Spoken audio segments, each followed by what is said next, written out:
IB Nation. Welcome to another edition of the Irish Breakdown Podcast. I'm Vince. That's Trevor. That is Brian. We got a packed show here for you today. And we also have some advice. Never go out to the car if you're in trouble. I'll just leave it at that. But no, we got a great show for you guys today. We're going to talk some offensive line. We're going to break it all down for you guys. And then, of course, we are going to continue with our opponent preview, and this week it is Southern Cal. They will be called by no other name but Southern Cal here on Irish Breakdown, and we are going to discuss the Trojans and what their season outlook is for the year, and so stay tuned for that. But boys, we got a good show for everybody today. How you guys doing?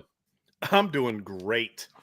Ready to talk some O-line, ready to talk some USC, Southern Cal, the old Trojans. Mm-hmm. It's gonna be a fun show. It's gonna be a fun show. I feel like the three of us haven't done a show in a while. So the three of us, no, not since before weeks, my vacation. Yeah. Yeah. Well, So I'm ready to rock and roll. And we picked some pretty big topics to talk about. I mean, if you talk about, how Notre Dame season is going to be defined in 2025, the USC rivalry is going to be a big part of that. And then also, obviously, the play of the offensive line is going to be a big part of that. So, we continue to get closer and closer to the end of these breakdowns. I think this is the last one on offense. We have two more to do on defense because I had to cancel last Thursday's show, but we'll do corners and safeties the next two shows. But yeah, I mean, it's going to be a fun show because this is two very, very important topics, and I think topics to get people a little fired up. So I'm ready to get after. And I was talking to, I think it was Vince before the show. I'm glad that we ended up not doing this before Charles Jagasaw's injury because the conversation would be a lot different. Oh, yeah. If it was just, everybody was there. Now we at least can talk about, okay, we know of an issue. We can address it and go over it. So it's going to make for a very, very intriguing conversation. No question about that. So offensive line, guys, and this has been a very interesting group to talk about because there has been ebbs and flows with the offensive line over the last few years. Obviously, Joe Rudolph took over for a situation that, well, it had question marks. I'll just say that. There were some question marks when Joe Rudolph took over. There have been questionable outcomes, I would say, over his tenure, which leads into this being a very big year for the offensive line. And you talk about, what Notre Dame is going to do, who they are going to be this year. We know Marcus Freeman wants to be a line-driven team on offense and defense. That is going to be true this year as well. And, as we talked about the offensive line going into last year, we were talking about a very inexperienced group. I think they had 6 total starts under their belt going in. And then, of course, there was an injury in fall camp and then all kinds of question marks throughout camp as to what this offensive line was going to look like. And then they battled all those injuries and, like both sides of the ball, but the offensive line battled their share of injuries all the way through the national championship game. And now I want to add that the players with the 6 career starts were out of the lineup by the end of game 3. That's a very, very good point. Very good point. So very inexperienced offensive line this time last year. Now you flip the page to 2025, and now we're talking about an offensive line that's got a bunch of experience, another injury that we have to discuss, of course, and all kinds of depth.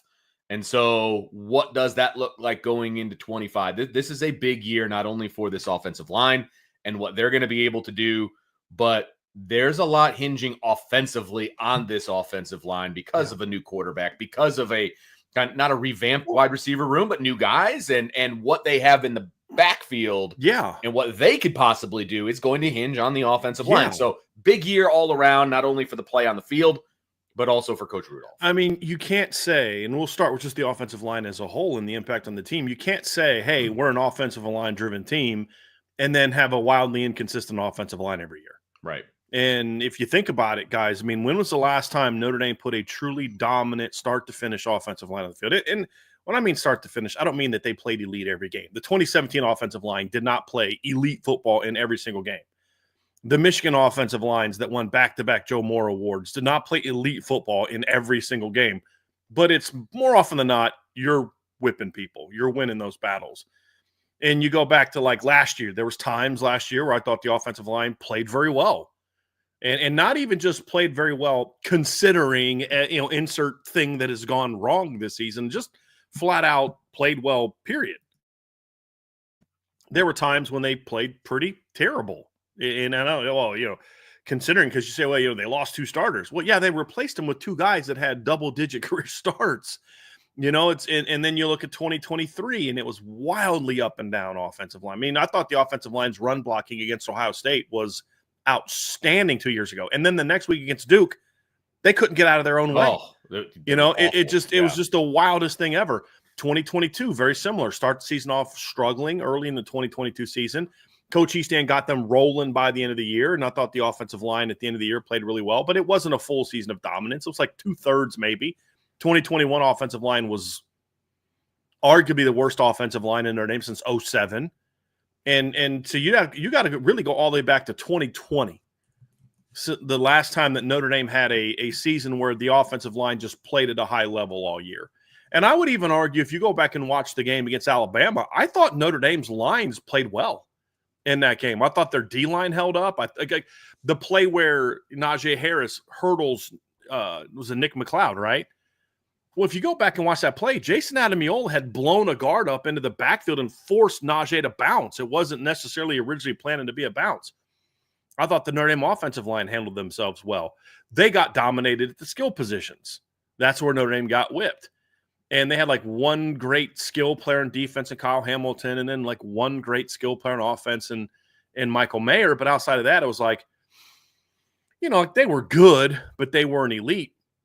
Then the next 4 years, the skill talent takes a big jump. Now you're talking about Notre Dame's got the best corner room in the country, maybe the best secondary argument in the country, the best running back room in the country, a top 10 receiving core, a talented tight end room, a top 5 linebacker core. And we're like, are they going to be good enough in the trenches? It's just kind of wild how we've kind of seen this sort of flip. And so if Notre Dame's going to get back to playing elite football to the point where they repeat last year or go further, you can't say we're a line-driven team and then your lines aren't playing big-time football. So when you want to talk about like what's at stake, well, that right there is what's at stake. If Notre Dame wants to win a championship, I have a hard time seeing that happening if the offensive line doesn't play at a very high level. And play at a high level in the big games. And last year, I think the offensive line was at times very good in big games. I thought they had some pass pro issues, but shocker, they had, faced 2 top 2 round draft picks in the first round, 2 guys who had never made a start, never played a meaningful down. Yeah, Texas A&M got some pressures, but I actually thought Anthony Knapp and Emil Wagner held their own in the opener. And I thought they run blocked very well. And then you fast forward to the Louisville game, and it was one of the worst offensive line performances that we've seen in a couple of years. And then there's other games they played very well and other games they didn't play very well. Get to the postseason, got some ups and downs. There were some times they played well, sometimes they didn't. There just needs to be a level of consistency now with the offensive line that they've got to – the floor's got to be here, and they need more of the dominant performances here. And that's, they don't need to be 2017. I'll say this. What made the 2020 O-line so good, it wasn't nearly as dominant as the 2017 O-line. It wasn't nearly as dominant as the 2015 O-line. But what made that line so good is they just did their job and just played good football week after week after week after week. There's a couple games that I thought, man, they were just crushing people. But when like Liam Eichenberg does not have a highlight tape nearly as impressive as Joe Alt or Ronnie Stanley or Mike McGlinchey. But if you go back and watch Liam Eichenberg play, what made him a first-team All-American that year was he just did his job. He just won snap after snap after snap. And he's not blowing guys 8 yards off the ball. He's just, I won here, you got blocked. I won here, you got blocked. Robert Hainsey did that. Aaron Banks did that. Jarrett Patterson did that. Tommy Kramer did that until he got injured. And if it wasn't until the injuries that set in late in the year, Jarrett Patterson got hurt, and Tommy Kramer was banged up, and then Zeke Correll got hurt, and it was banged up going into the postseason. But up until that point, the line was just steady. That's what they need this year. Just do your job week after week. You'll mix in a couple, dominant performances, but just get a body on a body. And if you do that, the skill talent on this team is going to be excellent and is going to dominate. And if you don't do that, then this team is going to be inconsistent on offense once again, because you do not have – well, I was going to say you don't have number 13 behind center, but you will have possibly a number 13 behind center. You won't have Leonard more bailing you out. Right. You let a guy run through and he just spins out of it or breaks a tackle or whatever and turns a potential sack. Like if you think about the first drive against A&M, gives up a free rusher, Riley spins out of it, takes off running, gets into A&M territory, then slides, gets hit, 15-yard penalty. That's a sack this year, most likely, even with Kenny Minchie at quarterback. You don't have the quarterback to bail you out anymore. And so this line's going to have to play at a high level if this team is going to play for championship. And the expectation is, okay, you are inconsistent, you injuries and youth and all that. We go into 2025, Trev, and you've got experience now. You've got over 50 career starts, 53 career starts coming back. You've got incredible depth coming back. You're bigger than you were last year. You're more athletic than you were last year. You're going into year 3 of your offensive line coaching aspects. The expectation is this offensive line should be really good. Look at every single preseason magazine has them top 5 except I think PFS the only one that have them top 5. Some have them number 1, some have them number 3. And your expectations are just going to be through the roof, which, Trev, I think I'll kick it to you. That puts a lot of pressure on the offensive line coach to say, okay, the talent's there, no more excuses. It's time for you to prove that you are one of the best O-line coaches in the country, not just a good one. Yeah, there's a lot of pressure on Joe Rudolph this fall. You can make the argument that the talent has been there since he got here. I mean, his first season as Notre Dame's offensive line coach, he had 2 high NFL draft picks at tackle. Now you could argue that the talent is more consistent across the board, but he's always had talent on the offensive line. Now it's time to put it together. All of the projection that we've talked about for this offense, 2 1,000-yard running backs and C.J. Kenny throwing for over 3,000 yards and having a 1,000-yard receiver and Eli Raridon breaking out, it all starts up front. And that stuff can't happen unless Joe Rudolph gets his guys together. In year 1, they flashed. But the issue in 2023 was there were just games where they didn't look like they wanted to be there. You're not going to convince me that all 5 of the guys on the offensive line wanted to be down at Duke playing that game. You just won't convince me. You're not going to convince me that they wanted to play against Louisville. Will not. One of the worst offensive line performances that I had seen since the 2021 game was that 2023 Louisville game. But then against USC, they show up. They showed up against Ohio State, so it was a lot of that. That issue was solved for the most part last season, in that there's not a game that I point back to where I look at it and say, yeah, as a unit, they just didn't look like they wanted to be there. Like even when they played poorly, yep, they competed. Exactly. The Louisville game was not a lack of, they just didn't want to be there. That's a great point, Trev. There was never a moment where like, did these guys even have a clue what they were doing? Did they even want to be there? Like they played with no fire, no effort. That's a great point. It's a great point. It always looked like they wanted to be there. They understood what their job was, but it was just the experience bug. By the Louisville game, they'd already, going back to fall camp, they switched up their lineup like 3 times, and you're at game 5. Now you come into this season, you have a lot more experience. I know the Jagasaw injury stings, but he had the least amount of career starts of the 5 potential starting offensive linemen.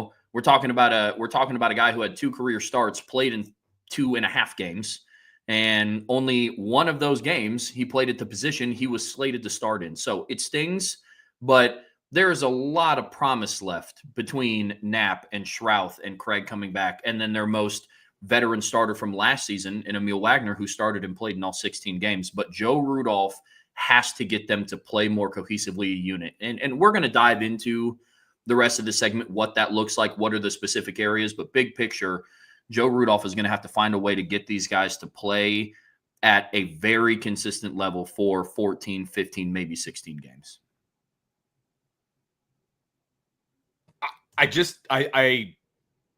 Joe Rudolph has kind of been an anomaly for me since he's been here. It's like I can't put my finger on it. There's people that really dislike Joe Rudolph. There's people that really like Joe Rudolph. and I find myself someplace in the middle. Like I haven't really, I don't have a direct opinion yet. I guarantee you I will after this year is over. Yeah. I think that's where I'm at with Joe Rudolph, right? Because he inherited talent, right? He inherited some talent. He has recruited well. I think that he has kind of carried on the moniker of O-line U at Notre Dame. We've been very happy with the overall recruits that he's bringing in. Now these are his guys. We are officially, in my opinion, we are where we need to be as analysts to really analyze who Joe Rudolph is as a coach, not only as a recruiter, but also as an on-the-field coach. I completely agree with Trevor in that these guys have always competed when they've been on the field for Joe Rudolph. No doubt about it. Last year. Okay, fair enough. Yeah, he was the O-line coach in 2023. That's fair. My only, And those weren't his guys, but that's part of progress, though. Right. To your point, it's like you had this unit that didn't show up every week in year one. Right. And for all the issues we had with him in year two, his kids came to at least correct emotionally and physically came to play every week. And it showed that he did a good job in bringing these kids to campus, because there was a lot of young guys that were called upon in very tough situations and they came to play. And so I think that, if we're checking boxes, right? Like, I think that's a box to check. This is a big year. This is a very, very big year for Joe Rudolph, because now it's going to be, okay, this is year 3. We always analyze what a head coach does in year 3. This is an opportunity to see what Joe Rudolph is going to do in year 3. And there's not a whole lot of excuses to go around if things don't go the way they should go. Now, if there's a rash of injuries and things like that, we can have that conversation. But you've got an All-America backfield behind you. You've got a kid who can, whether it's Kenny or whether it's CJ, you got a kid back there who's going to be able to sling the rock. So what's the pass pro going to look like? We've never really had issues with the run blocking, some Simon issues, but what's the pass pro going to look like? I think that's going to be key, because the pass pro last year, we didn't have to necessarily see beautiful pockets every time because of who you had at quarterback, right? Would have been nice. Agreed. But this is a different kind of quarterback now. Pass pro becomes even more important, I believe, this year and then moving forward, right? And so there's not a lot of excuses to go around. These guys need to show up and they need to prove that they can do what they do. And that all goes back to Joe Rudolph. So this is a big year for Joe. And look, part of coaching is showing progress from year to year. And that's what the hope is for Joe Rudolph is, last year at this time, we were asking, are they even going to show up to play every week? I mean, that was a legitimate question. Well, that got answered. In 16 games, that got answered. You guys, I could point to 5, 6, 7 games where I don't think the offensive line played very well. But to Trevor's point, they never didn't show up to battle. And part of that's the player leadership, but part of that is especially a coaching leadership, especially for such a young unit. You can't be like, well, they had a fifth-year senior leader. Okay, those guys eventually stepped into the lineup, but they started the season on the bench. And so that's progress. I thought the run blocking improved, technical improvement, effort improvement. There's still things I want to see them. I want to see them use their hands a little bit better. They can still use their feet a little bit better. I thought when the competition got tougher at the end in the playoffs, I thought they reverted to some bad habits. Hopefully this unit won't make those mistakes. But the big thing is going to be, can Joe Rudolph do for the pass game what he did last year for the run game? I think that's a big thing for me. And I'll give you guys some numbers, okay? So this is PFF data. In 2020, under Jeff Quinn, Notre Dame gave up 9.2 pressures per game. In 2021, under Jeff Quinn, Notre Dame gave up 8.4 pressures per game.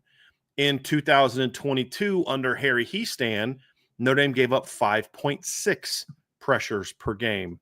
In 2023, under Joe Rudolph, with basically the same offensive line you had the year before, you gave up 7.7 pressures per game. And then this year, you gave up 7.5 pressures per game. So basically the same number that you gave up the year before. So we didn't see improvement. Now, you could say, well, there kind of was some improvement. And I think this is a fair thing to say, because you gave up the same number without Joe Alt and Blake Fisher. So there was some level of growth, but a lot of that growth came from the inside. And a lot of that growth came from the fact that you replaced Billy Schrauth, or you replaced Pat Coogan and Rocco Spindler for Billy Schrauth. In 2023, Pat Coogan gave up 25 pressures. Rocco Spindler gave up 15. Zeke Correll gave up 10. In 2024, Billy Schrauth, who played 12 games, gave up 8 pressures. Rocco, who played 14 games, was down to 10. And then Pat Coogan, who played 14 games, was down to 8. Dramatic improvement from your interior guys. Dramatic improvement. Your issues were a lot at tackle.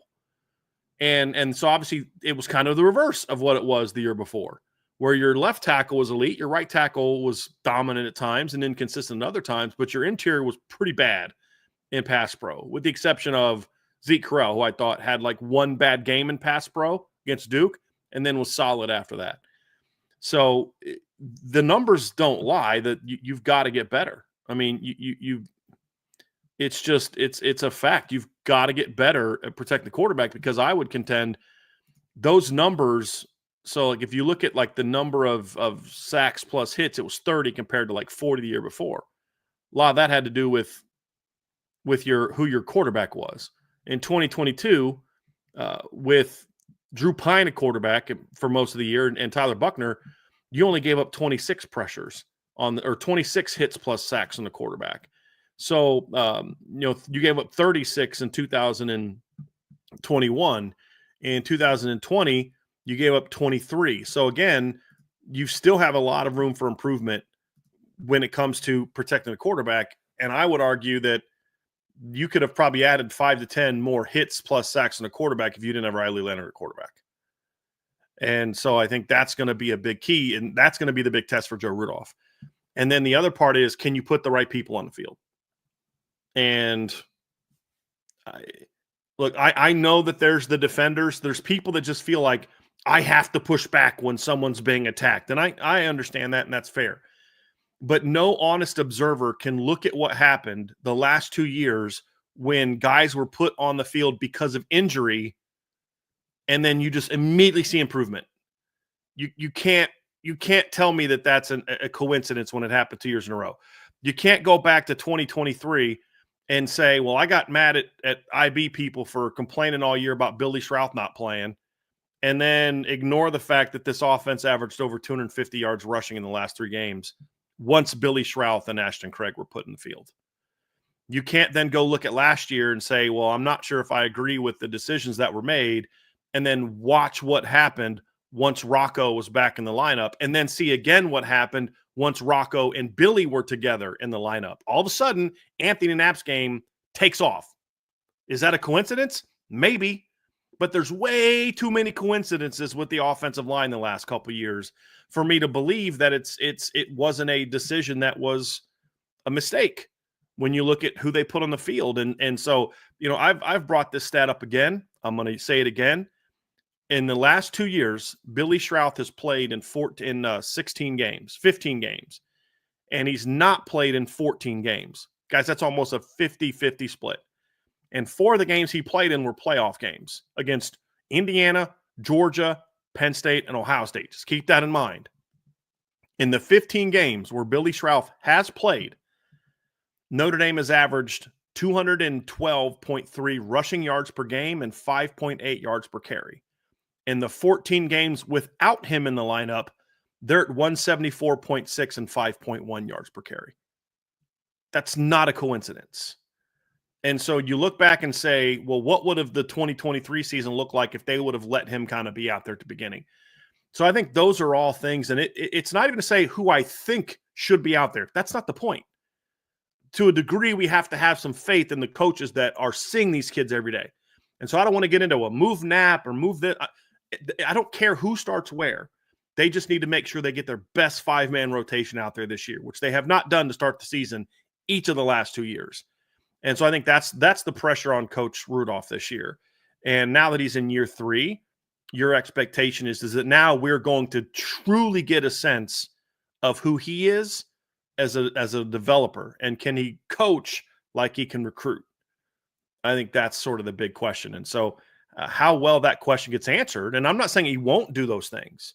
I'm not saying he won't improve pass pro. I'm not saying he won't put the right people on the field. I'm saying no one being honest can look at what's happened the last 2 years and say, oh, yeah, they've made the perfect personnel decisions every single time on the offensive line. You can't. You can't.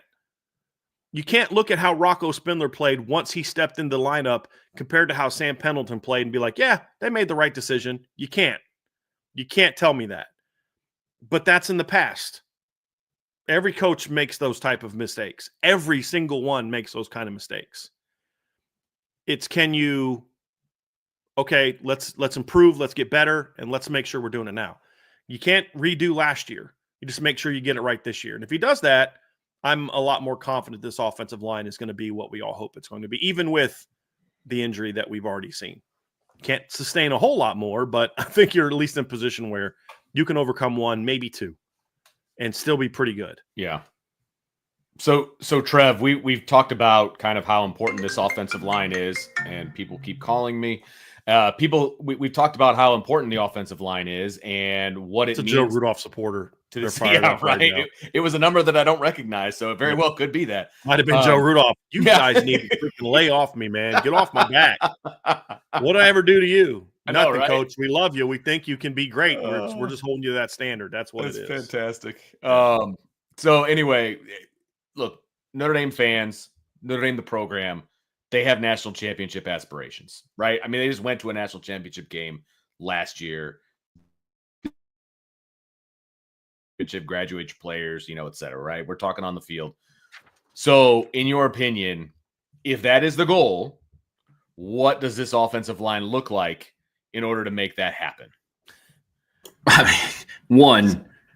First four. Trev, kick us off. I'm sorry, I just saw somebody's comments. They gotta. Somebody said, Andrew, why are you calling Vince? Sorry. No, I saw that too. That's funny. I mean, first and foremost, they got to stay healthy.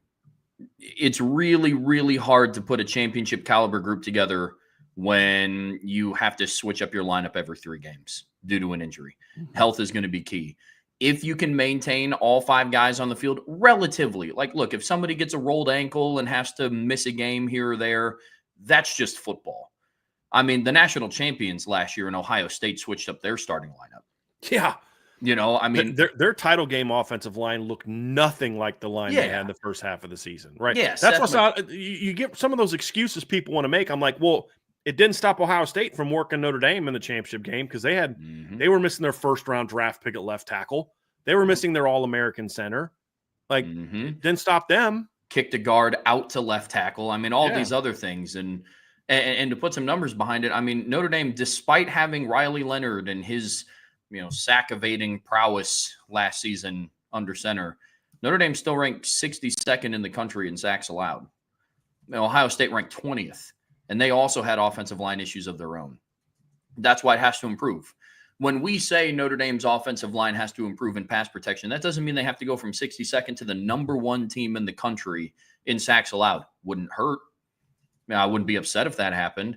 But at the end of the day, it's just that's the type of improvement that needs to happen. Notre Dame can't do what they want to do on offense. Mike Denbrock can't call the plays that he wants to on offense with a quarterback that can make, second, third level reads, that can really process a defense. Jeremiah Love and Jadarian Price can't have the seasons that they want to unless the offensive line plays at a consistent level every single week. And if they don't do that, it's going to be a lot of the same conversation we had last year. If the offensive line can hold up and if they can stay healthy, then they got a shot.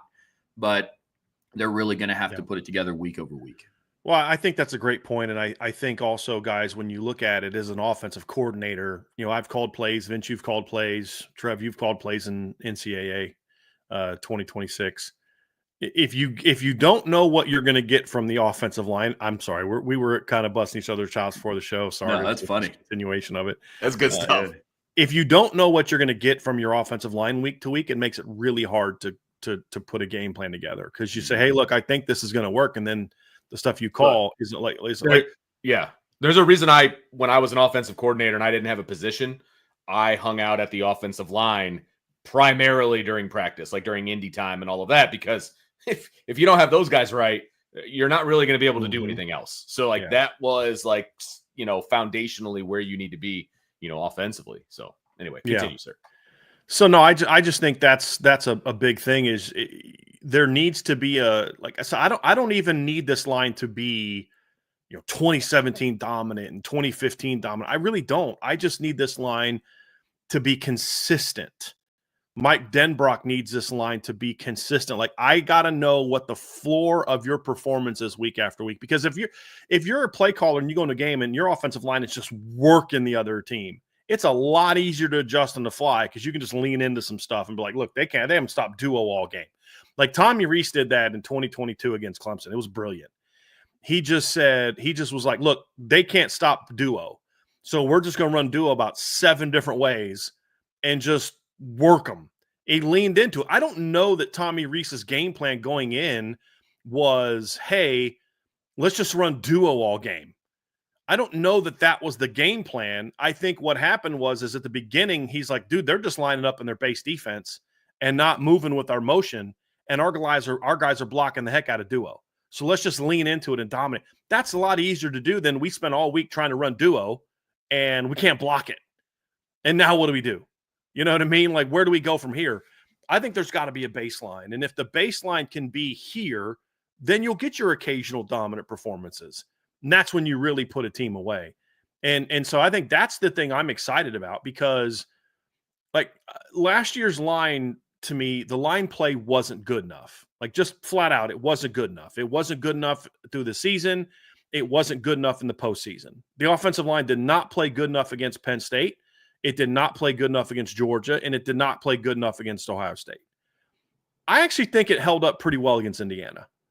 When you consider Indiana was throwing the kitchen sink at Notre Dame from a run-stopping standpoint, and Notre Dame still ripped off a 98-yard run and then followed that up with a 16-play drive to go up 14-0, and Indiana's not scoring 14 on your defense in meaningful situations. Then the next 3 games, they struggled. And so you got to be able to say it wasn't good enough. It's got to be better, but then also be excited about the fact that you were going into last year with brand new tackles. You were going into last year with a brand new left guard. You did lose your starting center to a season-ending injury. You did miss your best guard for 4 games in the season. You did lose Anthony Knapp, in the beginning of the game, and you did lose Rocco Spindler. And then Rocco got hurt against Indiana also and wasn't the same player for the next 2 games and got hurt again, obviously, against Penn State. So even in the playoffs, you didn't get the best version of your line health-wise. Those are all explanations why the offensive line didn't play well, but there was also explanations why they didn't play well in 2023. You're in year 3. You've recruited well. You've got experience. You've got talent. You got depth. You got size. The excuses are done. Like, that's the thing is it's not saying that they won't play well. It's just saying, like, this is where you are. The excuses are done. There are no more excuses for why you can or can't do something. And that's the part that's kind of the pitch is like, this is what's expected. But the other part of it is, but that's also what I'm excited about because you do have a very talented and now experienced offensive line coming back. I think that the depth is more established this year than it was last year, where last year you were turning into redshirt freshmen and true freshmen when there's injuries. Now, the only way you're turning to a true freshman on the offensive line is if you're just like, this Will Black kid's too good not to play. Like, that's the only reason you're playing a true freshman, barring just utter catastrophe. You don't have to go to a freshman. Last year, if you lost your starting left tackle, your next 2 tackles were literally true freshmen. And, well, I don't know if they should have played Anthony Knapp. He was a true freshman. Well, the other option was Gerby Lambert, who was a true freshman and wasn't an early enrollee. Like, that's where you were. Oh, okay. You don't like those options? How about Styles Prescott, who's also a true freshman? Because they had already decided they didn't trust Tosh Baker as a full-time starter. That's what they had decided. And so, you did now it's your least experienced guy now is Sullivan Absher, who's going to his junior season. And your next least experienced guy is now Ashton Craig, who's going into his senior season. And he's got 6 career starts under his belt. So I just look at it and say, I love the talent. I love the depth. The experience is much better than, it's not like elite experience. We have something like 100 starts going into 2020 or something like that. It was like, it's crazy number of starts going into 2020. Now you're closer to, you're not there, but you're closer to it than you were last year and you had 6. You know what I mean? And so that's also why I'm excited about this line, because I do think that Joe Rudolph is going to make a jump. And the reason I'm confident in that is because of what we saw last year. Because even with all the issues, we saw a very important part of the offense, of the line play that was pretty bad and mediocre in year 1. Bad's not. It was very mediocre in year 1, very inconsistent in year 1. Was pretty darn good in year 2, despite the fact every week the other team knew they were going to do that, and that's running the football. So now my thing is, okay, they had to focus on getting better there last year. Now the hope is they can get better protecting the quarterback. And I'll be honest, I thought the first-team offensive line did a pretty good job protecting the quarterback in the blue-gold game. Now, we saw very little Josh Burnham. We saw no Boo Bakar. We saw no Jordan Patojo. We saw very little Junior Chilamaka. That might have played a part in it, but it's at least a good sign that in the blue-gold game, I thought they performed pretty well in pass pro when the first-team unit was together. There were some times when the backup unit didn't look so good, but that's to be expected in the spring.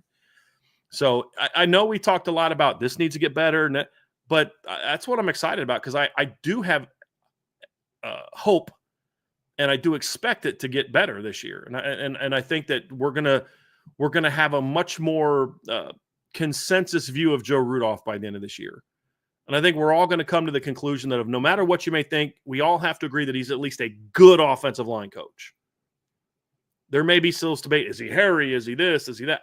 That's always going to be up for debate. They could win the Joe Moore Award this year, and it's going to still be up for debate. But at least we can say, hey, look, he's a good offensive line coach. And that's what that's what we need to be able to look back at the end of the year and say, Notre Dame's got a good offensive line coach. They've got one of the 10 to 12 best offensive line coaches in college football. Because if they got that, they're going to be fine. Because the one thing he can do is bring in talent. You give me a top 10 O-line coach with the talent that Notre Dame has, they're going to be pretty flipping good. And that's what has me excited about the year.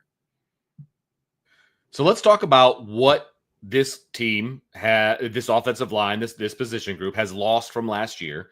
And there was a significant amount of starts that are now going to be suiting up for different teams, via the transfer portal and all of that. So, Trevor, I will throw it to you to kind of run down what they've lost, where they've gone, what that means to this offensive line.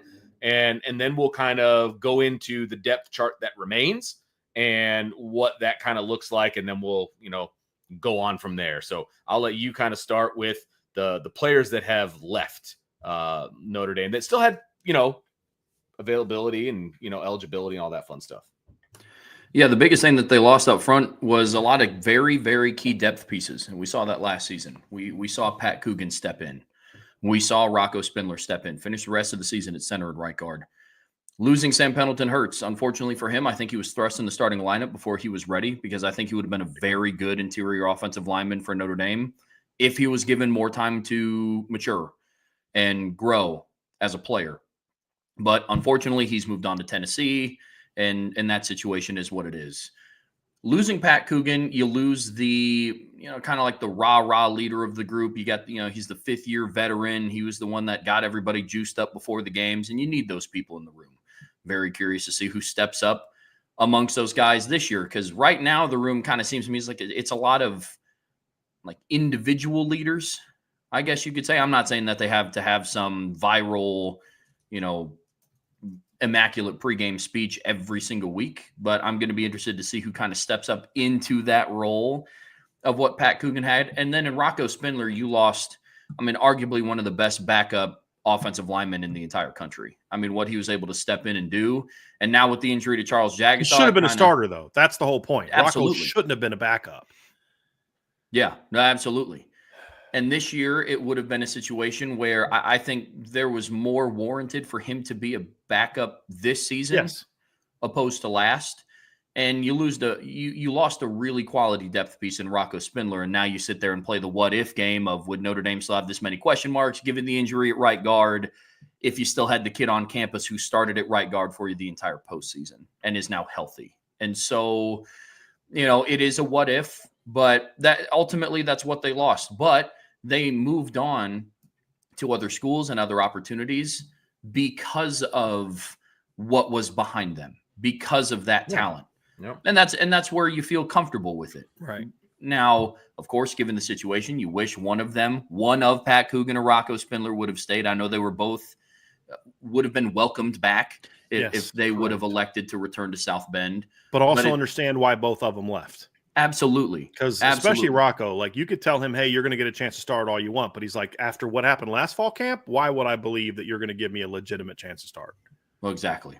And I don't blame either one of them. Yeah. I mean, no. I don't blame either one of them. Well, last season and I'm also okay with them leaving for both sides, by the way. Yeah. Also. Yeah, 100%. Last season was their season where it's you put the team first. You did what was asked of you. You started the season on the bench. You came in after, right in the middle of your third game of the season, and then you answered the bell every single week. At some point in your career, it is okay to kind of put your needs first, especially if you did everything else before it correctly. And so that's the main three pieces that they lost on offense. They also lost Ty Chan, another depth piece. But at the end of the day, losing Pendleton, Coogan, and Spindler were kind of their three biggest hits along the offensive line in terms of what they lost from last year. No question. Losing a guy with 8 career snaps is not going to hurt your depth on the offensive line. As a junior, he had 8 career snaps on the offensive line. So, look, they had to move on. That was what was best for them. If they have, they who knows if they're going to have NFL careers. This could be their last chance to play football. I'm fine with it. You say, well, man, if they wouldn't have left with Jagasol being hurt, Rocco probably start. He probably does. But then what do you do when Jagasol comes back? And or at least now at Nebraska, you're going to get this last chance to play. In Indiana, Pat knows he's going to get his last chance to play. Some things that I was told about how the things went with Sam Pendleton last year and communication issues and stuff, I totally understand him leaving too. At the same time, yes, they lost some players, but to your point, Trevor, is they lost those guys because they were going to have to battle just to keep, spots that they had. Sullivan Absher was not going to just accept being behind Rocco Spindler and Pat Coogan and Sam Pendleton. He was not. Sullivan Absher was going to come into this season and battle to beat those guys out. It's not a given they would have been forget holding off Charles Jackson on Billy Shrout. That wasn't going to happen. Those two guys were going to start. Were you going to be able to hold off Sullivan Absher? And I think that's the thing I love about this depth chart, guys, is we kind of transition to that. And I'll just go ahead and bring it up. But even with those losses, this is still a talented depth chart. Look, Charles Jagasol is out of the equation. So you still have Anthony Natt, Billy Shrouth, Ashton Craig, and Emil Wagner starters. Okay. Sullivan Absher, in my grading system, was a borderline top 100 recruit that had very high upside. And the only reason he wasn't a top 100 recruit is because I'd never seen him really pass block because he played in the triple option offense that we never really got a chance to see him do much real pass pro. And so that was always a bit of a lesson that he needed to learn. I've said this about Joe Rudolph's, how he's used Sullivan Absher. I think it's been a mistake that they've never allowed Sullivan Absher to play one position. And they should have let him learn one position. But why did he do that? Is he just some big dumb coach that doesn't know what he's doing? No, it's because he had a lot of faith in Sullivan Absher and said, I got to find a place for this kid to play. So in some regards, you're like, dude, I don't like what you did. But in other regards, you're like, I get it because you're doing it because you feel like this kid is too good not to be able to help us. And we got to coach him up and get him ready to play. Where can this kid help us? Why are you trying to teach him to be a jack of all trades before the Jagasol injury? Because he's our next best lineman. And I want to be able to put him in wherever we might have a need. So in some ways, you're like, I don't like it. I think it hurts development. But then other ways, you're like, but I understand it. Because you've recognized Sullivan is a very talented player. And you got to try to find a way to get him in there. You look at the two deep. Joe Otting's a good football player. Styles Prescott had a nice spring. Gerby Lambert is a guy that we think could be a potential star. You've got Christopher Tarrant, who has got some health issues, but when he's been healthy, he's been a pretty good football player. And so I like, and then of course you've got your freshman class that has Will Black, who I think could be your next best guy. I mean, there's a scenario where if there's another injury inside, and Will Black is the player that we think he's going to be, and I've heard some things, and we had our guy Dylan had a little intel on the board, and I've heard some things from my sources. I haven't put my intel piece out, but I've heard some things that Will Black is athletically everything that they thought he was going to be. Is Peter Jones right? It may not even have to come to that. Well, what if Christopher? It's just okay. Someone inside gets hurt, you move Anthony Knapp inside, and now Will Black steps in left tackle. The point is, there's a lot of talent in this lineup still. There's a lot of depth. There's good size, especially inside. I mean, the inside of offensive line, Billy Strouth is your smallest guy at 305. Everybody else is 311 or bigger. You've got plenty of size. You've got plenty of athleticism at tackle. So there's no – I mean, you could say you could move Gerby Lambert inside if there's an injury. There's plenty of talent, even with Jagasol being out. And then we expect Jagasol to be back at some point in time this season. Now, can he stay healthy once he comes back? Very good question. None of us knows the answer to that. But even with all that, guys, I still love this depth chart. There's still a lot of talent on this offensive line. There's a lot of experience on this offensive line. And I'm very much looking forward to seeing how this unit develops. What gets me the most excited about this group is there's a chance that they don't hit their ceiling this season, play extremely well, and every single one of them can come back. Every single one. I mean, you go through and you look at what everybody's eligibility is. Most players on this depth chart, with the exception of Emil Wagner and I believe Ashton Craig, can come back for multiple years. All of them can come back for 2 years. Which is wild. You only have 3 guys on this depth chart that have junior eligibility. Mm-hmm. It's Strouth, Craig, and Wagner. Absolutely crazy. I mean, the youth, and then, of course, what they have coming in the 2026 class. And so the depth in this room is undeniable. They just have to put it together, and we got to see it. That's going to be the biggest key for them. But the size is off the charts. The athleticism is off the charts. The depth is off the charts. And so if they're able to piece together a consistent season, like we've been saying, this is going to be a really, really good unit. Yeah. No question. The size is there, the talent there, athleticism, all of it's there for this to be a really good offensive line. It is, but the thing is, it is still young. I mean, that's the wild thing is it's a lot more experience. It's still young. And you start thinking about what this line could look like in 2026, like you said, Trev, there's a lot coming back. And then, of course, they're going to add next year's and they're going to lose some guys this offseason. They're not going to bring all these guys back. You can't. I mean, this is what are we looking at here? This is 16 offensive linemen, plus you're adding 6 more next year. Yeah. You're going to lose some guys. That's part of life. That's part of the current reality of college football. But like if Charles Jagasol, let's just say Charles Jagasol, I said this the other day, let's say Charles Jagasol decided he won't play football anymore right after the season last year. You still lost Rocco, you still lost Coogan, you still lost Sam Pendleton. And we're going into the whole offseason thinking Sylvan Absher is going to be the right guard for Notre Dame. I'm not worried about the offensive line. No. Is Sylvan Absher as good as Charles Jagasol? I don't think so. But that's because I think Charles Jagasol has elite first-round talent. If Sullivan Absher has to be your starting right guard for whatever reason, and we knew that a whole offseason, I'm still like, boy, I can't wait to see what Sully's going to do this year. Because we've really only seen him play extended periods of time just a couple times in his career. And I thought he held his own both times. We saw him play at the end of we saw him play some against Oregon State in 2023. And do you guys remember how that offensive line, in that one drive, just went right down the field on Oregon State, and Sully was playing left tackle in that game. This is a kid that played 90 snaps, 23 at left tackle against Purdue, 35 at left guard, played 21 snaps against Stanford at left guard, had 6 snaps at right guard against Navy, and then had 24 snaps at right tackle. He literally played everywhere but center last year. And guess what they were doing with him this spring? Playing him at center. You know what I mean? I think him being able to hopefully settle in at one position, I think is going to be really good for Sylvan Absher. And that's why the injury to Charles Jacksonville is unfortunate. Having said that, barring it happening in the spring where he'd even have more time to heal, it did come at a pretty decent time for Notre Dame because you now have the next few weeks and all of fall camp to hone in on here's who's going to get that shot at right guard. And it won't just be Absher. Absher has to win the job. That's just kind of where it is for now.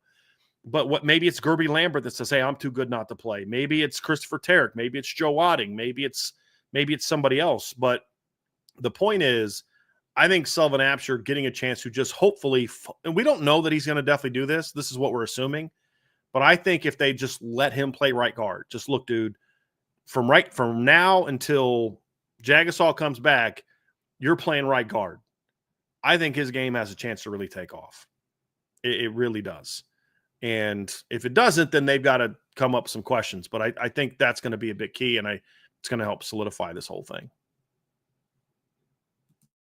All right, that's going to do it for our kind of overview on the offensive line. So make sure you stick with us. We got a lot more to talk about. But in the meantime, make sure you hit that like button, that subscribe button, that notification bell, share with your family and friends, and of course, jump on the boards at irishbreakdown.com. All kinds of great content over there. It's where you want to be. Again, one more domino to fall in the recruiting world. And, you'll probably want to check out where you want to check out the boards to kind of know maybe where that's headed and maybe not. I don't know. We'll see. That's where the intel comes from, guys. And that's what you need to check out. So you definitely want to get over to boards.irishbreakdown.com. All right, gentlemen, for part 2 of today's podcast, let's kind of jump into the depth chart a little bit more specifically and kind of break down it player by player. And we kind of what we did is we broke it up into some groups, talking about some vets, talking about guys that need to take a next step, health, things of that nature. And so we kind of broke it down into some groups. And so we're going to kind of roll through and we kind of took everybody that was on this depth chart and put them in one of these 5 groups. Yeah. Which is kind of an interesting take on it. I think it's going to be a lot of fun. But, well, yeah, I wanted to mix it up a little bit. Yeah. That's why I came up with it that way. But it's also because, I think we kind of have an idea of 4 of the starting offensive linemen. Agreed. And the 5 is now a little bit up in the air because of the injury. But I still think there's a lot. So I don't know that there's position battles per se. I don't think there's a position battle at left tackle, but are there some guys who could play so well that you have to play them? Who went into last fall camp thinking Sam Pendleton, who was playing center, would be your starting left guard? And who'd he beat out? He beat out a guy that started the whole previous year at left guard. So I think that's what makes this kind of interesting, is because there are some guys that you need to take different types of jumps. And so I thought it would just be kind of intriguing to say, look, I think that we know what the lineup's going to be, but there's still some intrigue about who's going to do what.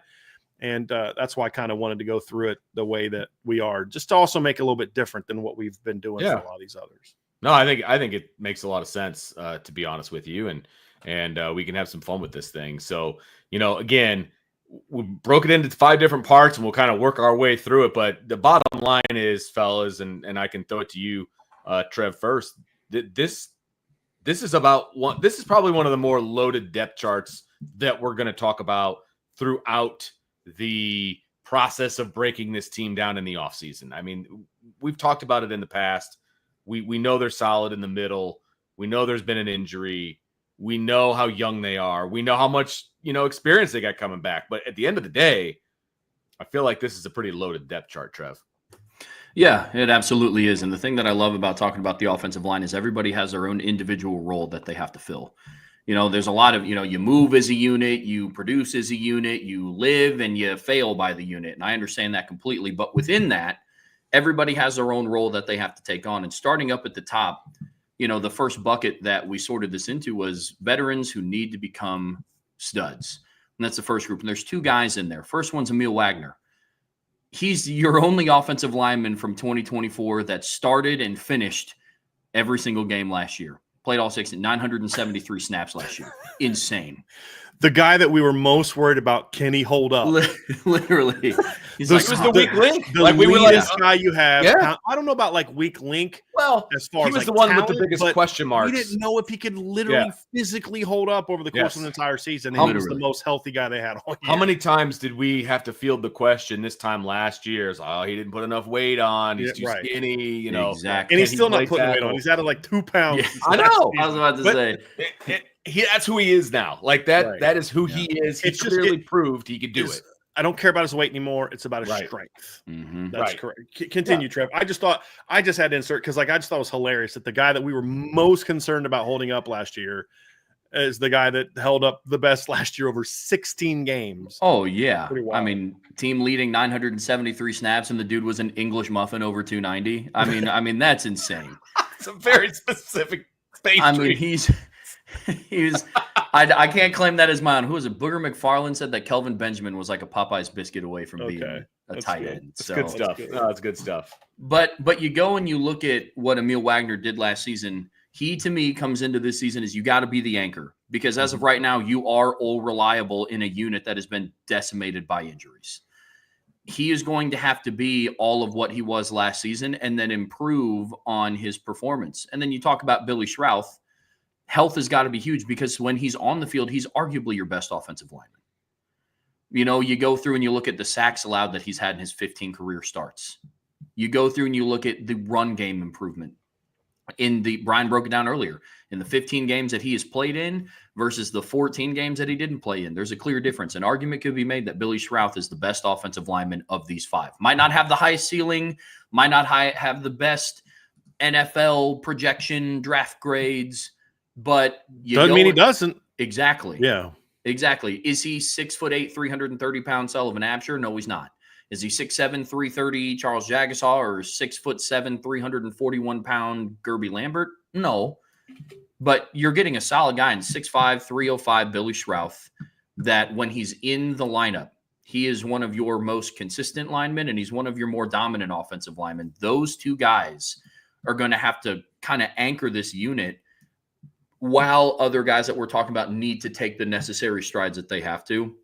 But those two guys for me, man. Yep, there you go. So I want to pull this up because I had this from a little bit ago. And this is a breakdown that I did when I was kind of looking at the offensive tackle stuff. When we talk about, you know, the struggles that Anthony Knapp had as a freshman. And so I compared it to like, hey, look, he's not the only first-year starting tackle that's had some issues. And most of them, not all of them, but a lot of them improved. But you look at Billy Schrauth last year, and the OVR is his overall grade from Pro Football Focus, which I don't care as much about. The pass is his pass grade from Pro Football Focus. SK stands for sacks allowed. HIT stands for times he hits on the quarterback. HUR stands for hurries, and PR stands for total pressures. And then, of course, you see the total number of snaps. And if you look at his effectiveness last season and you compare it to, for example, Aaron Banks from the year his 2 years at Notre Dame, 18 and 19. So kind of looking at what this does is this looks at their first years of starters to their second years of starter. This isn't like final career, because like obviously I don't include Aaron Banks' 2020 season. This shows first years of starter to second years of starter growth. And my point about Billy Schrauth is his first year numbers were significantly better than the second year numbers for some guys, or was better than some guys, and was as good, if not better, than the other guys in year one. So if you look at Aaron Banks, for example, his first year that he entered the starting lineup was 2018. He only played 251 snaps, because if you remember, Alex Bars began the season at guard. And so that's why you look at their two numbers. So between Alex Bars, who was playing very good football in 2018 before his injury, and then Aaron Banks, who kind of replaced him in the lineup, those two guys combined for, that'd be what, 417 snaps between the two of them, and they allowed 10 pressures on the season. Billy Schrauth last year in 363 snaps allowed 8 pressures. If you look at Aaron Banks in his second year as a starter, he allowed 9 pressures and 471 snaps, which is an improved rate, because he allowed 7 pressures in his first year, 9 the next year, on 220 more snaps. So it was a great improvement. But even still, Billy Schrauth allowed fewer hits plus sacks on the quarterback on a per snap basis. But you saw a great improvement from him in year 2. And so I think even Rocco Spindler showed significant pass protection improvement in year 2. Didn't give up a single sack last season, only gave up 4 hits plus sacks on the quarterback, despite playing, obviously more snaps last season than he did the year before. So he played 99 more snaps, but gave up 5 fewer pressures last season than the year before. So the point is, his year 1 numbers were pretty good for Billy Schrauth in pass pro. You want to know why the pass pro got better? Rocco got better, Coogan got better, and Schrauth was really good in pass pro. And so if he can improve at all, that's elite guard numbers. If he has any improvement at all, that's elite pass pro guard numbers. So I just wanted to put that into context for what he could be. And I thought Emil struggled in the postseason, but you kind of look at it and you're like, going against Mikhail Kamara, Abdul Carter, Georgia's multiple first-round picks on the D-line, and then Ohio State, Jack. So, Emil had some issues at times in pass pro, but I also think what you guys saw from him, and Trev, I know you've talked a lot about this. You also, in my opinion, I thought we also saw Emil play some of his best football of the season as a run blocker in the postseason. Like, I thought he was better as a run blocker in the postseason than he was kind of doing anything else last season. So you saw growth from both of them. You've seen high-level play from both of them. I think it's a situation where if they can take that year 2 starter jump that we've seen from a lot of other starting linemen. You look at Joe Alt in year 2 is a lot better. Liam Eichenberg in year 2 is a lot better. Robert Hainsey. I mean, the list goes on and on and on. Ronnie Stanley got better every year. Zach Martin got better every year.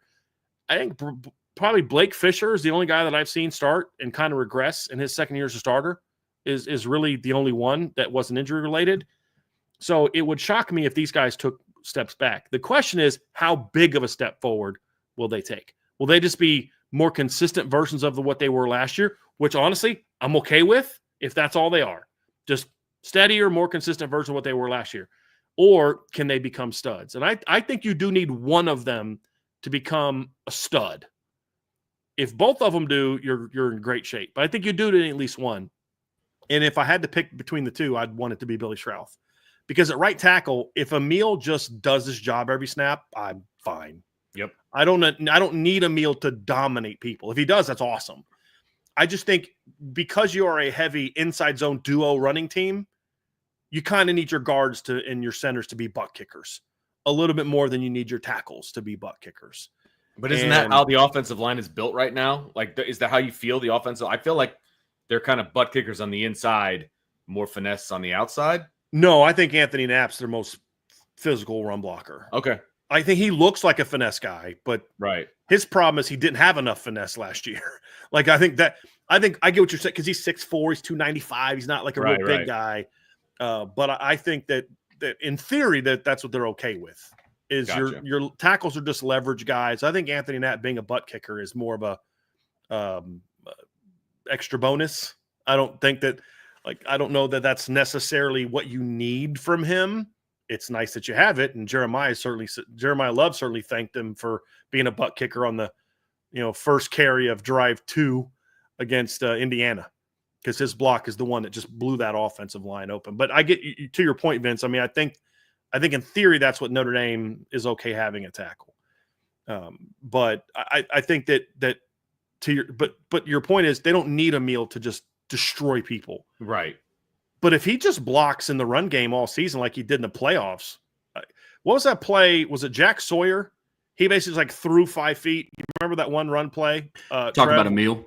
Yeah. Was it Jack Sawyer? with his right arm. Yeah. Jack Sawyer slanted inside, and then Emil Wagner kind of just reached up in his left shoulder pad and just threw him 3 yards. Yeah. He had a couple great blocks in the run game against Georgia as well. I really thought his run blocking improved a lot by the end of the year. Yeah. But in pass pro, that's where Emil's got to become more steady.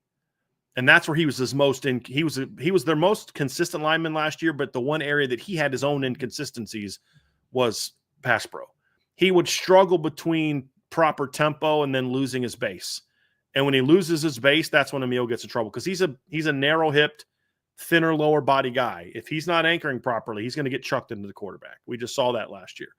He's got to improve there, but it's just about him being steady. I'm not saying I don't want him to be dominant. I'm saying I don't need him to be dominant. I just need him to be consistently good every snap. And if he can do that, that's all I need. Anything beyond that is gravy. I think Billy Schrauth needs to be a little bit more dominant. He needs to be more. He had more dominant moments, but he was also less consistent than Emil. Here is my somewhat argument. I mean to jump on anybody's toes, but this is my argument for why I want Billy to be more dominant, because when Billy entered the lineup, Anthony Knapp got better. And the better Billy is, I think the better Anthony's going to be. And so I just feel like the overall impact would even be more so if Billy Schrauth is that stud impact guy. I feel like he not only affects himself and what he's doing, but I think he also affects what Anthony Knapp is doing. Mm-hmm. And I think he also affects what Ashton Craig is doing. I just feel like his, and again, Emil will affect whoever the right guard ends up being, if it's Sullivan Absher, if it's Charles Jagusah, whatever. But I just feel like Billy's reach, his metaphorical reach, is larger. And so if he's better, then I think the line as a whole is better. Does that make that's how I feel about it. Well, I think what helped Anthony Knapp was you were getting a better player there, but I also think you getting a veteran presence there to help you get where you needed to be certainly helped him a ton. Yeah. That's a good point, Vince. I also just think it comes down to a point where just the nature of the scheme requires that your inside players be more dominant. I think that's a big part of it. And I wanted to back something else too. Billy Schrouth allowed 3 pressures against Indiana, which was his tied for his worst game of the season. In the next 3 playoff games against Georgia, Penn State, and Ohio State, he didn't allow a single pressure. But the issue with Billy is not that. It's more so you watch the Georgia game or the Penn State game. In the first half, I thought he was at best average, at best. And then you go watch him the first couple drives, second half, and you're like, where was that guy in the first half? He's just racking people. That's the thing with Billy is I just need him to be more of that guy on a more consistent basis. Part of that's going to staying in the lineup. You know, he went from right guard to left guard. He's been moved back and forth between right guard and left guard. They were playing him at center. He's another guy that it was like, okay, can you just put him somewhere and let him stay there, please? But I think once he got settled in at left guard, he just looked more comfortable there, I felt. And so, hopefully they keep him there this year and let him develop there. But for all we know, we could see Rudolph put him at right guard and have Sullivan Absher at left guard. I honestly don't know, but whatever it is, just put him there and let him stay there and let him develop because he needs to be more consistent this season. But I also think you need him to be a little bit more dominant. So let's talk about the next group, fellas. And that, group number 2 is kind of the guys that need to take the next step. So guys that have been successful, guys that have been in the program for a little bit, maybe. To varying degrees. Yeah. I was going to say, both of these guys that we're going to talk about in this section are kind of in this section for different reasons. Right. So the first one is Anthony Knapp, and the second one is Sullivan Absher. But they both need to take the next step. So, Brian, why don't you explain? You can take one of them. I'm gonna say something here. Okay. The one player who will have the biggest impact on whether or not Notre Dame has a Joe Moore award-winning caliber offensive line is Anthony Knapp. And I don't know that there's a close second. I mean, you could maybe say like Ashton Craig, Billy, but I'm simply saying is if Billy Schrouth is really good and Ashton Craig is really good and Sullivan Absher's good, solid player, and Emil's really good, and your left tackle can't pass pro, your line's going to have some issues again, big games. I think Anthony Knapp going from true freshman year to second year is huge for this team because he's that new polarizing player. We've talked a lot about it, and I'm going to pull up the graphic that I put up back when we broke this down during the winter. But he gets a lot of flack for how he played last year, rightfully so, because he didn't play well last year. Excuses, whatever the reason why is, the reality is, whatever the reason is that you don't get like when they went into the Ohio State game or the Penn State game, the NCAA, unfortunately, did not give Notre Dame a 7-point head start because their left tackle's a true freshman. So it doesn't matter how well you play relative to whatever thing. It's how well did you play. You don't get Notre Dame's not going to get bonus. They're not going to start each game off with 6 points to spot because their quarterback has less experience than the team that they play. You just have to play relative to that is fine. But when you're evaluating the season, however, you do need to look at it with a little bit of okay, now let's put some context into what he did this season. Right? In the moment, it's like, dude, I don't care what the reasons why. We all get it. He's a freshman. He's 290 pounds, but he's not playing well enough. That was the reality of it, and at least in pass pro. But you saw some things late in the year. You're like, okay, if he can continue to build and continue to grow, the one thing about him is the dude can run block. And I would argue, even as a 290-pound true freshman, for most of the year, he was their best run blocker. At least he was the most dominant run blocker. He wasn't maybe their most consistent, but most dominant. But what he did last year in pass pro is the thing that kind of has everybody a little fired up about, how good it can be. But I want to show some comparisons here. So when you look at the stats mean the same things as before. But when you look at his first year and you compare it to some guys in the past, he gave up 29 sacks last year and 29 pressures last year and 6 sacks plus hits on the quarterback. Now, the sack number is misleading because he had a quarterback that bailed him out of at least 4 sacks last year, at least 4 more sacks last year. However, his pressure numbers, 29 pressures on 494 snaps. Compare that to Liam Eichenberg, who held teams to 23 pressures on almost identical snaps, 496. And Liam gave up fewer hits plus sacks, and Ian Book bailed him out of a couple pressures, but not a ton. And he was very steady. So you're like, well, he was significantly worse than Liam Eichenberg in year 1 start. Can we all agree to that? Can we agree that he was not nearly as good? Well, that was Liam Eichenberg's junior year of college. That was Anthony Knapp's freshman year of college. Well, you look at what Liam Eichenberg did in his second year as a starter, and he got way better in his second year as a starter. You look at Robert Hainsey as a true freshman in 2017. That's the most comparable thing. Well, obviously, Robert Hainsey gave up a lot fewer pressures than Anthony Knapp, but he also played 253 fewer snaps than Anthony Knapp. If you take Robert Hainsey's pressure numbers per snap and project that to 494 snaps, he gave up 35 pressures. 35 pressures. He gave 5 hits plus sacks on the quarterback in 241 snaps. Again, if you put that on to 494 snaps, that's 10 hits plus sacks on the quarterback, which I said earlier, Riley Leonard probably saved him from at least 4 sacks or hits on the quarterback. So that gets him to the same exact number as Robert Hainsey as a true freshman. Hits plus sacks on the quarterback. Well, let's look at Robert Hainsey in his second year as part of an offensive line that led Notre Dame to an undefeated regular season and a playoff berth. He went from, keep in mind, projected numbers of 35 pressures to 17. 10 hits plus sacks on the quarterback to 3. And so what I think gets lost in this conversation, in my opinion, with Anthony Knapp is there's too many people that want to dismiss what he did last year and make excuses for it. On the other side, there's too many people on the other side that want to act like what he did as a true freshman is what he's going to be his entire career.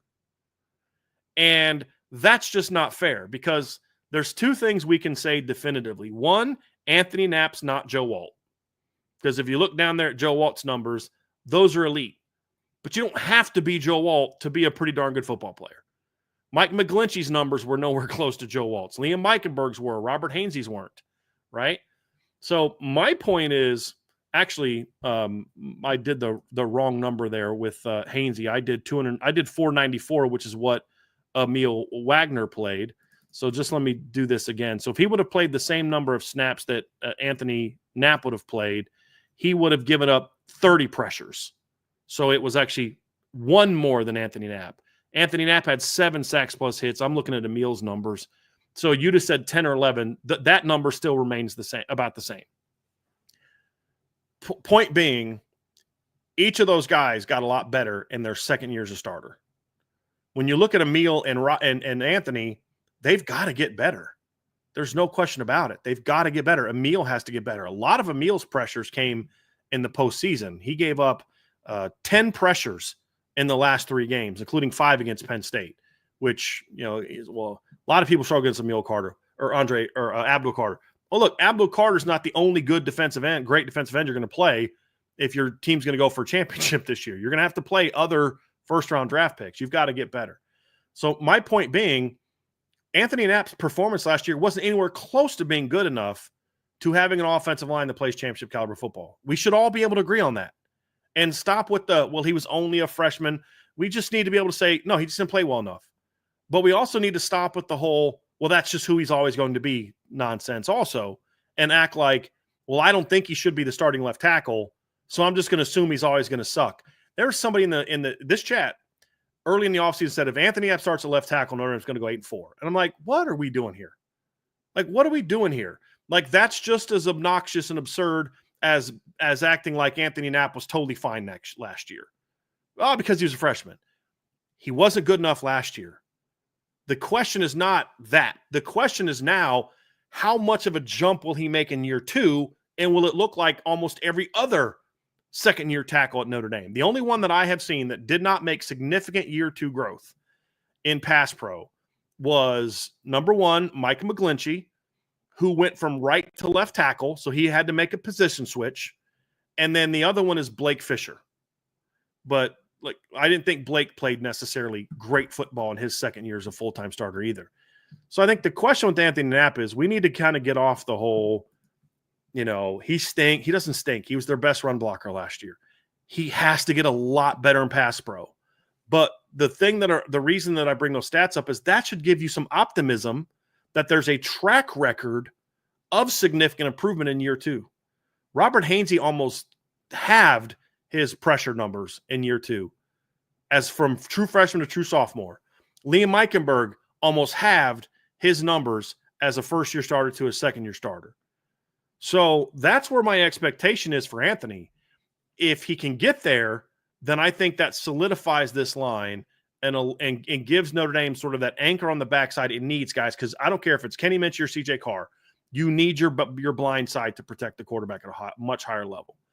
And that's why I say, we're going to kind of work through some of these other guys a little bit quickly because we've talked a lot about them. We didn't talk a lot about Anthony Knapp at the beginning for a reason because we wanted to focus on it here. His emergence this season, if he improves the way that the Notre Dame staff thinks he's going to improve, because the view of Anthony Knapp in the coaching room is really different than the view of Anthony Knapp amongst the fan base. They think he can be very good. Now, I think there's some debate in the staff about whether his ideal position is left tackle or right guard or center, whatever. But the reality is now that Jagasol's out, the whole left tackle thing needs to be just stop talking about it. Because the only guy that was going to have a chance to start at left tackle instead of him was Jagasol. That's not happening, even if they wanted to. Even if Joe Rudolph woke up today and was like, you know what? I watched the Ohio State film again, and Jagasol is better than Anthony Knapp left tackle. It's irrelevant. He's not going to be starting against Miami and probably not Texas A&M. Anthony Knapp's your left tackle. The question now is develop Anthony Knapp, get him where he needs to get to, and give him time to make that year 2 jump. Because if he makes a similar year 2 jump that Robert Hainsey did and Liam Eichenberg did, he's going to be a pretty good football player. I'm not saying I want him to still be the starting left tackle the next 3 years. I've made that abundantly clear. I think Anthony Knapp can be a really good 4-year starting left tackle. Anybody want to disagree with me on that? I think Anthony Knapp can be an elite center or guard. That's the thing for me. So he sucks at left. No, I think he could be an elite inside, but that's irrelevant. That's a down the road conversation because right now he's their left tackle. And the question now is how much of a jump will he make in year 2? And Trev, you had a really interesting article out the other day where you talked about his numbers in the second half of the year. I mean, sometimes they can be a little misleading because there were some sacks that Riley Leonard helped him avoid.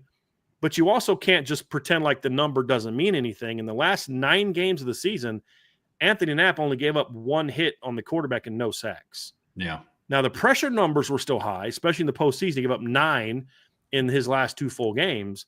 But giving up a pressure where you're still engaged is a lot more effective than giving up a pressure where you let a guy just whoop you, which is what was happening early in the year. So even last year, we saw growth. How much of a jump can he make in year 2? That's really the question, guys. Well, and it goes back to one of the points that we brought up earlier. Anthony Knapp's progression as a starter is going to relate directly back to what Joe Rudolph does this year heading into year 3. So a lot of the guys that you pulled up, either their year 2 was under Harry Eadstan or their freshman year was, a baseline from Harry Eadstan. Outside of Liam Eichenberg, who was under, I believe, Jeff Quinn for his entire time as a starting offensive lineman at Notre Dame. But even he was a junior his first year in the starting lineup. So his first couple seasons, he was under Harry Eadstan's regime. And so this is going to go back to the Joe Rudolph conversation of how was he going to help groom Anthony Knapp into a really good second-year starter. But it's not nice to be. I mean, it would be nice if Emil Wagner made an elite jump and became a stud. If Billy Schrouth had like an Aaron Banks 2020 type of season. But Anthony Knapp's jump is a necessity if Notre Dame's offense wants to do it. It's not a would be nice to. If Anthony Knapp plays at the same level that he did last season, and I do not think that he will, but if he does, this offense can't do what it needs to get back to the national title game. But if he makes a similar jump to what those other guys did, then he will serve as a foundational piece to a line that has a chance to be one of the best in the country.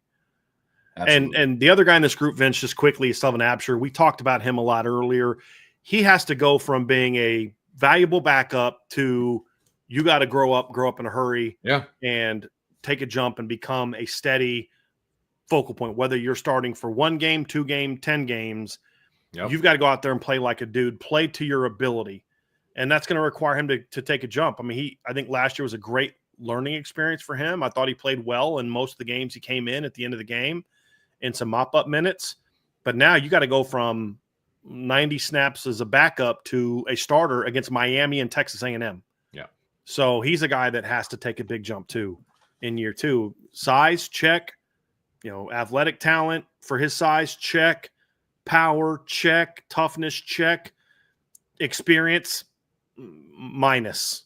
I mean, that's really the key. So he's going to have, to your point, Vince, of this section, he's going to have to take that next step and go from being a backup to a good starter. He doesn't have to be dominant, because leave that to Billy, Ashton, and Anthony, Emil. Just be somewhat. You can't be a liability, right? And you're going to have some up and down moments, but you got to make sure your down moments aren't, oh shoot, I just let a run through, to the quarterback on 3rd and 5 with the game on the line. Like, I mean, those are going to be the things for him. It's just, you got to grow up in a hurry. The talent's there, guys. I really don't worry about. I haven't stressed out. I mean, it's annoying that once again we have another injury to the offensive line. Just generally speaking, it's annoying. Yeah, I would have loved to see what Charles Jagasaw could do this year and as a healthy full year. But it's like, okay, so they got to play Sullivan Absher most likely. All right, there's a lot of teams in college football that would love for him to be their starter, much less his off the bench starter because someone got hurt. You know what I mean? Like, as a junior, Sullivan Absher starts for over half the teams that Notre Dame plays this year. And that's just based on what we've seen of him so far in college. Doesn't even get to his potential. So I'm honestly not super worried about it. But now we just need to, I'm not worried about whether or not he has the tools. Now we just got to see him put it together. Well, and we've talked about in the past the difference between coming in as a sub and, as a second team guy, somebody's just on the depth chart, and how you prepare, and then how you prepare knowing that you're the starter and knowing that, you're the guy. And for however long that lasts, you're the guy. And, Notre Dame has arguably their 2 biggest games right in the front of the schedule. And that you are going to be the guy for those 2 games. And it's how you prepare. It's a mental task. It's all of those things, right? And so he has to be able to check all the boxes that you talked about, as well as, look, I'm the starter now, and I need to prepare. Not that they don't prepare as a starter, it's like a starter, though. but it's different. It is different. It's different. And we've talked about that before, but I think that is a very important piece to this. If you're Sullivan Absher, you left spring feeling like, I'm probably the 6th man. I'm the next guy in. That's a different preparation mindset than knowing you're in the top 5. You're starting.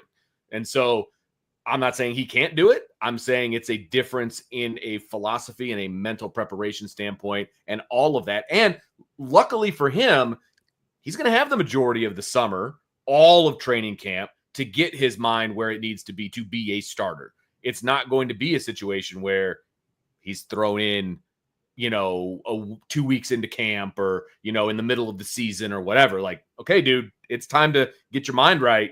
You're starting. And so I think that's a piece of the puzzle too, that I'm not necessarily afraid that he's going to do it, but it's something that we have to talk about as well. Let's talk about this next group of guys, fellas. And that is I love the name of this group. It's the Please Stay Healthy group. It's my favorite group, I think. Vince, I'm going to let you kick this one off because obviously you're a big Ashton Craig guy. I am. Indiana in-state offensive lineman. And he's another one that, look, his numbers are a little bit more, okay, you've got to kind of consider who they played and also like how much, like he's only played 6 games. So, it can be a little bit misleading, but Anthony Knapp has started 7 games in his career. Or 6 games in his career. He started at the end of the 23 season against Wake Forest. He started against Stanford, and he started in the bowl game against Oregon State. He also started last year. He started against Texas A&M, thought he played pretty well that game, started against Northern Illinois, he started the game against Purdue. In the 6 games that Anthony Knapp has been a starting offensive lineman, Notre Dame has averaged 239.5 rushing yards a game. Ashton Craig, you mean? Ashton Craig, what did I say? Okay. Knapp. See, I'm still thinking about the Anthony I know, Knapp. we talked about him a lot. Yeah. Ashton Craig they've averaged 239.5 rushing yards per game. I think Joe Otting's a good football player. I think Ashton Craig has a chance to be a really good football player, Vince, but he's got to prove that he can stay out there. He's got to stay healthy, and I love his get off. I love his leadership ability. All of those things when it comes to Ashton Craig. It's just, again, he needs to prove that he can be out there for an entire season. If he can do that, he can kind of be the gel that kind of holds this line together, because I think you've got a lot of good things on the right. You got a lot of good things on the left. And I think Ashton Craig can be that unifying piece in the middle that just really makes this offensive line go to the next level. I just really like his play, the way he gets after it, his get off after he snaps the ball, all of those things. But again, we need to see it for a whole season. And I think he has the ability. We've seen enough for me to know, in my opinion, for if he plays the entire season, for him to be one of the best centers in college football. Like that's where I'm at with Ashton Craig. I think he's got the ability to do it. I think he can do it, but he's got to stay healthy. You've got to be healthy the entire season if you want to be considered in that group of guys. Vince, you look at how he played against Clemson when he came off the bench for Zeke Correll, and you look at how he played against Texas A&M last year, and there should be no doubt of what you just said. Right. Like, there's some level of consistency he needs to gain. It's just true for all young linemen or inexperienced offensive linemen. But when Ashton Craig is on, he's been really good. Really good. He's just and the injury last year wasn't like, oh, he's injury prone or he's kind of soft or it's a guy rolled up on his knee. It was it's just there's not a lot. I mean, well, number one, keep moving your feet. That's why you don't lock your feet in the ground. You're blocking. That's why you keep moving your feet. But other than that, I mean, he hasn't had a checkered injury history before that. It's just, but sometimes when it starts, it just never stops. Right. And that's my question. And then, of course, Charles Jagasaw. Yeah. The biggest enigma on this football team. Yeah. Look, the injury was unfortunate, but I think once he is deemed able to return and participate as a member of this offensive line unit, coaching staff is going to have a lot of interesting questions on their hands. Let's just say Sullivan Absher earns a starting job and Notre Dame's offensive line is rolling. Do you take Sullivan Absher out? I don't think that's as much of a given as what some people think that it is. Yeah. Because, look, at the end of the day, I love Charles Jagasaw, and I love what his potential could be. At this point, I'm fully ready to talk about his potential again in 2026. Right. He's got to prove that he can stay healthy. As unfortunate as that is, it's not his fault. The injuries are unfortunate. One of them could have been avoided. Yes. I'll just say that. But they are unfortunate. But where, as a coaching staff, do you begin to balance out? It's like, okay, well, the minute whoever the starting right guard is at Notre Dame plays a snap in the second half against Miami, he will have now had more experience than Charles Jagasaw at right guard. No, he'll need to play more than one series because remember, Jagasaw came in at the end of the second quarter. Okay. So I'm sorry. Hold on.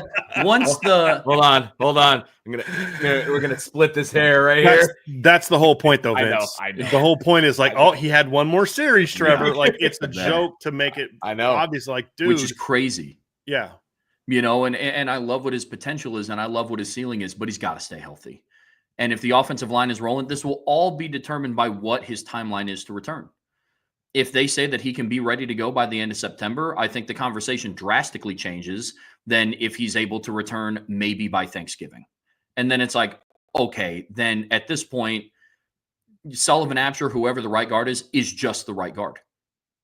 And that's going to be, because what do you weigh? Experience and good performance? Because by that time, we'll know if this is a Joe Moore Award finalist unit or Exactly. If he's coming back in November, which, looking at the schedule, their November 1 game is Pitt? at Boston. Okay, College. so that starts their late season stretch. So they will have played Miami, they will have played Texas A&M, they will have played Boise, they have played NC State, they will have played USC, will have played at Arkansas, and you're coming out of a bye week.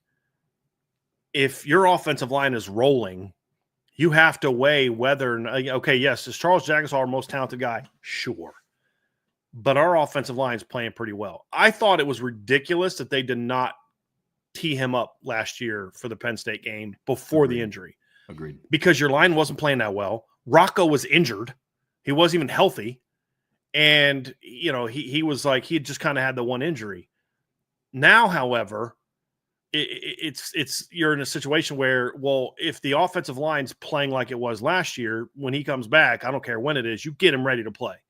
But your point is, what if Sullivan Absher is locking things down? Him and Emil have a great rapport. Him and Ashton Craig have a great rapport, and your offensive line is just rolling people, and you're considered the leader for the Joe Moore Award, or at least in that conversation. Do I want to rock that boat? That's a very good question, Trevor, and I don't know the answer to that. And part of that's just going to be overall health, and then of course how well Sullivan is playing. You could have a Joe Moore Award-winning offensive line in spite of Sullivan Absher, and then that's when you throw him in there and you say, okay, we get Charles back and we're ready to rock and roll. That's going to be I hope that it's a tough decision for Joe Rudolph. Absolutely. Because if it is a tough decision, it means Sullivan Absher played really well. Mm-hmm. If it isn't, that means Sullivan Absher didn't play very well, or someone else got hurt, or someone else isn't playing well. Yeah. It could be like, let's say Anthony Knapp is struggling just as much as he did last year in pass pro. Jagusah comes back mid-October. It may be like, look, we need to get him going at left tackle again. Emil could be banged up, and you're like, hey, let's kick him out. I mean, there could be lots of things in that regard, but I hope that it's a tough decision because, hey, we're playing so well. I don't know how we do this.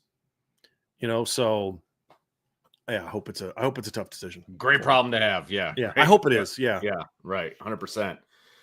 Our next group of guys that we want to talk about is kind of these guys that are kind of on the fringe and will be potentially. Add the freshman to this, Vince.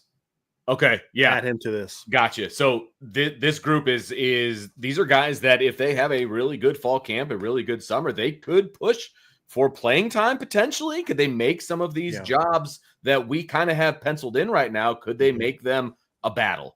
And the guys we're kind of talking about, and we'll obviously break them down, but the group consists of Gerby Lambert, who's obviously coming off of an injury, Styles Prescott, Joe Otting, and then true freshman Will Black. What are these guys going to do? Are they going to push these guys? Are they going to make this into a competition? And what does that look like, Trevor? I'm not sure. I want to kick this one off because big picture, what you want in fall camp, if you're Joe Rudolph, is you want to have some days where you're like, hey guys, are you seeing what I'm seeing from Gerby Lambert? Are you seeing what I'm seeing from Anthony Knapp? From Will Black? We got to have a conversation here. Are we sure we have the best 5 on the field? Hey, are you guys seeing what Joe Otting is doing at center, at number 2 center right now? He's killing it. What do we think about, since Jags won't be back until again, this is the unknown of they'll have a better idea when fall camp starts how long Jagusah is going to be out. We don't know if he's going to be out 1 game, 2 games, or 10. But the point is, Joe Rudolph will know. And if it is going to be a long time, and Ashton Craig looks great, but Joe Otting's killing it at center, well, maybe our best 5 is Joe Otting at center and Ashton Craig bumps over to right guard.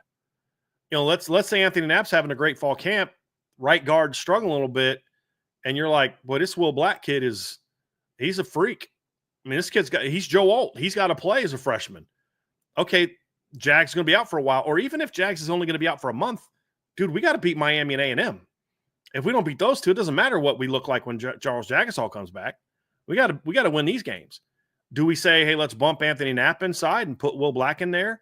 Let's say that Emil Wagner's locking it down at right tackle and Knapp's killing it at left tackle and your center left guard's fine, but your right guard position is just okay, or maybe Sullivan Absher's playing great, but Gerby Lambert's just too good not to play. He's like, dude, he's one of our 5 best linemen. You're not going to bench Emil Wagner, and I don't think you're going to kick Emil Wagner into guard, but I wouldn't mind kicking 6'7", 340-pound Gerby Lambert inside the guard if he's one of your 5 best. So I hope that the decision to start someone at right guard is not an easy one, and not because nobody earned it, but because this group of players in some way, shape, form, or fashion is playing at such a high level that you have to make a decision on what is our best line. And like with Styles Prescott, it's not the Styles Prescott outplay Anthony Knapp. It's like I just said with Will Black. It's the same thing. What if they're not sure about right guard, or right guard's playing fine, but Prescott is killing it as the number 2 left tackle? Like, this guy might be one of our best 5. Well, then you got to kick him inside. Knapp, maybe you move Knapp inside. Maybe you Styles inside the guard. That's an option too. The only guy that I am not kicking inside under any circumstances is Will Black. That's the only one. If it comes down to Will Black and Anthony Knapp both have to play, I'm kicking Anthony Knapp inside. I just am. I'm not kicking my 6'7", 305-pound, long-armed, incredibly athletic left tackle prospect inside just because I love Anthony Knapp. And Anthony Knapp's going to be a heck of a player for you somewhere, but move him inside. Everybody else, Gerby, Styles, Joe Otting, Chris Tarrick, he's another one we could add into this. He's one that you put up. We should have mentioned Chris Tarrick in the please stay healthy category. Like, he's another one that's like, dude, if you're healthy, your depth at guard is fine. And he may push for that spot if he's healthy. But if Gerby's your next best guy, kick him inside. Like, it's simple. If Styles Prescott's too good to not play, kick him inside. I think Styles could play guard. If Joe Otting is too good not to play, maybe you move him up to center and kick Ashton Craig out. I think those are all things that you hope that the staff at least has to have we got to talk about this conversation because of how well these guys are playing. Not because, well, Knapp's really struggling, or Ashton Craig's not moving like he did before the injury, or, Emil did nothing but eat Cheetos all summer and watch, reruns of Golden Girls. Like, he's completely out of shape and not ready, which is, if anyone that knows Emil Wagner knows, that's not happening. But I'm making the point, like, barring something, like, we don't want it to be a conversation because someone's injured or not playing well or whatever. You want it to be a conversation because, hey, dude, Anthony Knapp's everything I thought he would be, and so's Will Black. We got to figure something out. What's our best 5-man lineman look like? I don't know the answer to that, but you hope that they have to have those conversations. And I think this kind of talent, you got 2 5-star players, guys, in this conversation. I don't care about 247 and Irish Breakdown, Brian Driscoll 5 stars. When you've got these guys battling as part of your 2 deep, but probably not going to start, you're in a great position on the offensive line. But it also gives you a greater margin for error, because if somebody else does get hurt, or somebody does not perform, or they're just so flipping good, well, if one of these guys is in the starting lineup, it probably means a good thing. It probably means they were just too good not to play. And that's not a bad thing. I mean, I wouldn't be shocked if Gerby, if he's healthy, that's a big if, because we don't know that Gerby's going to be healthy at the beginning of fall camp. If Gerby's 100% healthy and he's playing at a high level, maybe we're seeing a bit of a rotation at right guard. If Will Black comes in and just dominates in fall camp and maybe like, look, Sullivan's playing well, but we got to get our best 5 on the field, and he's just not one of our best 5. Because Will Black's just, guys, this kid we're going to have for 3 years, and he's going to be a top 10 pick. So just let's get him on the field as quickly as possible. It may not happen. I'm just saying you hope that those conversations have to be had.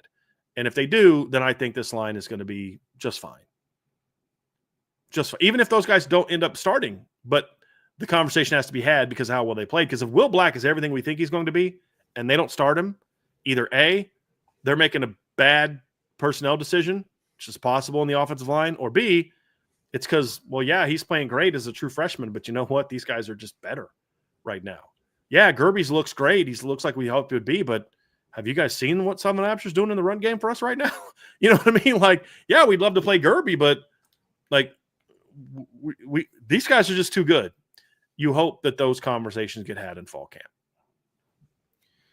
That's going to do it for our depth chart breakdown. Definitely make sure that you hit the like button, the subscribe button, the notification bell, share with your family and friends, and of course, join the boards at boards.irishbreakdown.com for all of your intel needs and all kinds of actually really fun conversation going on over there, as well as a recap of the announcement from IB Nation Sports Talk last night that we are officially moving, well, not moving over to, but coinciding with being live on the radio as well. So you definitely want to check out that announcement over there because that's a lot of fun information going on over there for the night show. But stay tuned because we've got more information coming for you on this show. And of course, in the meantime, jump over at boards.irishbreakdown.com.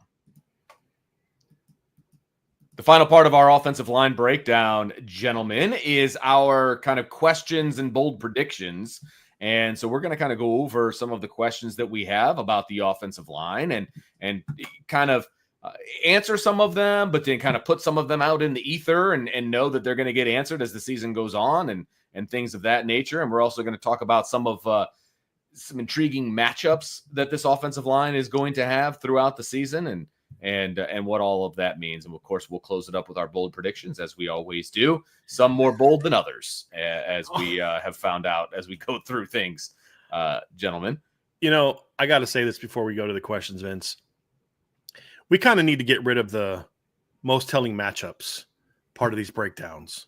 Okay. Because the answer's the same every time. It's Miami and Texas A&M. Miami and Texas A&M, the first two of the year. It's like, so we'll go a little bit deeper into that this time, but it's just the way that the schedule's set up. I mean, it's like, what are your most selling matchups? Your first two, you got to get through those. Right. You know?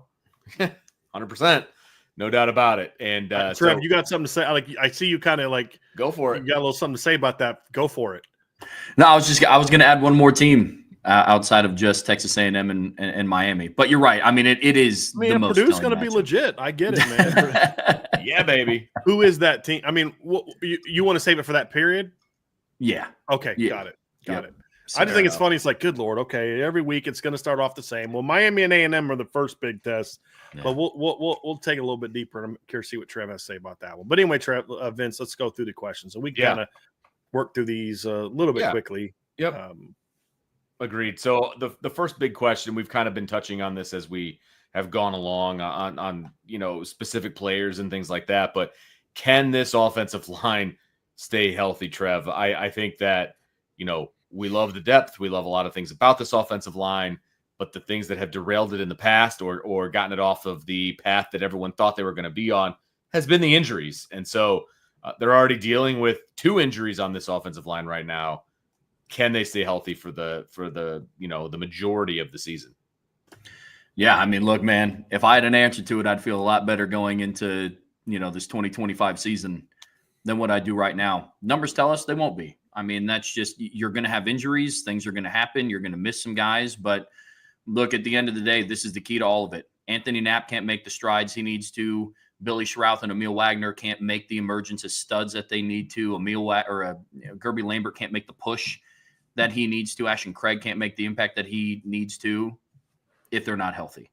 And that's going to be the biggest key to this group, because that's going to fall into every other question that we have here on this list. That's going to fall into breakout performances and impact performances and what's the biggest games. You can't do any of that if you're on the sideline in street clothes. What's question number 2, Trev? Question number 2 is, can it reach its full potential?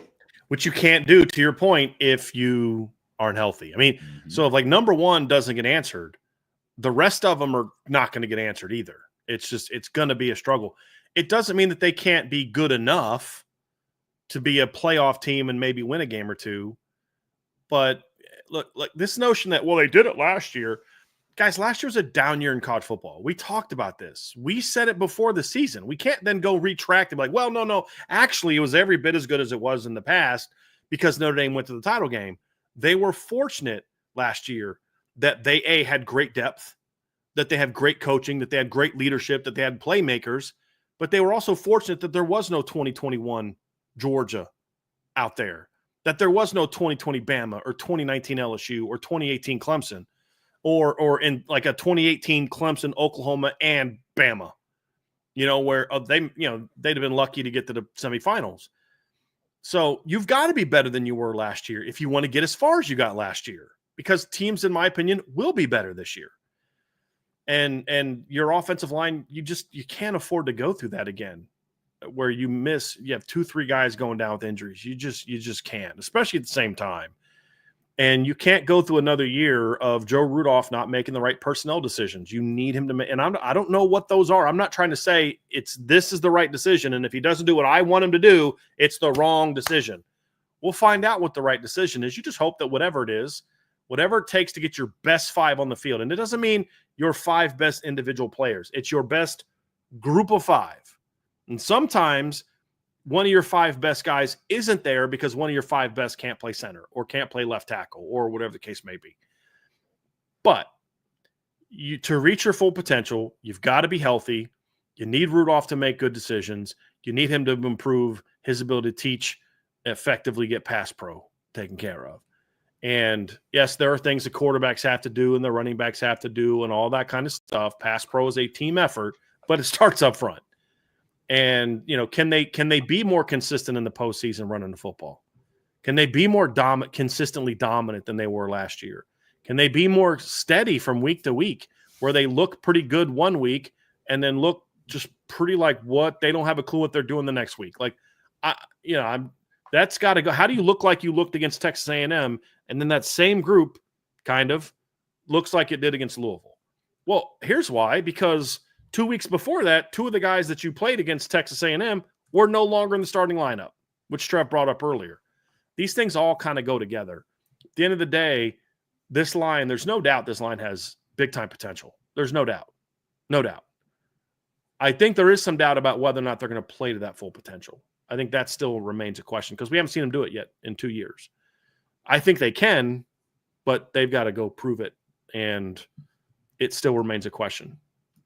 An optimistic one, but still a question. So let's jump into the category that you said we wanted to throw out. But we got one more question. Who steps up? Well, we have can Rudolph prove himself to be an elite online coach?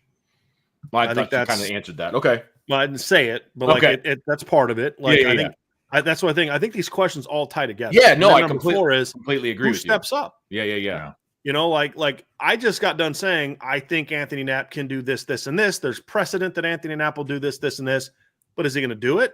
Right. I think Sylvan Absher is going to be good. I think he can do this. I think he can do that. But will he do it? Vince is like your NFL wise, you're the still the head of the Cam Hart fan club, right, in the NFL. But now in college, you've kind of taken over the Ashton Craig fan club. And I don't mean that like he's not really a fan. It's his evaluation leads him to believe that Ashton Craig could be a stud. So we just kind of joke with him about the fan club thing. I don't disagree. Trev doesn't disagree. But like you obviously believe it, but you also will say, but he's got to go show it. I think Emil Wagner getting a lot of preseason All-American love. He's got to go show it. I think Billy Schroth can be a stud. He's got to go show it. Who steps up? Because they won't win a Joe Moore award if everybody just repeats what they did last year. They won't be good enough to compete for a championship this year if everybody plays the way they did last year. It's just not going to happen. So who steps up? And then how many someone step up, I think is important too. And I think it all gets tied into that's part of Joe Rudolph putting the right people in the right place. It's part of Joe Rudolph doing the things necessary to get the most out of his offensive line. I think these things all tie together. And in one breath, we're excited about the O-line. In the next breath, I really don't know what they're going to do. If we're really being objective about it, we can talk about the potential, but also say, I think this unit has more to prove than the wide receivers. I mean, the only thing the wide receivers got to prove that they can do it in a Notre Dame uniform, what they've already done somewhere else at the Power 5 level. Like, the offensive line is completely different. Nobody's proven that they can be what they need to be, not consistently. And that's why I think that there's still a lot of questions about this line. But guys, in the same breath, there's so much talent and potential that it's hard not to be excited about it too. And if Joe Rudolph is the coach that we hope he is, and Marcus Freeman thinks he is, it's going to be a fun year on the offensive line, but they've still got to go prove it. No doubt about it. And proving it starts in week one. And we will find out very quickly kind of where this offensive line stands when Notre Dame goes on the road against Miami. And then, of course, 2 weeks later, they have a bye week, but they're going to have to figure it out again when Texas A&M comes calling in game 2/week 3. So no warm-up games for Notre Dame's offensive line. And what do you get for fall camp? You've got to go into your defense for the first 3 weeks of fall camp. They'll be tested. You say, well, you don't go get your own defense. You do in fall camp. You don't during the regular season, but you definitely go against your defensive line in fall camp. And that's going to be right. There's going to be a trial. There's going to be a baptism by fire, not water, with this offensive line for the first couple months of the season if you include fall camp. Yeah, we're not going to have to wait long to find out what this offensive line is going to be made of. And can they use now their experience to kind of anchor them going into a matchup against Miami on the road to open up the season for the 5th season in a row now? You know, can they use that experience that now you're opening up at home at night against a Texas A&M team that brings back Albert Regis and Cassius Howell, and they brought in TJ Searcy, and like, you know, there's a lot of talent on both of these defensive lines. The third team that I was going to bring up in the most telling matchups is Boise State. I think their defensive line is really good. Between Jaden Virgin Morgan and Braxton Feely. I mean, we're talking about two guys that combined last season for like 24 and a half, almost 25 tackles for a loss, combined for over double-digit sacks. That's going to be another telling matchup for them, you know, because you get the hype of the first couple games out of the way and like the magnitude of both of those. This Boise State game, it's not a night game kickoff. You know, it's the beginning of a 3-game homestead for you guys off the road from Arkansas, which will also be another test. I don't think Arkansas has an elite defensive line. They have elite size. I mean, one of their defensive tackles is like 350 pounds. But I think from a skill set wise, I think Boise State's going to be another challenge. Not more so than Texas A&M and Miami, but I think more timing of where the season is at. I think that's going to be an interesting challenge for that offensive line. Vince, are there any other games that you look at and say, okay, because like I could argue Miami's got some new guys on the D-line. A&M's got some new guys on the D-line. We may not get there. Miami's in a new defense. We may there's a chance that we may get a little bit of a false confidence from that first 2 games as well. Like what if Miami's D-line isn't quite up to speed in game 1 with a new defensive coordinator and a couple new guys into the system? Now, yes, they have some studs coming back, obviously.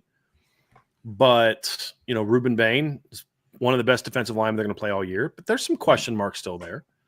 They're going to have a new-looking linebacker room.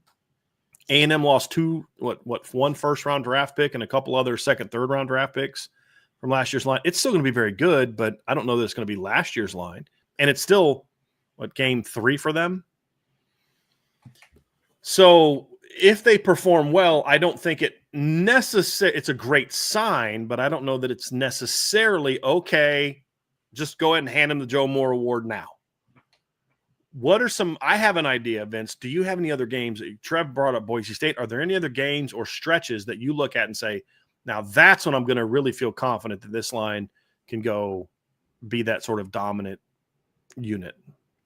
Well, the key word there is dominant. And for me, I think the stretch of Boise, NC State, Southern Cal, all at home, all games that could bite you if you're not ready to compete.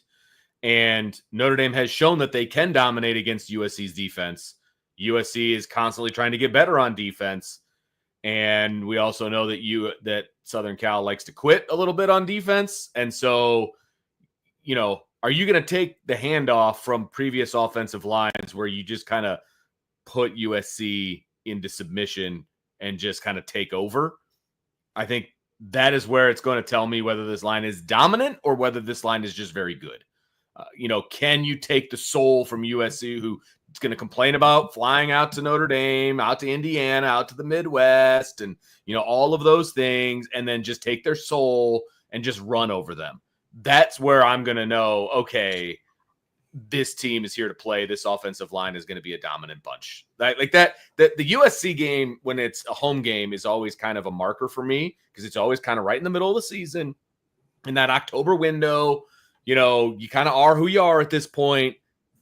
Can you just take the soul of USC and run with it? I think that's going to be a big stretch for me.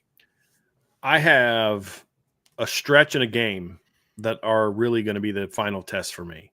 The stretch, and you guys have already talked about this, it's Boise to USC, because I'll throw NC State in there. I mean, Trev, you and I had two NC State defensive linemen on our all-opponent team, and Trevally Price and Brandon Cleveland.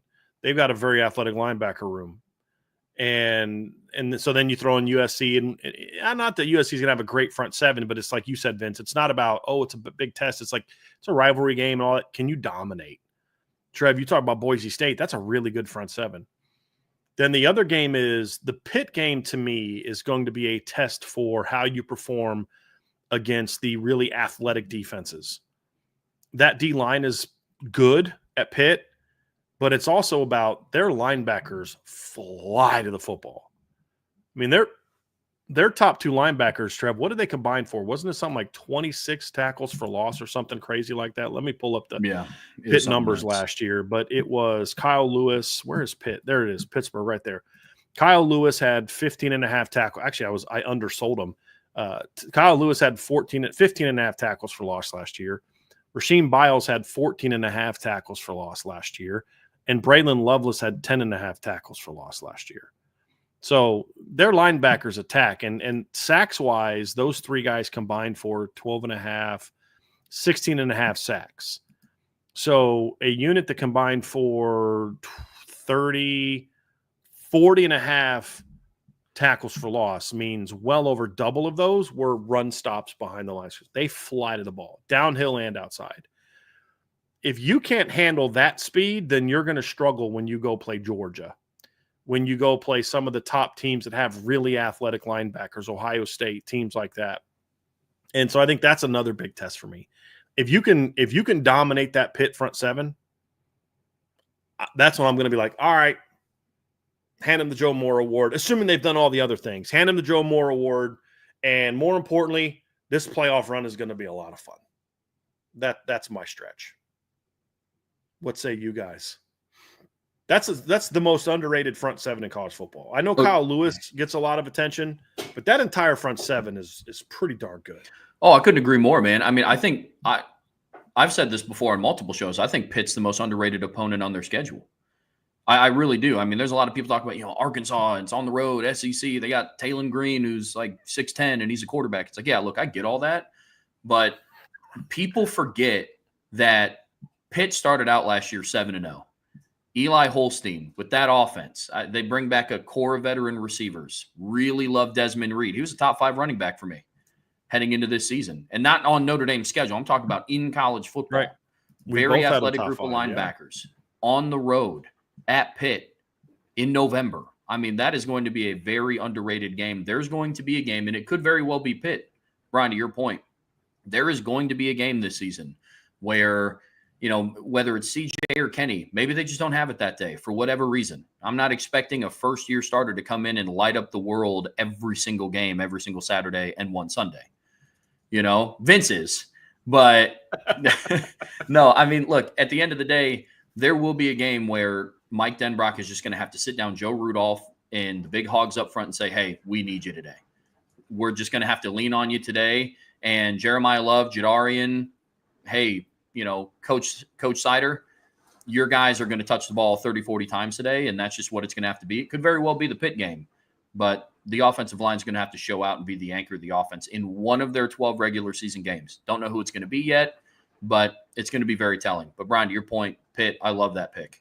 I really do. Yeah. Yeah, and then, of course, playoffs. But that I think is the final test for this team is even if you win the Joe Moore Award, if you don't then show up and do it in the postseason, it doesn't matter. Right. 100%. And that's why I'm not as like, the line played great, because they didn't play great when it mattered most, and that's in the postseason. It matters what you do in December and January now. That's where when you're when you're Notre Dame. Yeah. Yeah. 100%. I mean, because look, at the end of the day, what are the expectations of Notre Dame? It's win national championships. It's be successful in the postseason. That's what college football is now. What is the postseason? And it's a tournament. You got to be your best. It's win or go home, and so that's where Notre Dame needs to be at its best. They have to get there. That's super important. Don't get me wrong, super important to get there, But once you're there, what do you do in the postseason? That's what will ultimately matter and what will ultimately shape everybody's thoughts about this team and teams in the future. So that's where we are. Well, and I think that also, and Vince, you just answered the whole what makes a successful season, which is the next. I think you literally just answered it. It's do what you do in the regular season, but you're Notre Dame. It's when I think of great Notre Dame's offensive lines, I think of 1992, that Notre Dame offensive line just taking that Cotton Bowl against A&M over and just dominating in the second half of that game. Yep. Just dominating. You know, that's what I think of. And when I think of great offensive lines, I think of Notre Dame going against NC State's D-line in 2017 that had 4 NFL draft picks, including the number 5 overall pick, and every other draft pick was 4th round or higher. Their middle linebackers a third, and Notre Dame runs for over 300 yards in that game. Mm-hmm. It's like it didn't matter. There's nothing NC State could do about it. Like, that's all fine and dandy, but if you don't do it in the postseason, it ultimately it doesn't. Right. It doesn't mean a whole lot. Doesn't matter. Not saying that O-line didn't do that, because I thought they battled their tails off against LSU. I'm simply making a point about this line. Right. And so what constitutes a successful season?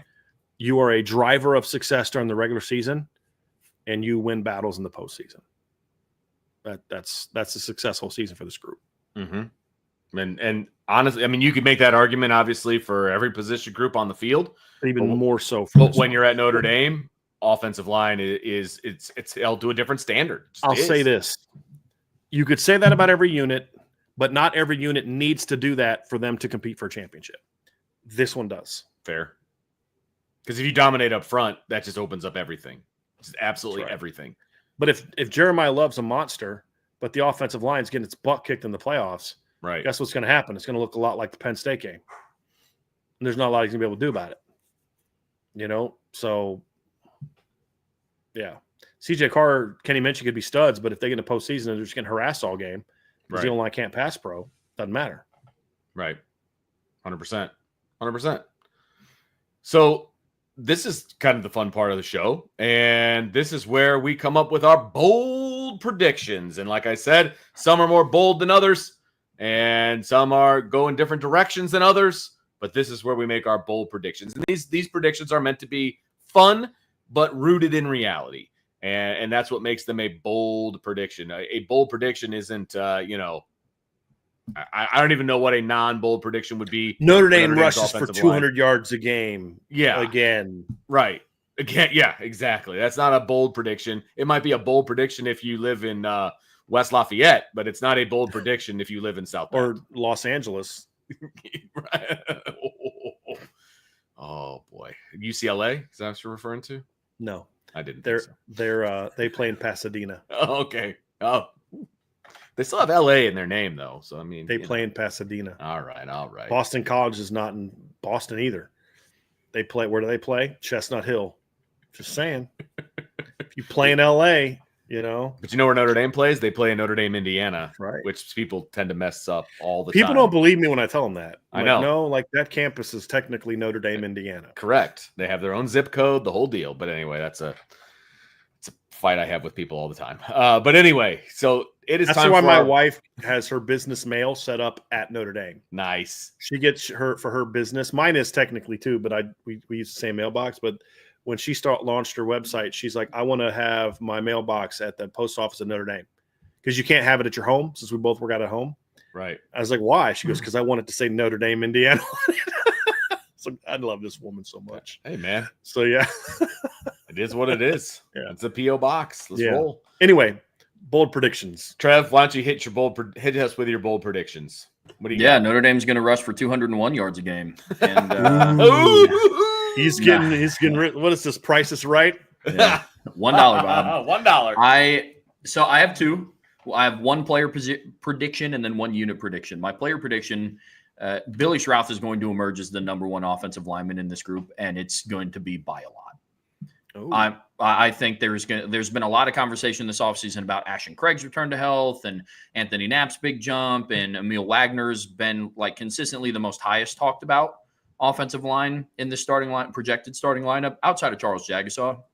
That situation is what it is. But look, the run game is better with Billy Schrauth in there. He was shown last year that he was their most consistent pass blocker as well when he started. I think I think by the end of this season, people will be talking about Billy Schrauth as Notre Dame's best offensive lineman. I don't think it's going to be all that particularly close. Not that the other guys are bad. I just think he's going to play at a very elite level. I think he's going to finally piece together a good season. He's of health. I don't think he's going to miss any time, and I think he ends this year with 0 sacks allowed. Ooh. That's my player one. Okay. My unit prediction, and you guys can take this how it is or however you want, whatever direction, but whoever starts against Miami will also start in the CFP semifinals. Okay. I don't think the offensive line is going to change. Okay. Take that for what you will. That could be they all stay healthy, and that's great. That could be I like to think of it as a Joe Rudolph for the first time in his career in South Bend makes the correct decision of rolling out the starting 5 in week 1. And you believe they dominate to the point where Charles Jagusah just doesn't have a place to play when he gets back? Is that kind of how you're seeing it? That's bold. That is bold. I think that part's if you just said this 2 weeks ago, I'd be like, dude, that's not a bold prediction. You're just basically predicting no one gets hurt. I think this dynamic of Jagusah coming back at some point does make that a very intriguing prediction.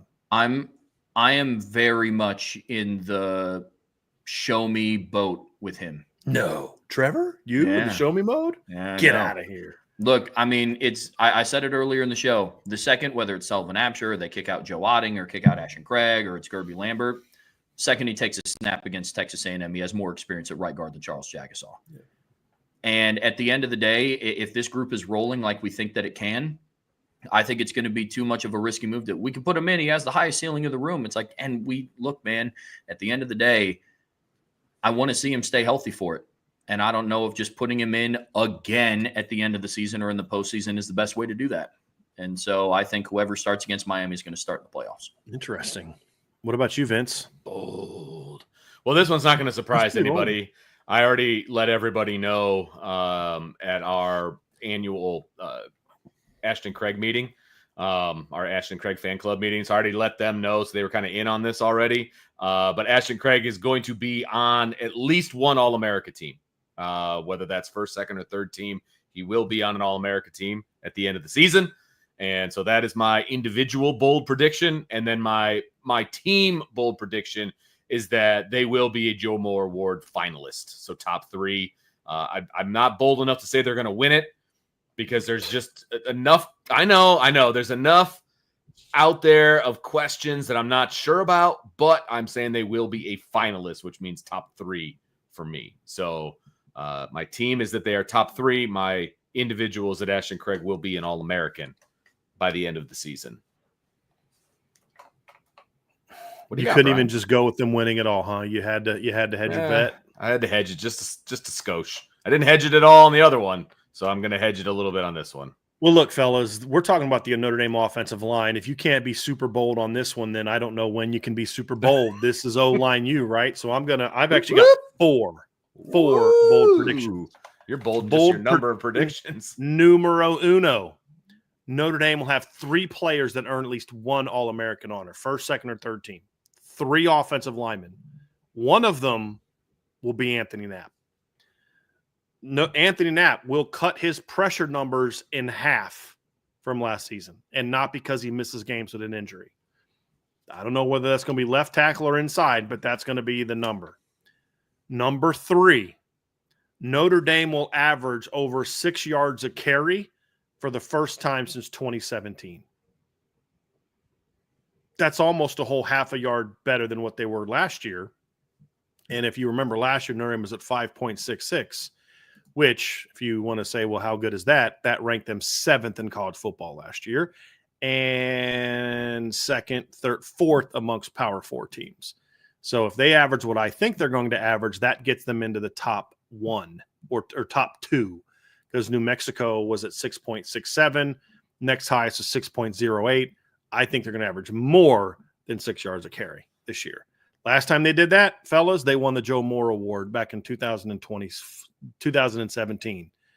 They will also win the Joe Moore Award in 2025. So 3 All-Americans, over 6 yards a carry. Knapp will be one of those All-Americans, and Notre Dame wins the Joe Moore Award. That's my bold predictions for the Notre Dame offensive line. And I think that's the only way you can really be bold, with this unit when you consider what the expectation and standard is. So there you go. See, you had to outbold me, but I appreciate it. I mean, dude, it's the O-line. We got to come correct. I mean, if you can't do that in this group, when you going to do it? You know? You're not wrong. You're not wrong. Yeah. All right. If you guys are more than welcome to put your bold predictions in the chat as we kind of polish up this section of our offensive line talk, and we'll kind of throw them up if you would like. But look, the offensive line is poised to have a great season. They are deep. They are talented. Which 5 is it going to be? And which 5 is it going to be at the end of August? And which 5 is it going to be in December? I think those are some of the biggest question marks that we've got. And I'm excited to watch it play out because there's a ton of talent around them. And how this offensive line plays this year will absolutely dictate where this offense is, the entire season and into the postseason. And you're absolutely right, Brian. This team this group needs to play their best football in December and January. And if they do, Notre Dame's going to have a good season. So very excited to watch this group play. There is absolutely no doubt about it. So that's going to do it for our offensive line talk. Make sure you hit that like button, that subscribe button, that notification bell, share with your family and friends. And of course, jump on our premium message board. That's boards.irishbreakdown.com for all of your intel needs. And then your favorite podcasting site that you subscribe to, make sure you do hit that subscribe button, and then go ahead, give us a review, give us a 5-star review. You can elaborate on that review if you would like, or you can just hit all 5 of those stars and hit submit. It really helps us out with the algorithm and all of those fun things when people are looking for a Notre Dame podcast to listen to. And we really appreciate those downloads and everything else. That is one of the major things that you can do to help us out. And of course, hitting that like button and the subscribe button on the YouTube channel also helps us out tremendously. So it doesn't cost you anything, just takes a little bit of your time, which we know is precious and is very expensive as well, but it's no dollars out of your pocket. And we appreciate the time that takes. Really, really does help us out. And we're not just saying that, it does help us out big time.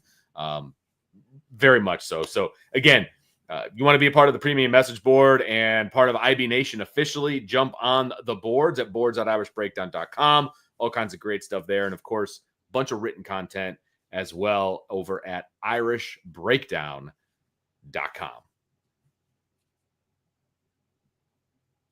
Before I move on to the next section, I have a couple things real quick. Number one, there were a couple bold predictions that I wanted to pull up that people did go to that I wanted to, which I kind of like as well. Number one, Vince, first of all, very well done, not being an A1 guy. Hate it. If you came over my house, and I actually like A1 with mushrooms. Okay, fair. When I go to like Texas Roadhouse and I get mushrooms, I'll have it with mushrooms. But you came over my house and used A1 on a steak, I'd be offended. That's why I refuse to make my dad a steak, because my dad doesn't love steak. I don't get it, but he puts A1 on it. So I was proud of him. We went to I took him to Ruth's Chris for my parents' 50th wedding anniversary when they were in town the other week, and he didn't do A1. I was so proud of him. I don't know if he enjoyed it or not, but he didn't. Couple ones here. I did see one. Somebody said, where is it? The comments to your thing kind of. Let's go real quick, guys. If other thing is, if you want to buy a membership for someone, do not do it via Super Chat. Talk to me, email me. We can do it because I only get half of what you give in the Super Chat. So just keep that in mind. Just shoot me an email. My email is real easy to do, brian@irishbreakdown.com. And then we'll hook you up. So real quick, but there's a couple others in here that I wanted to get to. Let's see here. Because the A1 thing kind of got people going. But somebody said the offensive line will give up less than 10 sacks this season, which is pretty bold. They haven't done that since 2013. I think Sebastian Emery had one. Knapp will have a touchdown somewhere or another. I dig that. It'd be a fumble recovery. As long as he's not giving one up, that's pass, okay. I dig that. I could see that. But I'm trying to find the one. Here we go. From Andre Tonsil, says the offensive line will allow less than 10 sacks this season. They haven't done that since 2013. The 2013 offensive line gave up 8 sacks. That had Zach Martin and Chris Watt, and that team threw a lot also. Yeah. Got a super chat from Raymond Harton.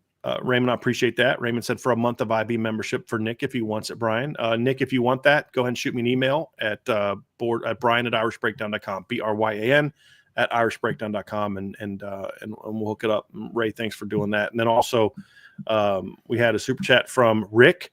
He said, here's a donation to get Nick more board time. Go Irish until they play my Aggies. Again, guys, we definitely appreciate this, but there's better ways to do this because you just basically gave $20. In theory, that should be 4 months of a membership, but Google's going to take half that.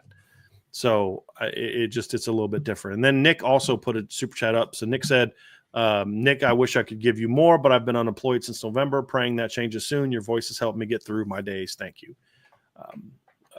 I'll definitely be praying for you, man. We've all been there, and it is tough. Nick said he's 35. It's tough to start over at 35. I definitely get that as well. We've been through some of those career changes and some of those risky career changes, including the one that I'm on now. And so I'll definitely be praying for you. And I appreciate and I'm thankful that God blessed us with with what he did, because honestly, we did take a big risk to start Irish Breakdown. And the biggest honor, and Vince will tell you this, we talk about this in private as well. The biggest honor I get truly is when people say, hey, I'm going through a tough thing in life, and you guys help us get through it. And honestly, That's one of the reasons that we started this, is because we wanted to build a community. We didn't just want to talk Notre Dame football. We'd do that. But we were really dead set on we're going to build a community and a welcoming community. And that's why we don't talk politics, because we want right, left, and center and everything in between welcome here around the unifying thing, which is Notre Dame football. And the fact that we're all human beings. We're not all Americans. We have people from Canada, people from Spain, people from all, like literally not like military people living in Spain, but people from Spain. And we all can unite around one thing, and that is Notre Dame football. And then the second thing we can all unite around is just caring about your fellow man. And so, Nick, I'm glad that this community could be that for you. And you see what people have done to step up. So, but we'll also be praying for you, man, and wishing you all the best as you look to get things in your life turned around, because I know a lot of us have been there, and it's a tough thing to get through, and we hope that you'll pull through it, and know that you'll pull through it. But just appreciate you being here with us, and we'll keep bringing the content, man, and helping you out as you get to those long days. No doubt about it. No doubt about it. Now back to football. All right. So this section of the show is our opponent preview. And again, the way we do this is we preview the opponent, but not how it relates. We're gonna have to start over that. Rick said, don't know another way, so I'll up the amount. Rick, I really, really appreciate that. Rick, wow. But here's what I'll ask you guys to do in the future is to email me, brian@irishbreakdown.com. We have a donation page in our store, our IB store, that you guys can do. I don't like to pump it on the show because honestly, I don't like flaunting, hey, we have a donation page. But when people ask about it, we have a link that we send them, and then the only thing that we then have to pay is the transaction fee. That's it. Yeah. Right. And so there's a friend of mine that gives money every year that I then can use for membership. So if there's a military member, or if there's someone go through things, people reach out to me all the time, I'll comp people memberships through that. And he goes through the donation page. And so we're always trying to, look out for people, because we've all been there. I mean, there was a time when my home was a tent. My sister and I shared a tent. My parents slept in a pop-up camper. That's where we were in life. I mean, we've all been there, you know what I mean? And so I so appreciate that people are willing to help. There's better ways where your money is being used right. better and more fully for that. And I send my buddy, like, look, these are how many people I used it for. These are how many people I've comped the memberships for, things like that. And because I want him to know that, hey, your money is being used for the right things. Not like, hey, baby, my buddy just gave me a donation, Ruth's Chris tonight. You know what I mean? Like, little vacation money. No, this is used for that. Mm-hmm. And that's just not, we use half of it, and then Google does whatever they do with the other half. So that's why we have an avenue. So that's why I say, just email me at brian@irishbreakdown.com, and we can take care of that. Because if you're going to give your hard-earned money to us, I want to make sure that as much of that as possible. We want it to go as far as possible. Yeah. That's right. 100%. That's right. So, but man, Rick, dude, that's really kind of you. And it's just one of the things that I love about this community is people just, when they see somebody else in need or going through something, It's outpouring. and it's immediate. It's just not even thinking about it. And it's just one of the And reasons we love this appreciate you, community. Rick, man. Like that was like, you got a huge heart, and everybody Big else time. that's donating, you know, Big in this time. regard, like it's very appreciated. really appreciated, big time. And so we're not coming down on you, Rick, in any No, way. No, it's awesome. It's just like exactly. I wasn't expecting. It's like there's just a better way where your money is being used. Goes further. Yeah, you know, we can make it go further. Is all. Absolutely. But we really appreciate you, Rick, and we appreciate everybody else that's kind of throwing in as well. And I know Nick appreciates it too. So thank you very much. Again, this is one of the things I love most about working here is the community. No doubt about it. I will and I don't want to go down this road too far, but I'll never forget the day that I was out on my deck on the phone with Brian, and we're talking about what Irish Breakdown was going to be and what we wanted it to be.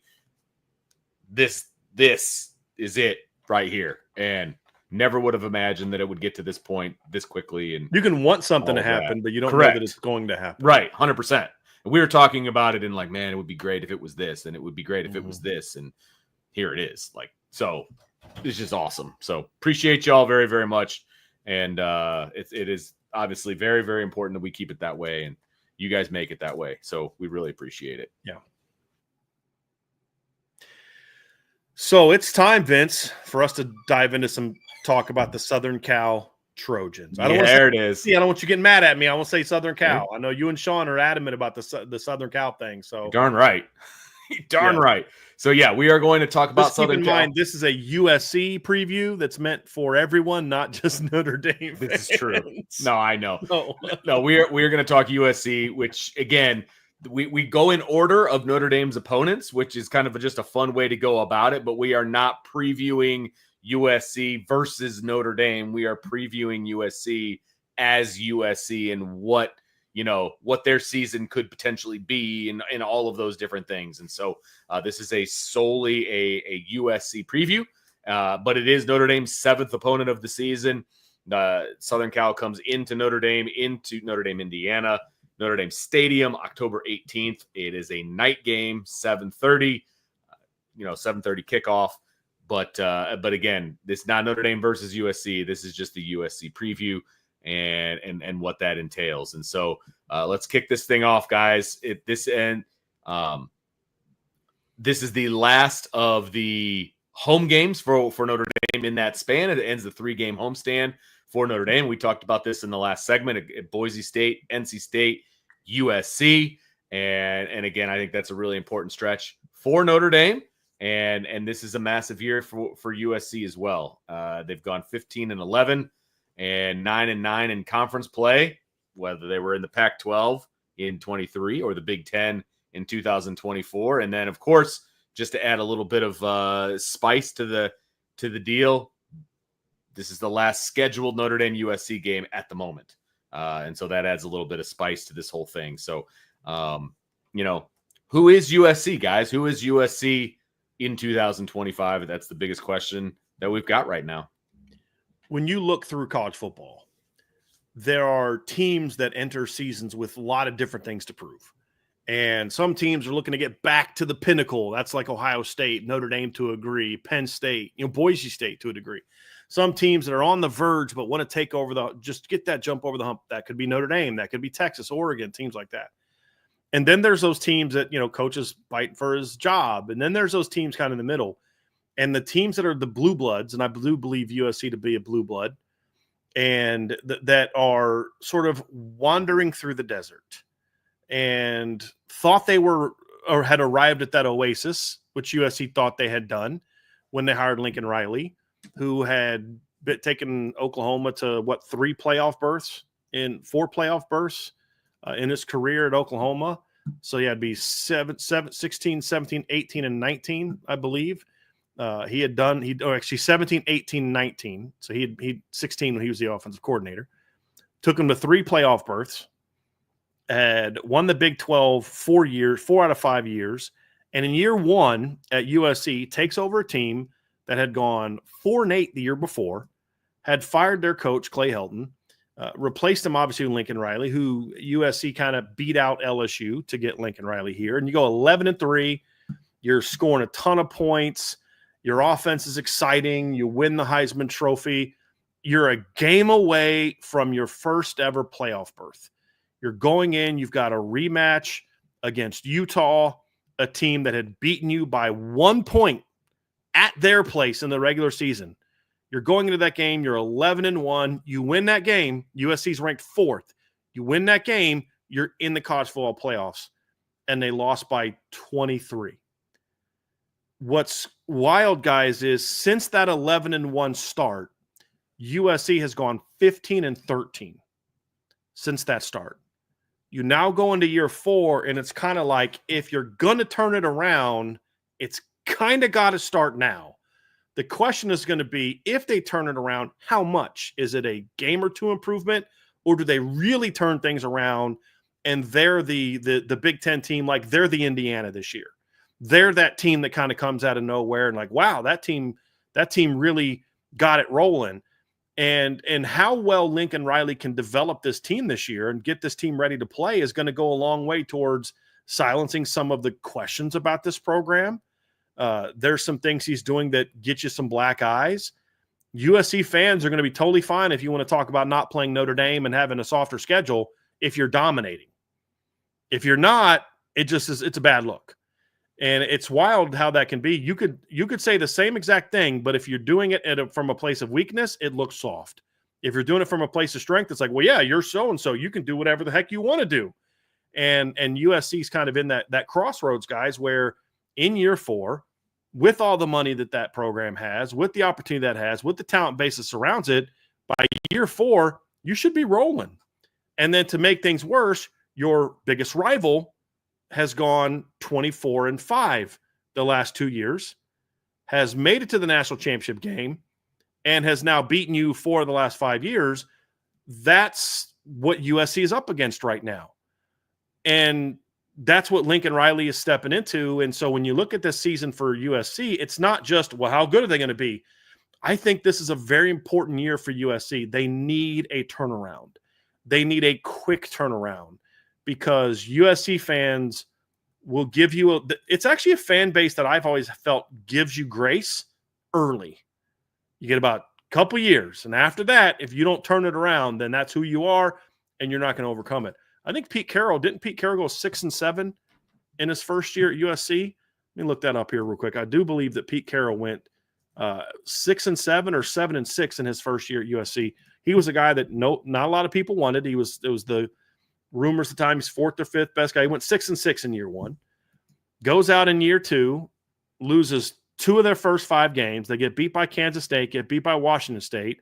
They're 3-2, and it's like, did they make a mistake? Then USC went on to win their next 8 games, finish 11-2, and the rest is kind of history. Co-champs in 03, outright champs in 04, played for the title game in 05, and like a down year after that was like 10-2. But they gave him a little bit of time. Lincoln Riley's getting a lot more time than Pete Carroll did because Pete Carroll was not a guy that necessarily had Lincoln Riley's track record.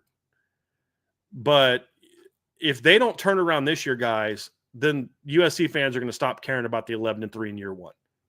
Your track record plus what you did in year 1 has given you a grace period to go 15-11 and still be able to survive. You match that 7-8 wins again this year. Now all of a sudden the heat turns way up in Southern California. That's what I think is at stake for this team, on top of just you're a blue blood. You're expected to be part of these playoffs. And we're going to find out if he can get him there. Yeah, I mean, I think that's a great point. I mean, look, Lincoln Riley is in a spot where he's regressed every year that he's been out in LA. And that's not a good spot to be in when you're heading into year 4. Typically, it's the other way around. You know, you look at the more traditional track records of, Marcus Freeman starts out, they're 9-4, but you see the potential, and then they go 10-3, and then you put it all together in year 3, you go 14-2, and you play for a national title.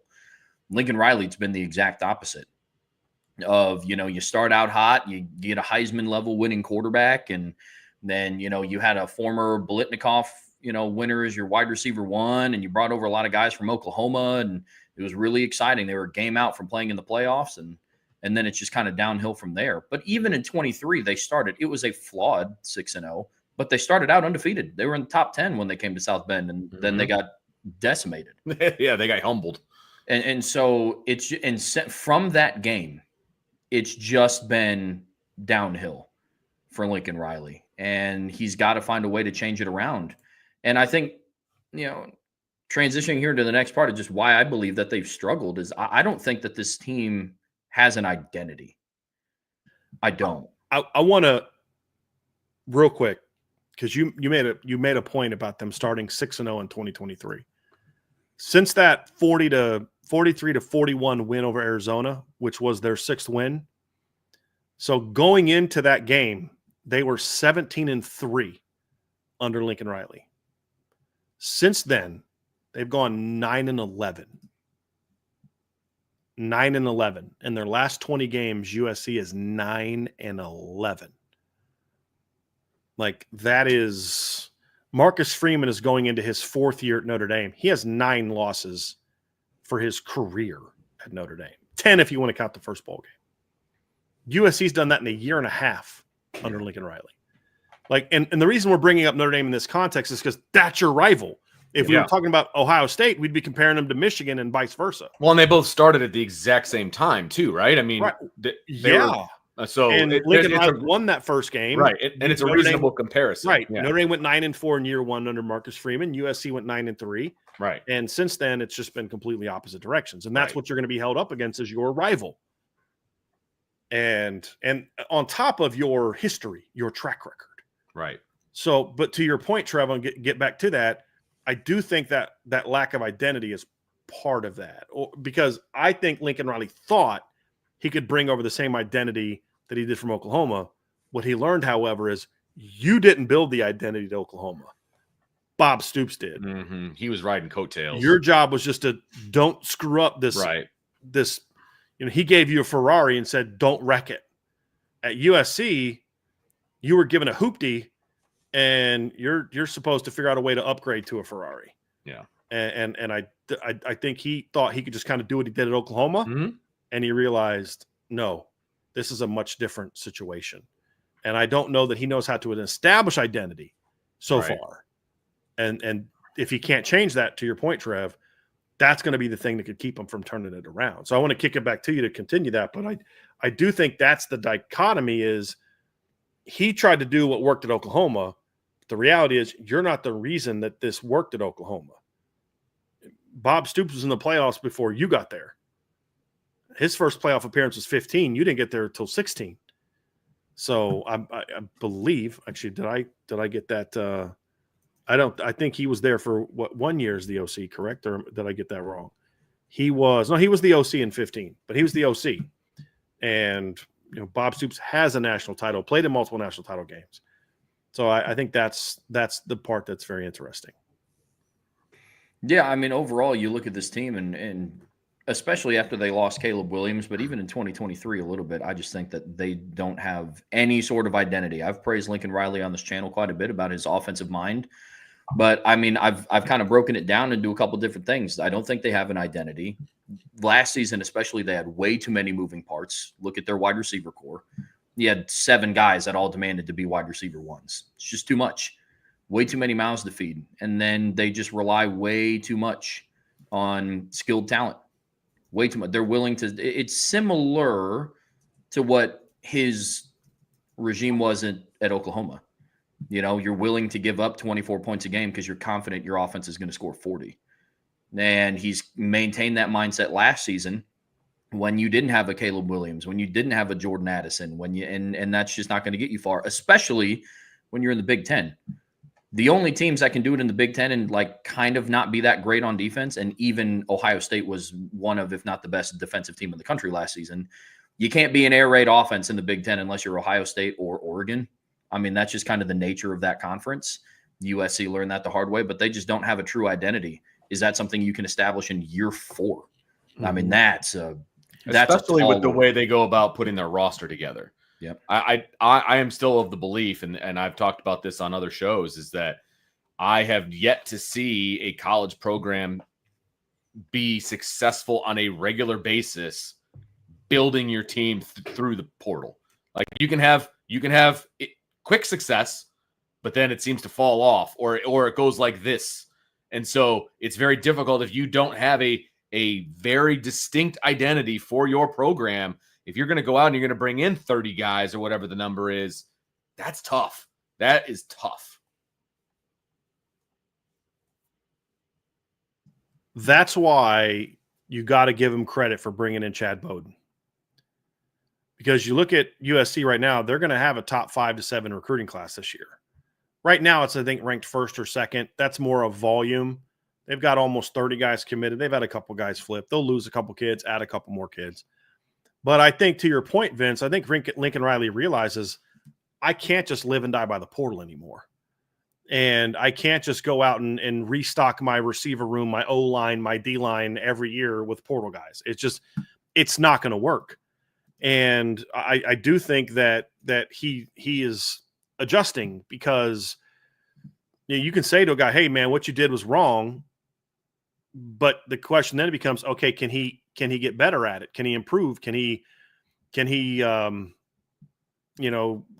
say, hey, all right, I may have got it wrong, but now I'm going to go out there and I'm going to fix it, and I'm going to do this, I'm going to do that, and we're going to get better at it, and all those type of things. And when you look at what USC is now doing in the 2026 recruiting class, it's a different situation. And so they're out there and they're going and getting high school kids, and they're looking for high school quarterbacks, and they're bringing in a bunch of high school offensive linemen, especially. I think the number is they've got, 1, 2, 3, 4, 5 offensive linemen committed in the 26 class. Oh, that's 2024. Sorry. Let's go to 2026. They've got, all right. So you've got offensive tackle, Keeney Pepe. You've got, let's see here, Sun Tafa is an interior offensive lineman. You've got Cannon Smith as an offensive tackle. Chase Dennis is an offensive tackle. John Fafita is an offensive lineman. You got 5 offensive linemen. Plus, you've got commitments from 1, 2, 3, 4, 5, 6, 7, 8 defensive linemen. Now, 8 might be a little too much. They're going to lose a couple guys. But you're not bringing in double digits of high school linemen. That's the big thing for USC. You can't, because to the point, Vince, and this is why I say, I don't think the expectation for USC this year to think that Riley's turned the corner is you got to get to the playoff. It'd be nice. I just think you've got to go show legitimate progress, because you tried to go with the quick fix. It didn't work. Now you're trying to build the right way. You can't do that overnight. It's going to take a couple years to get that going. Marcus Freeman, what he did at Notre Dame did not happen overnight. It wasn't really until year 3 of this building the way we want to build, primarily through the high school recruiting, that it went there. And then now what you're doing is, as you're waiting on those young players to develop, you can fill a gap here, fill a gap there, fill a gap over here in the portal. And so it's hard to, and this goes back to your 2 points, guys, to me go together. It's really hard to build an identity when you're remaking your roster every year. When we talk about the top programs, Ohio State this past year, they had some portal guys. The quarterback was a portal guy. Their left tackle, their center, one of their 2 running backs were portal guys. Their stud safety was a portal guy. They had another corner as a portal guy. But those guys walked into a situation where they're predominant, the rest of their roster, all Ohio State born and bred players. Notre Dame, who played USC or Ohio State in the title game last year, their quarterback was a portal guy. One of their starting ends was a portal guy. They had a safety who was a portal guy, a nickel who was a portal guy. 2 of their top 3 receivers from the offseason were portal guys. They went to the portal, but those guys were joining a roster that was predominantly born and bred as college football players in the Notre Dame system. Georgia, very few portal guys, SEC champs. Born and raised Georgia kids, right? And even if you look at Washington 2 years ago under Kalen DeBoer, Yeah, they had some portal guys. Jeremy Bernard, they got in from Michigan State, their quarterback, but a lot of their best players, their running back was from Mississippi State, I think. Vast majority of their roster, however, they're 2 stud receivers, Rome Odunze, Janet McMillan, homegrown, Roger Rosengarten, offensive lineman, homegrown. You're adding those guys to a culture, and instead of using those guys to build a culture. And when you add 30-some transfers, what culture are they walking into? You've got 30 different personalities from different cultures and different backgrounds, and now you're going to try – with what leadership are you building that around? And that's the mistake that Lincoln Riley made. He thought it just was putting a collection of talent out there and like it's a dream team and you're going to go win, and it didn't work.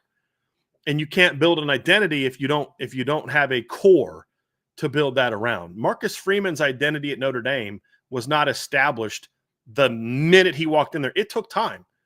Dabo Swinney at Clemson did not win year one.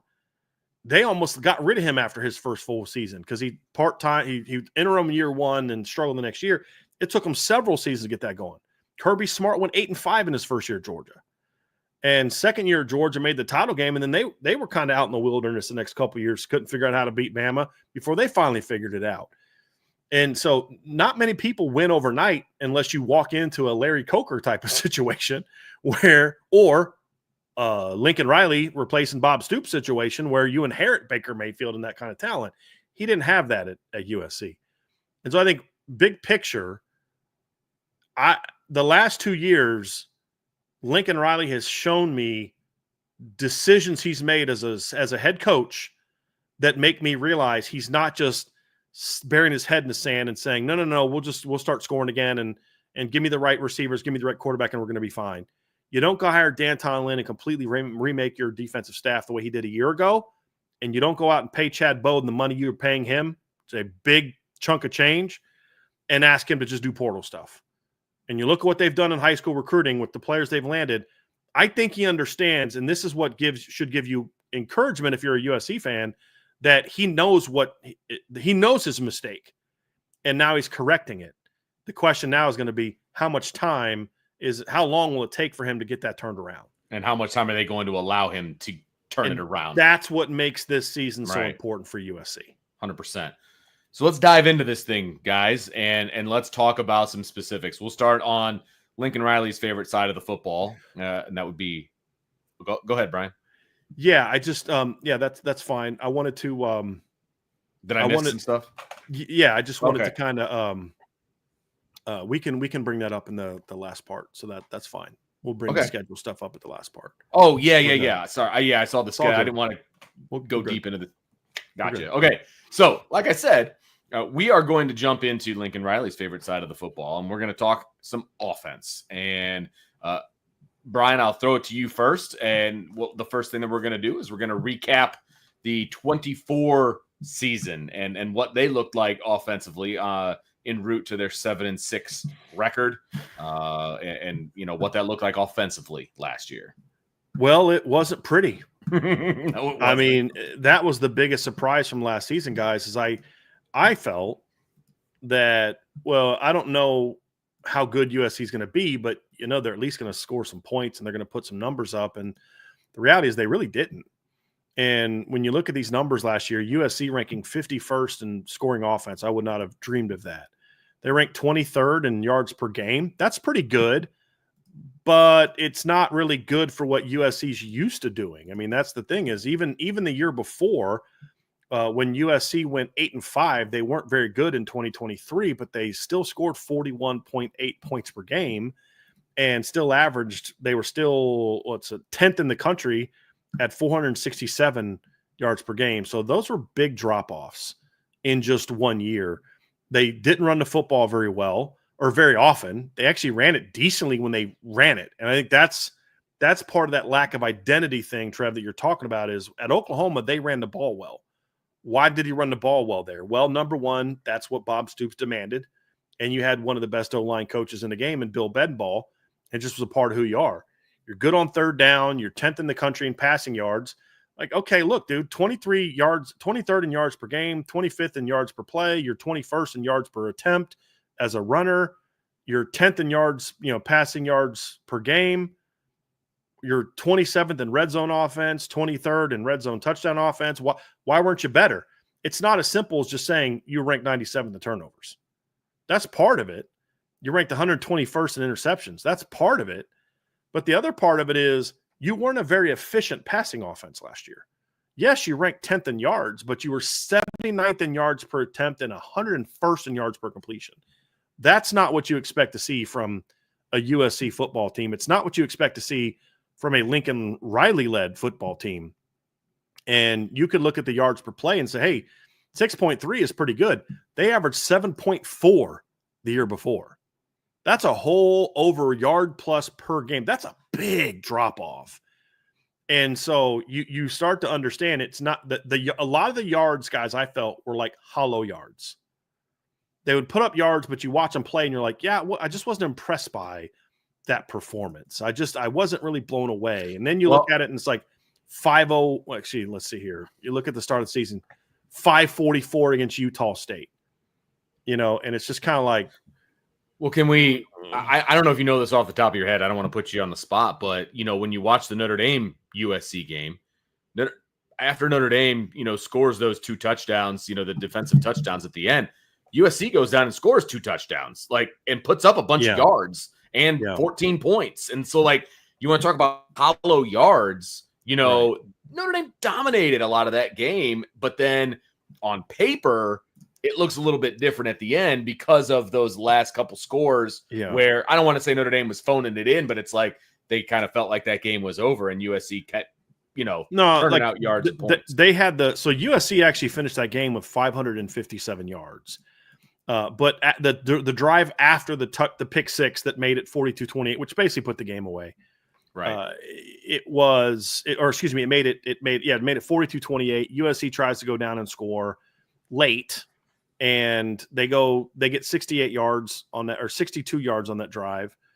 And then they go down and Notre Dame picks them off again in the end zone, runs it back. Now it's 49-28. And then USC goes down again on a 75-play drive and scores a touchdown and make it 49-35. Game was over. They put up 137 yards on those last 2 drives. Right. To my point. Now, they still had 420. 100%. And that's not terrible, but Notre Dame played poorly to get there. But you just look at some of their performances. You had 544 against Utah State. You had 447 and 7.5 per play against LSU. There were moments last year. You tore up Rutgers, 8.7 yards per play. There were moments last year where the offense showed promise, but it just couldn't get the job done. I mean, 5.2 yards per play against Michigan, but you only ran the ball for 96 yards, and then Michigan runs the clock out on you late in the game. And so I think when you look at this offense, it's just you expect to see USC with a lot of single digits on here. There was none. The highest that they ranked was 10th in passing yards per game, but they needed way, way too many throws to get to that number of passing attempts. I mean, Caleb Williams in 2023, that offense, just do the whole offense, passed for 4,329 yards, averaged 330 passing yards per game. They attempted 461 passes. Last year, USC passed for 3,795 yards. So that's 500 or so less. They threw the ball 534 times. That's 73 more times, I think is the math top of my head. More times to get 500 less yards. That's an incredible lack of efficiency. So when you look at USC, that's the biggest thing that they're going to have to turn around on offense this year is they've got to get back to being an explosive and efficient offense. And it really started, guys, it didn't start last year. It actually started the year before. If you go back and look at some of the performances over the second half of the year in 2023, you started to see that a little bit from them where the offense would put up some hollow yards and some hollow numbers in games. And if they can't get that kind of turned around, it's like, like the UCLA game in 2023. They passed for 384 yards. Great job, guys. It looks like they rushed for 3. The Oregon game, they lost by 9. They passed for 306 yards. Great. They ran for 73. Louisville, they threw for 372 yards. Wonderful. You rushed for 71 against a Louisville team that had half their team out of that game. And so you saw these things kind of start to rear their ugly head. And of course, their offense just got annihilated when it played Notre Dame in 2023. This started late last year. It just became worse when you no longer had Caleb Williams. Well, I mean, I think the issue goes even beyond Caleb Williams. You just look at Lincoln Riley's track record as a head coach. Last year was the first year he didn't have a marquee quarterback under center for him in his entire time of being a head coach. You know, he takes over for Oklahoma. First year, he has Baker Mayfield. Then he goes to Kyler Murray. Then he goes to Jalen Hurts in 2019. Then even in 2020 and 2021, 2020, you had Spencer Rattler. You go 9-2, and then you win your bowl game that you're in. And then in 2021, they made the transition over to Caleb Williams, who then followed you to USC and won the Heisman. Last year was the first year that Lincoln Riley didn't have that guy at quarterback. You know, regardless of what people's opinions are on Spencer Rattler, Miller Moss or Jaden Maeva are not Spencer Rattler. And so Spencer Rattler started a couple games last year in the NFL. And so, yeah, Lincoln Riley and his offense puts a lot of weight on quarterback play, a lot of weight. That also helps when you have elite skilled talent. But USC's wide receiver core was not the issue last year. Like, they had their problems, a lot of mouths to feed, but talent was not the issue for them last year. And so, yeah, I'm going to be really interested to see what he does this year with Jaden Maeva. But again, that goes back down to the identity conversation. Can Lincoln Riley figure out a way to win and build off of the performance that Woody Marks had last season? He was an 1,000-yard rusher. Can he? Maybe. Or is he going to fall victim to, don't worry, now Jaden Maeva is our guy, and this is what he did against Notre Dame, and we're going to be what we look like at Oklahoma in 2018. So we'll see. Yeah. Now, Vince, they're not going into a situation where they have a bare cupboard on offense. And I think that's going to be, as we kind of dive into expectations for 2025. Right. You know, there's some talent there to work with. Oh, there's absolute talent there to work with. And, you know, I'm interested to see, you know, if they had to put the pieces together, right? Mm-hmm. Like Lincoln Riley needs to put these pieces together. They didn't have a solidified situation at quarterback. Obviously, they had a change in the middle of the season last year. Now they're coming into the season with who they think, you know, with Maeva as the quarterback, thinking that they've got their guy. You know, what is that going to look like moving forward? There's the depth chart for the offense and what that looks like. You know, Jaden Maeva, it's Jaden Maeva or bust, because behind him is obviously a true freshman. So talented one, but a true freshman. Absolutely talented one, but a true freshman nonetheless. And, you know, can a true freshman thrive in Lincoln Riley's system and all of those different things? That's a whole other conversation for maybe next year's conversation about USC if we do USC next year. But no, can he, as a head coach, as Lincoln Riley as a head coach, can he have success if his offense isn't elite? I think that's a legitimate question, Brian. Yeah, I think that's a very fair question, which leads me to the question of, can this offense be elite? Right. I mean, I think that's the thing. Trev, you brought up Jaden Maeva, and somebody in the chat's talking about how he doesn't think Jaden Maeva is you know, getting enough national attention. He looked really good against Notre Dame, and I'm like, yeah, he looked good against Notre Dame, but even in that game, he only averaged 7.3 yards per attempt. I mean, we remember the big throws he made, but we missed a lot of the throws that he missed. He went 27 of 49. Right. In his 4 starts at the end of the year, he averaged 7.4, 6.3, 7.3, and 7.6 yards per game, and he had 6 interceptions in 4 starts. You know, yeah, he had 11 touchdowns, but 6 interceptions in 4 starts. Like that's not great football. He completed less than 60% of his passes in each of his last 3 games as a starter. That's not good.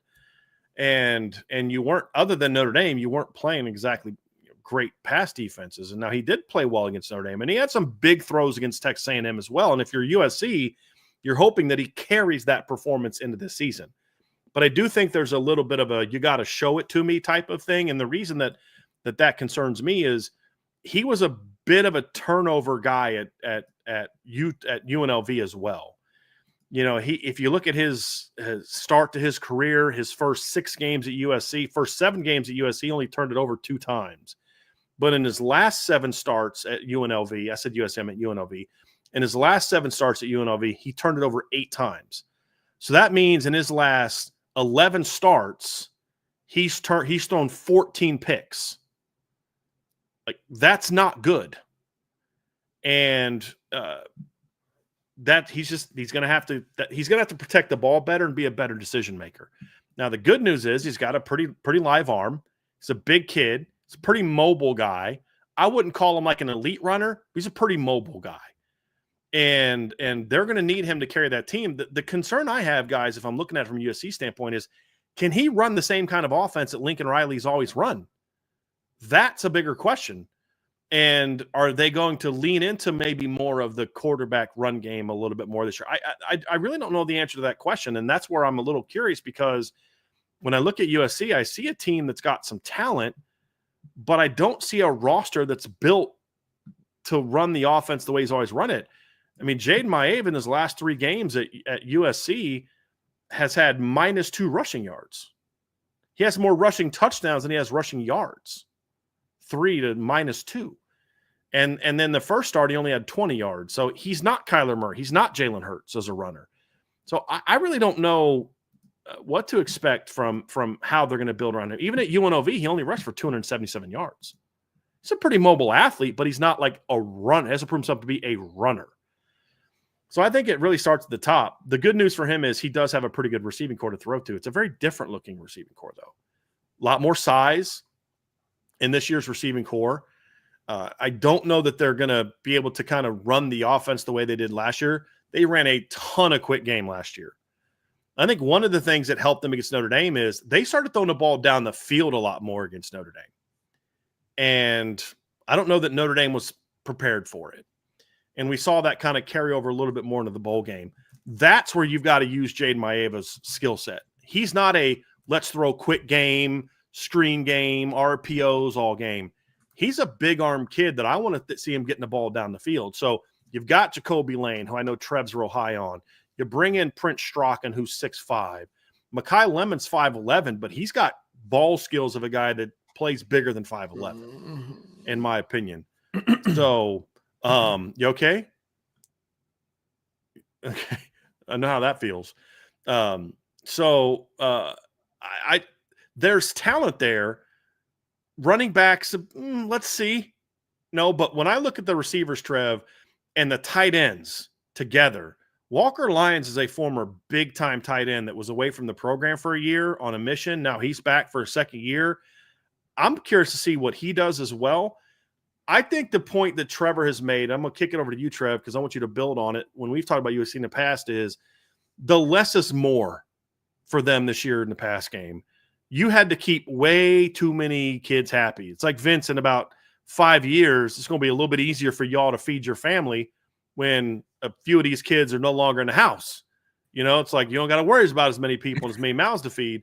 Now it's like, okay, Makai Lemon's your number 1. Jacoby Lane's a great complimentary piece, a legit number 2 potential guy. Prince Strachan's a pure, complimentary piece. You got nice backups, and then you got your tight ends who are reliable and talented. Where last year you had like 7 guys you had to try to keep happy.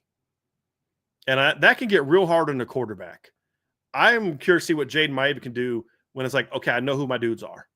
And I know what because you're got to learn 7 or 8 different skill sets of guys that you're constantly rotating in and out of the game. Now it's like, okay, Makai's going to be on the field a ton. Jacoby's going to be on the field a ton. Lake McCree is going to be on the field a ton. Walker Lyons is going to be on the field a ton. I also want to see how much 12 personnel USC does this year. That is a very underrated part of what Lincoln Riley used to do at Oklahoma.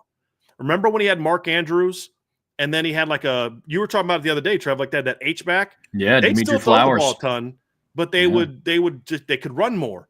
I think you've got the potential to do more of that at USC this year and still have a passing threat, because both Lake McCree and especially Walker Lyons are legit pass catchers.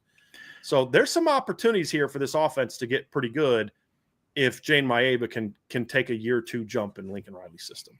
Yeah, absolutely. I mean, one of the common themes that I brought up this show is Lincoln Riley's previous track record, because I do love him as an offensive coach. One of the things he always had at Oklahoma was his core stable of guys. And that's, I believe, what he has now this year at USC. Look, this is a pass catching unit I put in my top 10 heading into this season. And I've been very consistent with my thoughts on Makai Lemon and Jacoby Lane and Lake McCree and Walker Lyons. Not necessarily so much Prince Strachan. So I'm very much on the same boat as what you guys are. But you go back and look at his previous offenses at Oklahoma, and it had star power. You had Hollywood Brown and Mark Andrews and CeeDee Lamb and Dimitri Flowers in his first year as a head coach. But like that was it. It wasn't a lot of like for example, last season at USC, they had Mekhi Levin and Jacoby Lane and Zachariah Branch and Kyron Hudson and Deuce Robinson and Lake McCree. Like those are a lot of mouths to feed on offense. A lot. Well, to your point, Trev, his last year at Oklahoma that they made the playoff in 2019, that year Jalen Hurts passed for over 3,800 yards that year. He only had 2 receivers that had over 19 catches. Yeah. CeeDee Lamb had 62 for 1327, and Charleston Rambo had 43 for 743. Everybody else was a complimentary, to your point, was a complimentary player to those guys. And you look at the year before and spread it around a little bit more, but you had Marquise Brown and Hollywood Brown and CeeDee Lamb were 1,000-yard receivers. Lee Morris went 21 for 457. Grant Calcaterra, your tight end, was 26 for 396. Carson Meyer, your fullback, was 19 for 327. Your number 4 receiver was down there with Charleston Rambo with 8 catches for 125 yards. So to your point, like they have been in year 2017, their number 1 leading receiver was Marquise Brown. Their number 2 leading receiver was a tight end, Mark Andrews. Their number 3 leading receiver was CeeDee Lamb. Their number 4 leading receiver was Dimitri Flowers, who you're talking about, their H-back. And so they spread the ball around a little bit, but there was always that 2 dudes at the top that dominated the offense, which made your quarterback, it was 2 guys and then a bunch of complementary weapons. Last year, you had 6 guys that wanted to be the man. Yep. And that Lincoln Riley was trying to keep happy and be the man so that they didn't transfer. They all left. And I think it's going to actually work out for them because you had some dudes stay. You had some dudes left, but it clearly wasn't working for you. Yeah. You couldn't keep everybody happy. And Deuce Robinson is a very different player from Mekhi Lemon, who's a very different player from Kyron Hudson. So I think the consistency of I know my guys is going to allow also Lincoln Riley as a play caller to, because what you're going to call when Deuce Robinson is in the game is going to be different than what you're going to call when Mekhi Lemon or Jacoby Lane is in the game. And I think it's going to allow him to, last year was the most disjointed I've ever seen Lincoln Riley as a play caller. Yeah. It wasn't vintage Lincoln Riley. And I do believe, guys, a big problem was he was trying to keep too many people happy. And you just can't call a game when you're trying to get 7 different receivers into the flow of the game. And that's why I honestly think, and it's going to sound crazy, I think there's a little bit of addition by subtraction here when you look at this USC receiving core, especially since Mekhi Lemon stayed. Because honestly, I think he was their most consistently, like that was the guy that I watched on film and said, that's the guy I'm worried about against Notre Dame's nickel. And that showed up in the game against Notre Dame last year. Yeah. I mean, their 2 leading receivers stayed. That's huge. I would have a different tune around this offense. Yes, addition by subtraction still, but I'd have a different feel if it was, let's say, if Deuce Robinson and Zachariah Branch stayed opposed to Mekhi Lemon and Jacoby Lane. I don't know if I would have had these as a top 10 pass catching unit. But we're talking about over 100 receptions and over 1,000 yards receiving being freed up to targets 2 guys like Mekhi Lemon and Jacoby Lane and Lake McCree and Walker Lyons. I mean, that's going to be very beneficial for Jaden Maeva in this offense. Now, it still has its questions, like we'll get to, but just the skill position alone between quarterback, wide receiver, and tight end, I'm extremely high on this group. I really am. Now, the question is, guys, when you look at the offensive side of the ball, is can this part of the line perform? And that ultimately has been a bit of an Achilles heel for USC the last couple of years. Once again, they are trying to go through the portal and repair the offensive line. And we're going to see if it can work out better this time than it did last time. You brought in John Ray Reed from Syracuse, where he was pretty good last season for Syracuse. Yeah. You brought in DJ Wingfield from Purdue, who was okay at Purdue, I think is about as fair as saying. I think he's a better player than he performed. I think he was dragged down by the overall performance and lack of consistency in the line. There was guys injured and out and things like that. I think the starting center was out most of the year, and they had issues at tackle, keeping guys healthy. And I think DJ suffered from that. I think his performance suffered from that. And then you've obviously got Alana Noah's back. Elijah Page goes into year 2 as a starter. I'm expecting a big jump for Elijah Page. He struggled last year. They kind of threw him to the wolves a little bit. That's going to happen with young guys. I kind of like what we talk about with Anthony Knapp at Notre Dame. Second full year as a starter, I expect more from Elijah Page. He's a talented kid. And then you've got to, the interiors, your two transfers have got to perform. And then, of course, at right tackle, you've got Tobias Raymond. So they lost some good players in the offensive line, but I never felt like their offensive line ever got any kind of continuity last season. Yeah. And I think that was another big reason for the struggles was that. I mean, you couldn't, and I never thought Jonah Monheim was full strength either. I mean, he played all but one game last year, but he wasn't his normal self, just kind of dealing with a lot of the injuries he's dealt with the year before, the previous years. But getting Alana and Noah got a lot of experience last year. I think getting Tobias Raymond to perform better and getting Elijah Page to take a year 2 jump is going to be a very important piece to this line being able to go out and thrive this season. Yeah, offensive line and running back are my 2 biggest questions for this offense. If the offensive line can play together, specifically center, right guard, I mean, getting 2 interior guys from the portal, relying on them coming in starting week 1, that's going to be rough. And then Elijah Page, I don't want to say rough, but it's a question mark. And then if Elijah Page can make that jump, you feel pretty confident about Maeva's blind side. But yeah, it's that running back are the 2. I would have a much different tune about this offense as a whole if they were able to retain Quentin Joyner, because I really liked what I saw from him when he played against Notre Dame, liked what I saw from him for the majority of last season. But right now the running back room is what it is. Brian Jackson, I think, played a little bit against Notre Dame. They got the Wayman Jordan kid from Hutchinson Community College, and then they also got the kid from New Mexico. So definitely another makeshift running back room. It's going to be interesting to see from how they perform going from Woody Marks and Quentin Joyner to them. One of the biggest mistakes that I believe that Lincoln Riley made last year was not using Woody Marks and Quentin Joyner more. Agreed. I think they were very impactful when he got them the ball. And I don't think this unit has as much talent as that unit. But it doesn't need to if the line can play better. And that's going to be the big key. That's really – this is all going to be determined by – like, we could be spot on about the receivers and tight ends and spot on about Jaden Maeva. But if the offensive line doesn't play as a unit, it's going to be tough to really turn this thing around. It's a very big offensive line. I mean, their smallest guy is 6'3", 310. You've got 6'7", 320 and 6'6", 315 on the outside. You got a 6'3", 320-pound center, a 6'3", 335-pound left guard. Your backups have some good size and spots. Like, you've got to get your offensive line shored up. Tobias Raymond's going to be a key to me. He's got some ability, but he started against A&M and allowed 3 pressures, and he also played a bunch against Michigan, and he gave up 4 pressures and 45 snaps. And that's not going to get it done. But he was young. He was a redshirt freshman, so he's going to have to kind of make a jump. They should be good up the middle, though, guys. Like, that's the thing. But you brought in John Ray Reed, but he's coming from an offense where you look at his numbers, Trev. What did you have? Something like he allowed 15 pressures last season, only 4 hits plus sacks. Do you guys know how much Syracuse threw the football last year? Yeah. Like, Syracuse attempted 598 passes, and he only gave up 4 plus hits.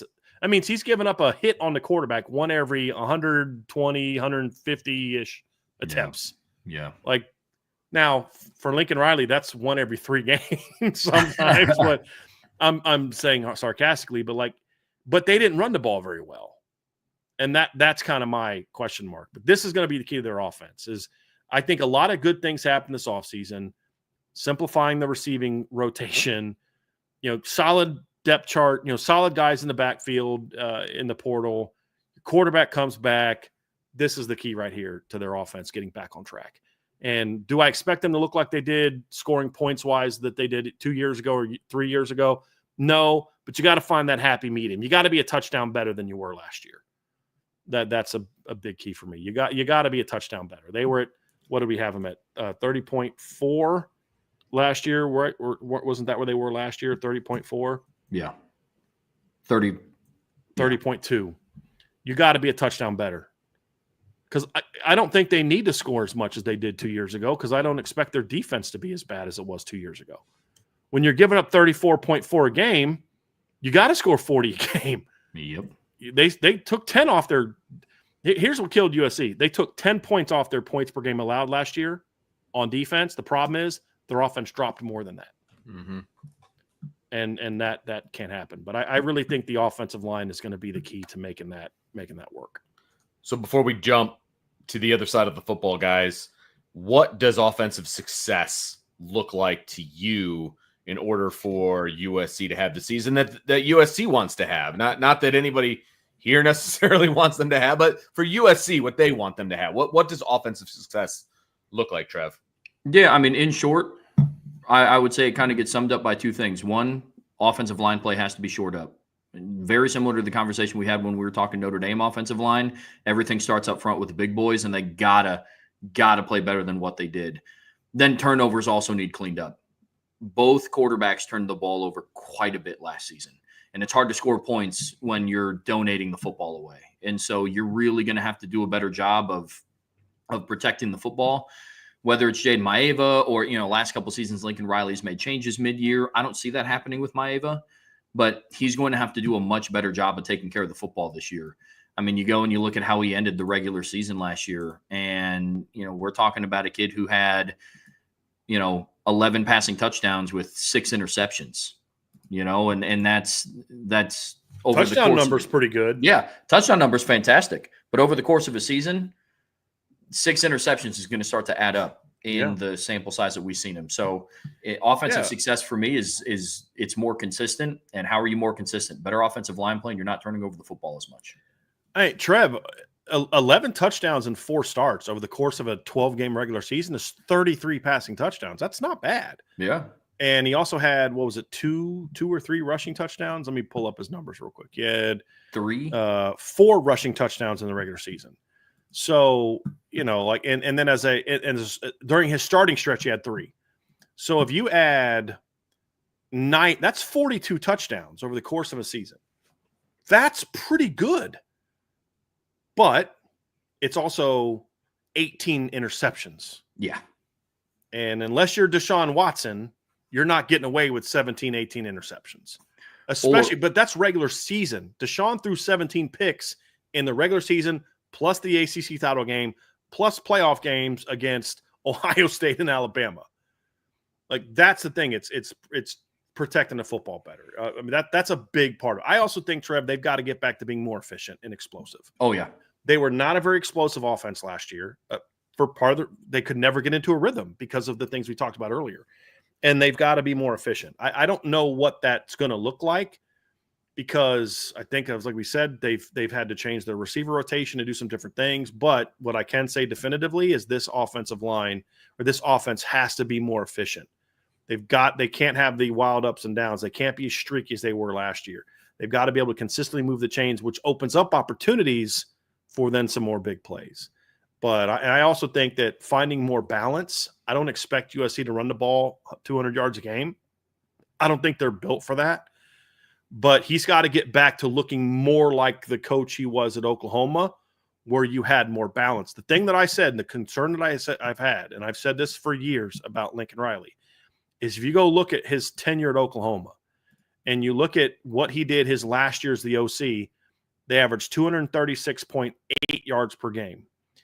Then Bob Stoops leaves because Bob Stoops liked running the football. And in 2017, they were at 217.8.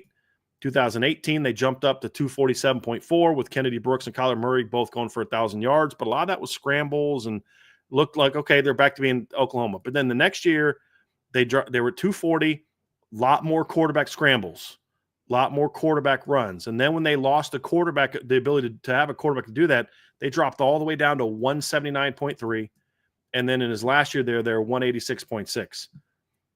And they looked much different than they did when he was there. And if you also consider they were doing that in the league with pretty bad defenses. Comes to USC, year 1, they rushed for 171. Year 2, they rushed for 134. Last year, they run for 145. Like, you've got to get back to at least being a 180 to 190 yards per game team running the football. Because when teams are just defending your pass, most good teams can shut that down. I mean, Notre Dame did a poor job. A lot of what hurt Notre Dame last year was They just played poorly. Giving up blown coverages and just things they didn't do all year. Year before, they annihilated USC. And USC never had anything they could turn to keep you off balance. They've got to get back to being a more balanced team. I'm not saying that they got to throw it or run for it 220 yards a game, but they've got to jump it by at least 30 yards, in my opinion, and be more efficient with it if they're going to be successful running the ball. Because, like I said, they were good when they ran the ball last year. They averaged 6.3 yards per play, and they averaged 5.2 yards per rush, but they just wouldn't use it. That's why I say, like, when Quentin Joyner in like the first half of that game against Penn State, they're running all over Penn State. And then they just went away from it, and Penn State comes roaring back. It just made no sense. Let's jump over to the other side of the football, gentlemen, and talk some defense. Trevor, you want to give us a quick recap on the 24 season where USC did see some positive strides defensively, and just kind of recap where they were last year. Yeah, I mean, the defense definitely took a step under D'Anton Lynn. Can they continue that stretch forward? My whole thing with USC, this is the side of the ball. We're talking big picture here real quick. This is the side of the ball, to me, that is going to determine how good this team can be. You go back through and you look at what they did last season. Look, you're in a different conference now. In the Big 12, when you're there and it's just a run and gun conference, like there's just going to be games where you give up 38 points because the other defense you're facing is even worse than you and is going to allow 50. This is kind of where the state of the Big 12 was when Oklahoma was there and when Lincoln Riley was the head coach. Big 10's a different animal. You can't be giving up 27 points to Michigan, that Michigan team. You go through, you gave up 33 to Penn State. You scored 30 points in overtime as well, but you scored 30 points against Penn State. Notre Dame didn't even reach 30 points against Penn State. You're giving up, you gave up 35 or 49 to Notre Dame when your offense even scored 35 points. Did give up 2 pick sixes, but you're right. But point being, defense has to get better. Like I do put faith in Lincoln Riley getting the offense turned around, especially with their addition by subtraction. This team is going to go as far as what the defense takes them. I truly believe that. This is the side of the ball to me that kind of unlocks the potential of their season. I'll say this. I think if you look at these numbers, you're like, all right, why do you guys keep talking about D'Anton Lynn? They ranked 56th in scoring defense. They ranked 77th in yards per game, 87th in yards per play, 53rd in rushing yards, 86th in yards allowed per carry. You were 58th in forcing turnovers, 98th in passing yards allowed. You have 52nd in yards per attempt. You ranked 129th in completion percentage allowed.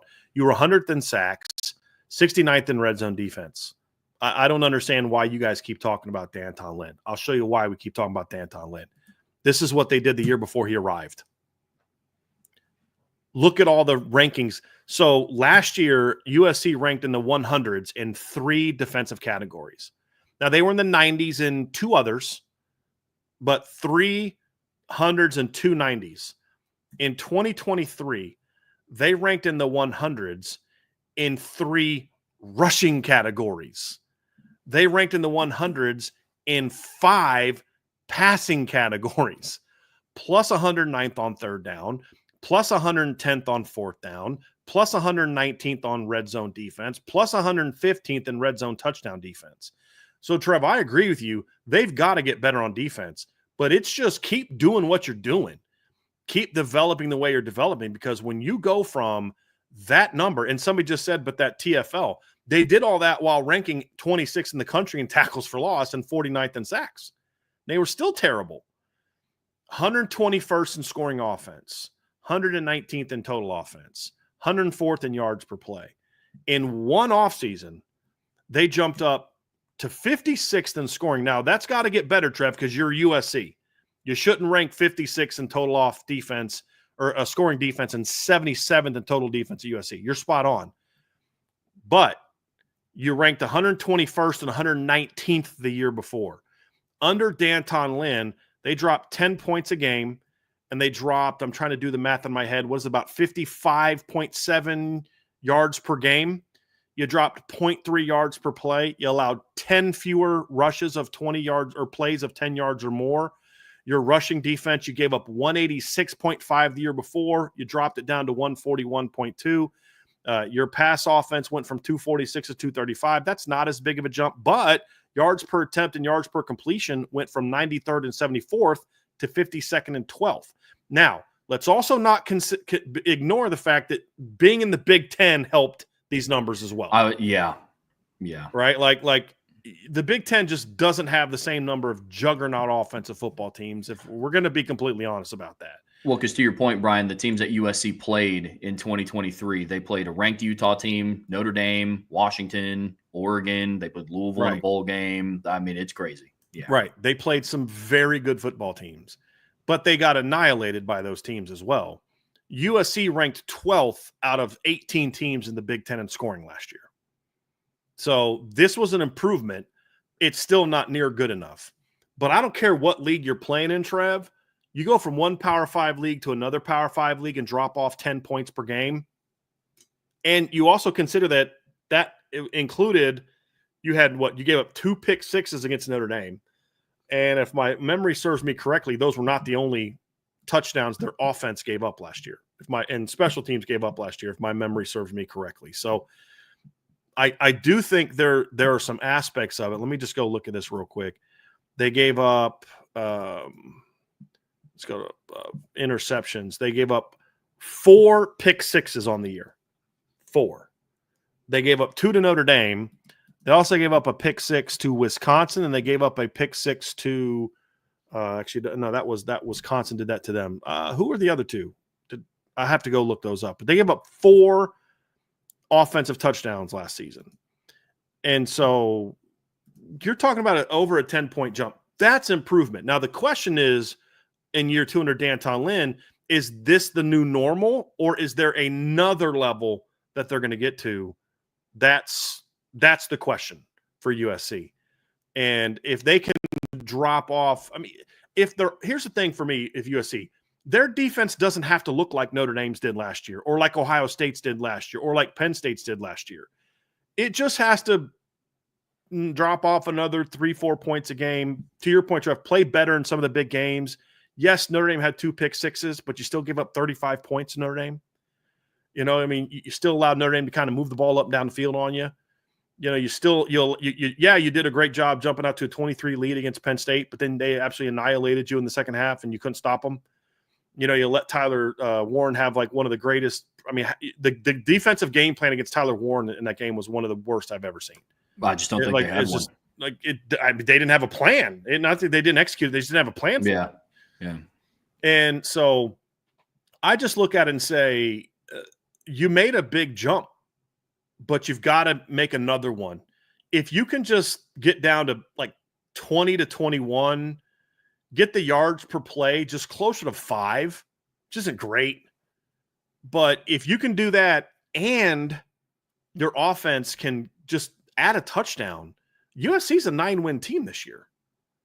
Like, there's no doubt. And then if you can drop off a touchdown off of this and get down to like 17, that's a big ask. That's a real big ask. Now you're talking about maybe you've got a shot to compete in the Big Ten if your offense can get back on track and add a touchdown. But you also got to make sure you're doing that to where it's not like Notre Dame was in 2023, where they had this big gap in scoring. They were over 39 a game, and because they were hanging, 58 on Pitt and Oregon State giving them, 40 and giving Tennessee State over 40 and giving NC State over 40, but then you couldn't score on Louisville. You couldn't score on Ohio State. You couldn't score on Duke. You couldn't score on Clemson. Like, it's got to be all the time. But to your point, Trev, I think this side of the ball continuing to improve is going to be a key for USC. The question is going to be, as we dive into this final part, is can they do it? So we're going to bring up the USC defensive depth chart here in a second and take a peek at that. Good, Vince. Yeah, that's going to be that is going to be a big question mark for sure. Can the defense take another positive jump in 2025? Because they did cut down on a lot of those. Let's be honest, terrible rankings on defense. They cut down on it big time in 24. Can they take another considerable jump in 25? That way, there isn't the excuse of, well, you're going from the Pac-12 to the Big Ten, not playing as explosive offenses. You take some of that out of the mix. But like even in 2023, they gave up 396 to San Jose State. They gave up 564 to Colorado, 506 to Arizona, 482 to Utah, 527 to Cal. Right. Like it wasn't just, Notre Dame only had 251 yards of offense against them because they had multiple defensive touchdowns. They were starting the drives at like in USC territory. Right. It's like you got a kick return for a touchdown. It's like Notre Dame's offense didn't really have the ball that much. Imagine what those numbers would have looked like if Notre Dame had to go the length of the field in certain drives. It's like, wow, that was pretty rough performance. So it wasn't like going to the Big Ten helped, but it wasn't like they only gave up a bunch of yards to Oregon, Washington, Notre Dame, and Arizona the year before. They were getting ripped by Cal. They were getting ripped by San Jose. And that's the thing is like, it's progress, but it needs to be more. And as we look at this defense, I think it all starts up front for me, Trev. When you look at, when you talk about strengths, I think the first thing you got to do when you talk about strengths, though, is I do have a lot more confidence that they have a staff in place to make the necessary changes. Like, that's a big part of this. If Alex Grinch is still their defensive coordinator, you're like, that 24 was all Big Ten related. I honestly would have no faith that they're going to be any better this year. Like, no, they're going to struggle. They're going to shut down Northwestern and Missouri State and teams like that. But when they get to play Michigan and Notre Dame and teams like that, Oregon, they're going to get shredded. I think Danton Lynn, Eric Henderson on D-line, Doug Belk is their DB coach, who actually interviewed for the D coordinator job at Notre Dame when they hired Al Golden. That's how much Marcus Freeman thinks of him. He was one of the 3 or 4 finalists for that job. That was a savvy offseason. It wasn't just Danton Lynn. It was Danton Lynn plus a good staff with him. Now they got to really make their money and make it even better this season. Yeah, the defensive staff is night and day better than what it was in 2023. Alex Grinch, for all intents and purposes, is basically what Brian Van Gorder was for Notre Dame in 2016. Just absolutely, it was bad. So they absolutely have the staff in place. But, you go and you look at what the strengths of this defense are, and the front 7 or front 6 now, I guess you could call it. But defensive line and linebackers are a strength. First of all, this is a gigantic unit. Yeah. This is a very big. We don't even have Jarrett on here. No. Like the kid they got from Georgia that's 6'5", 350. He's not even on here. This, just so people know, this is the Athlon Sports preseason magazine 2D. So we had made just 2 small adjustments, but there's some other guys on here. But continue, Trev. This is a very, very long unit. Don't see a whole lot of 6'6" linebackers that aren't like 3-4 edge rusher, like outside linebackers. This guy's a 4.25 linebacker at 6'6", 225. You go and you look at the interior of their defensive line. One of the bigger ones that Notre Dame is going to face this year, 6'5", 293, 6'4", 331. The guys rotating in are 6'5", 290, and 6'2", 335. It's a very big unit. They have very long edge rushers. Braylon Shelby and Anthony Lucas are both 6'5" kids. This is a very Cameron long Fountain unit. is a long kid. He may start also over Shelby at 6'5", 260. Well, we're talking about a front 6 here that the smallest guy is a 6'3", 232-pound linebacker, and he's the smallest. Yeah. It's a very long, big group, but they have talent too. They're not just big space eaters that can't move and can't get after the quarterback. Like this is an athletic group as well. Eric Gentry was on a roll statistically to start the season last year, fellas. If you go back and look at his numbers, he led the team with 6.5 tackles for loss last season and was tied for 3rd on the team with 2 sacks. Pretty good, right? Played 5 games.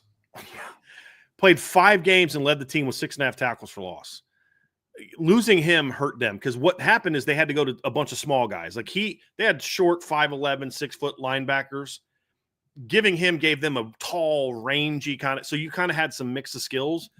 They're going to be much longer and I think more athletic and just rangier on linebacker this year. They had good, smart box players last year, and I think that helped them. I think those guys fit the Big Ten pretty well, fit their schedule pretty well. But when you look at their 2025 schedule and you look at the teams that USC has to play this year, you're going to need more athleticism at linebacker. And I think they're going to have that with that group. And then, of course, Eric Gentry can get after the quarterback. But, you went to the portal again and your defensive line. You got Jamal Jarrett, who hasn't played a ton at Georgia last year, but he's a big kid. You got Keyshawn Silver from Georgia. I think he transferred from Kentucky, and I think he transferred to Kentucky from North Carolina, I believe, correct? He's a big old kid, and he's a plugger. I mean, he had, 26 tackles, 1 tackle for loss and a sack last year, Trev? Yep. But you're not bringing him in there to rush the quarterback and you're bringing him in there to occupy 2 blockers. Yeah. I like their, like Jamal Muhammad was a nice player last year. I think they're more athletic on the edge now. They need Anthony. The big key for USC up front is they need Anthony Lucas to stay healthy and get back and play like the big-time recruit he was coming out of high school. Yeah. He's been a pretty disappointing player so far. At times he hasn't played well.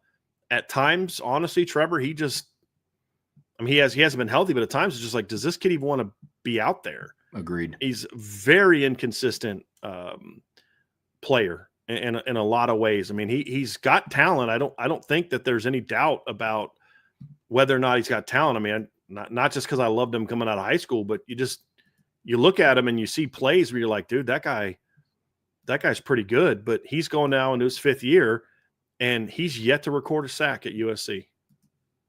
Yet to record a sack. He's had 4.5 tackles for loss in 3 years. Now, part of that's because he's been injured a lot. Like last year, he only played 7 games. And as a freshman, he only played 7 games. So he's got to stay healthy. But the talent is still there. It's just, what's his want to? That's my big question. But they'll have some ability in the front 7. And they've got a defensive line coach who came from the NFL, came from the Rams. So how quickly and then Jakeem Stewart was a reclassified kid. He should have been in the 26 class. He reclassified to 25, top 5-star recruit. He could play on the edge. He could play inside. He's a big old stud kid from Louisiana. He should help them as well this year, but plenty of size, plenty of length, plenty of talent. It's just, can they put it all together and just play consistently disciplined football? That's the big thing, Trev, is play consistently disciplined football. I think the concern that I have is on the back end. Look, you and I talked about, you got to stop going to the portal. Vince nailed it. They had to go to the portal in the secondary this year. And because if they'd have tried to keep all the guys, their secondary would have been pretty bad. I like DJ Harvey a lot, the kid they got from San Jose State. He's undersized, but he's very smart, tough kid, knows how to play, plays good angles. You got Chasen Johnson from UCF. Don't know what kind of player he's going to be, but I know he's athletic. You got Bishop Fitzgerald from NC State, who was a very productive player for NC State last season. Looking at Trev's numbers, you look at Chasen Johnson. I think he only played 4 games last year, Trev, something like that. Had 18 tackles and 2 breakups. Bishop Fitzgerald transfers in. He had 55 tackles, 8 pass breakups, 3 interceptions last season for NC State. Kamari Ramsey's going into year 2 at USC, but year 4 of playing under D'Anton Lynn, because he came over from UCLA. He's a very good football player. Kennedy Urlacher, who honestly, guys, he's a good football player. He just was buried in a Notre Dame depth chart that's just ridiculously deep. But that's a really good pickup for them, because he gives them, you want to get better against the run, play Kennedy Urlacher more. I mean, yeah, it's a real easy recipe to being better against the run. Yeah. Is play. And Prophet Brown's a solid nickel. So there's talent there, fellas. And then, of course, the Carlos Nicholson, he was a transfer last year, correct? Didn't he come from Mississippi State? Or I'm actually going to look this up, but they needed to go to the portal, and I think they got good players. The question is going to be, he transferred from Mississippi State last year. So he was there in 23. So I was correct. But he's going into year 2 in the system under D'Anton Lynn. There's some potential there for this secondary to be better than it was a year ago. I think there's absolutely potential for it to be better than it was a year ago. They just got to go out and prove it.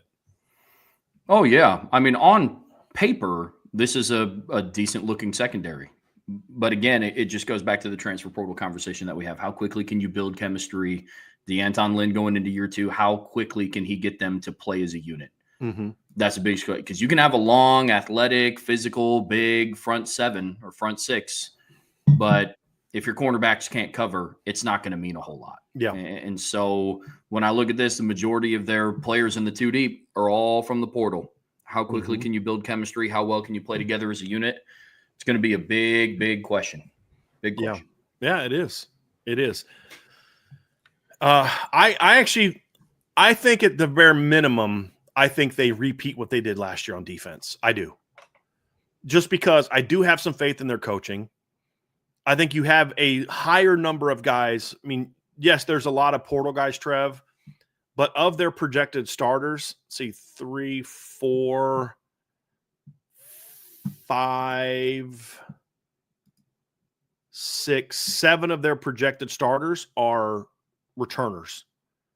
Now, there's a lot of two deep guys that out of the portal. Keyshawn Silver's from the portal, obviously. Desmond Stevens is the guy they got out of high school, so he's not a transfer guy. Gentry's not a transfer guy. Ramsey's a transfer guy, but he transferred a year ago. Nicholson's a transfer guy, but he transferred a year ago. So those guys are returners now. And so a lot of your safety and corner, yes, you have some impact there. But those are positions where I think a newcomer can come in and make an impact. We've seen that at Notre Dame. Notre Dame in the last 2 years has had a first-year guy step in a nickel and thrive. Rod Hurd came over and switched positions and was a very good rotation player for Notre Dame. It's up front where you don't want to have to live and die by the portal. And they're not doing that as much in this year on defense, except for one starter and some depth. I think USC has a chance to knock another 3-4 points off their points per game average and just be better. Are they going to look like, oh, man, this is a vintage, Pete Carroll USC defense? No. They don't have the talent to do that. They have good talent. They don't have – this isn't an elite roster that's just waiting to be unleashed to be a top 10 defense. I don't see that kind of talent here. But I do see enough talent to be a top 30 to 35 defense. I do think they can get that. It's just whether or not they can put it all together, like you said, Trev, and if D'Anton Lynn can just get them to play consistent football. Let your talent take over. I mean, you saw early in the year, there was a hit that Kamari Ramsey had on the kid. You're like, yeah, this never would have happened last year. You remember that play against USC where Kamari Rams came up and laid a guy out, and you're like, this would not have happened at USC last year. Yep. So I think that the foundation he laid was good, and I don't think that they maxed out last year. Yeah. I don't. Just the question is, how much better can they get? That's the question.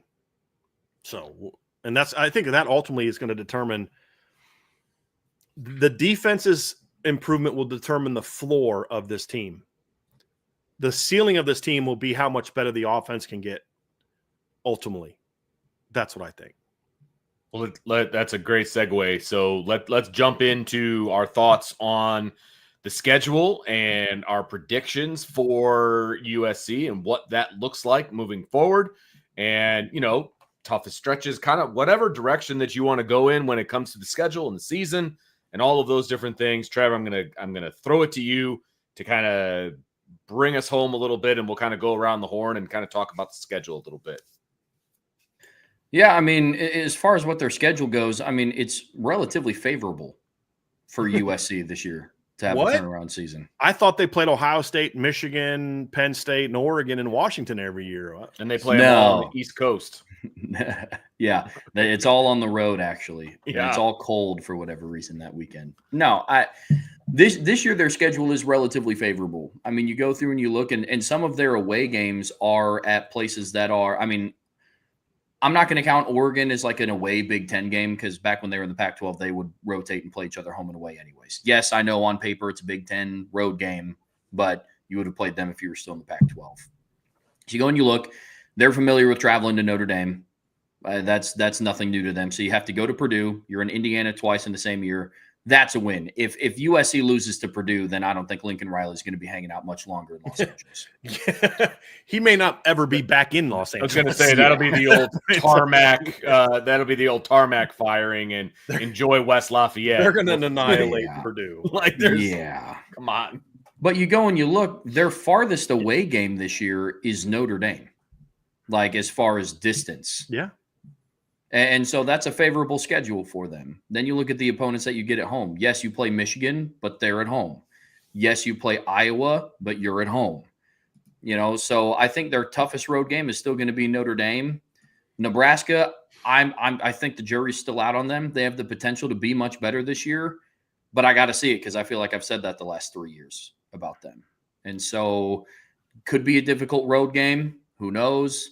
But and then at Illinois, I think is going to be an interesting game as well. That stretch of Michigan State at Illinois, bye week, home against Michigan, at Notre Dame, then another bye week, I think is going to be an interesting stretch for USC this year. You missed something, Trevor. What's that? Do you know what the biggest game on the schedule is? The biggest, if you don't win, you're done game on the schedule is? Do you know which one it is? My guess is probably the battle for LA. Nope. Which Clay Helton returns to the Coliseum in week 2 as the head coach of the Georgia Southern Eagles. There we go. If you don't beat Clay, I'm being serious. If you don't beat Clay Helton in week 2, if you don't annihilate Clay Helton in week 2, then people are like, what are we doing here? Yeah. Seriously. No, you're not wrong. Like that's who we got rid. That yes. Yes. You've got to. I think the schedule's set up very nicely for USC to start off well. Missouri State went 8-4 last year as an FCS team. They're now moving up. This is their first year as a D1 team. So I love how USC says, we've never still played another FCS team. Well, technically that's true, but you're playing Missouri State in their first ever game as an FBS team. Yeah. Georgia Southern is a quality group of 5 team. They went 8-5 last year. But a team that is nowhere close to you talent-wise. Nope. Purdue is they're remade, but they're still nowhere not near very the talent level as you. I really like this Michigan State team, fellas. This to me is the first real test for them, but it's at home, right? And it's a game you should win. Yes. So I just think this schedule sets up real nicely for USC. Then after that, you've got a 4-game stretch that to me is going to determine your season. If you can go 2-2. At worst, in your next 4 games, you're at Illinois on the 27th, then you have a bye, then you're home against Michigan, at Notre Dame, another bye, at Nebraska on November 1st. If you hold serve the way you're supposed to in the first 4 games, and if you can just go 2-2 in those games, your last 4 games, and look, that shouldn't be hard. Beat Michigan at home. You almost beat Michigan in the big house last year. Yeah. They had basically a walk-off 1-yard touchdown run. I think it was on 4th down. They converted like 2 4th downs at the end of the game to win that game. I don't think you're doing that to Danton Lynn's team in the middle of year 2, because part of the reason they went out and got a bunch of 330-pounders is because teams could do that to them last year. Yep. If you can, so you got to beat Michigan at home. It's going to be hard to beat Notre Dame at Notre Dame. So that's 1-1. You've got to split road games at Illinois and at Nebraska. You got to win one of them, in my opinion. If you can go 2-2 out of that stretch, you're now in your last 4 games, home against Northwestern, who won't be good, home against Iowa, who I like Iowa this year. It's like Michigan State. I like Iowa this year, but it's at home. You should win that game. And then you end the season home against UCLA, another game you should win. So there, if you drop the Oregon game, you're 9-3. Like 9-3 is very possible for this USC football team if you can just beat all the teams you're supposed to beat. That's Missouri State, Georgia Southern, Purdue, Michigan State, Iowa, Northwestern, and UCLA. Like, can we agree that those are teams based on your roster compared to theirs roster? You should win those games. So now we're getting down to Illinois, Michigan, Notre Dame, Nebraska, and Oregon.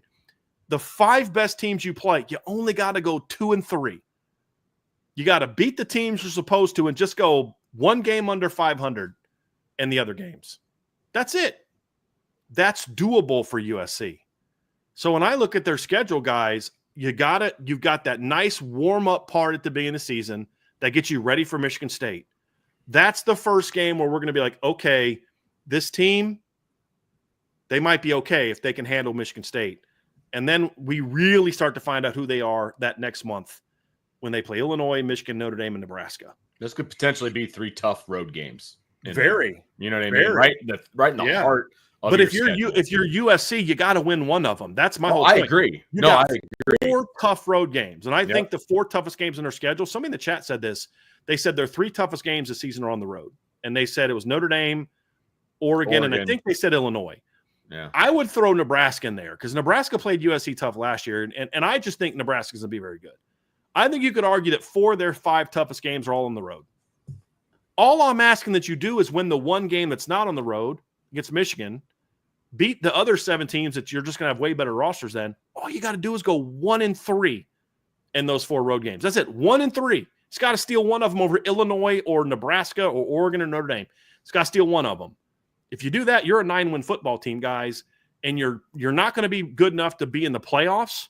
But you're still 3 games better than you were the year before. You are, and you're going into the offseason saying, hey, guys, look what we did. Yes, you're going to be bringing in a top recruiting class. Your quarterback still has eligibility left. You've got skill players that will still be coming back. A lot of your better off. I mean, Elijah Page can come back. Corey Raymond can come back. Now all of a sudden you start feeling, okay, we're not back, but we're back on track. Yeah. And I think that's the expectation. And honestly, guys, that's my prediction for USC this year. I predict them to go 9-3. I think the game for me that's going to determine whether I'm right or wrong is the Michigan State game on SPE the 20th. I don't know why I got that one back. It's supposed to say SEP 20, but SPE 20, SPE-tember 20th on that one. Good old September, baby. Thanks for none of you guys noticing that when I sent you the graphics. Now I know who didn't look at the thing before we started the show. I'm going to blame you guys. Not that closely. Like I looked at it, but not that closely. It's your fault that I spelled something wrong. Totally your fault that I spelled something wrong. But seriously, that September 20th game against Michigan State is going to tell us a lot. Agreed. And it's going to tell us a lot because I think Michigan State is going to be a physical football team. Yep. And the other thing too, Trev, you and I have talked about this. Michigan State could have a really sneaky good pass game this year. Yeah. Aiden Childs comes back. Nick Marsh had a really good freshman year. They had a very good portal receiver class. You and I talked about them as a sleeper team and top receiver units. Not that they were a top 10 team, but like, hey, look out for Michigan State.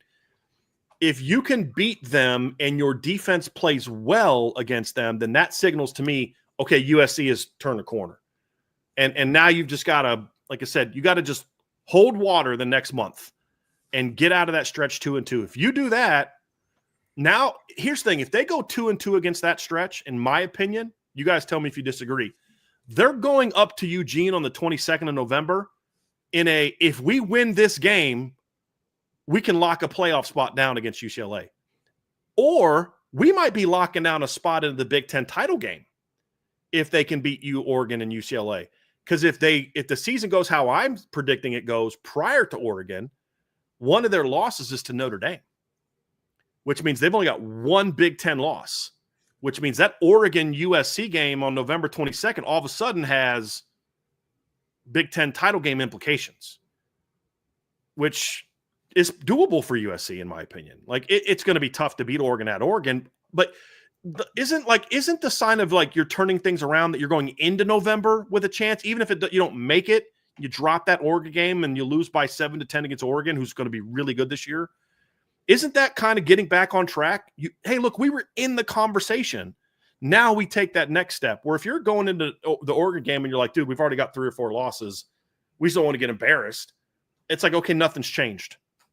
Nothing's changed because 7-8 wins this year is a huge disappointment. Huge disappointment for USC because the talent it should be better than 7 regular season wins. In my opinion, you go 8-4, that's a disappointing season. I think 9-3 is very reasonable and possible for them. And if you do that, you've got some very good wins under your belt. If you lose to, let's just say they lose to Notre Dame, Nebraska, and Oregon, that means you had to beat I think a very improved Michigan State team. You had to beat Michigan. You had to beat Illinois on the road as a top 25 team. You had to beat a good Iowa team. Guys, that's and what some people think is going to be a good UCLA team. I have my doubts, but we'll see. That's a lot of good wins for USC, and I think that helps you get back on track because they're recruiting in high school the way they are right now, coming off of a 15-11 stretch. What's going to look like if USC can go 9-3 in the regular season and win a bowl game? Now, what all of a sudden does it look like when they're trying to hit the recruiting trail in 2027? So I think it's a big year for them, guys, but I think they're capable of going 9-3. I'm a little bit more bullish on the Trojans than maybe I was a month or two ago as you just kind of look through it all and everything kind of shakes out of who's leaving, who's coming, and all that kind of stuff. You look at their schedule. I think 9-3 should be the expectation for Michigan or for USC. Whether they get there or not, it's a question mark, but I think that should absolutely be the expectation for USC. 9-3 or better. Because you can pull off one upset. Like, do you guys really count a win at Illinois or at North Nebraska like an upset for USC? No. Like, it may be in the betting line, but like, guys, it's USC. It shouldn't Right. be because you're USC, Right. but it so might be because it's really of where just, they're at. can you upset Notre Dame or Oregon? You do that, you got a shot to be a playoff team as long as you don't have some terrible bad loss. So I'm a little higher on USC maybe than I would have been when the offseason started. I think this is a solid looking roster. I really do. Yeah, I think it's a solid looking roster with a favorable looking schedule.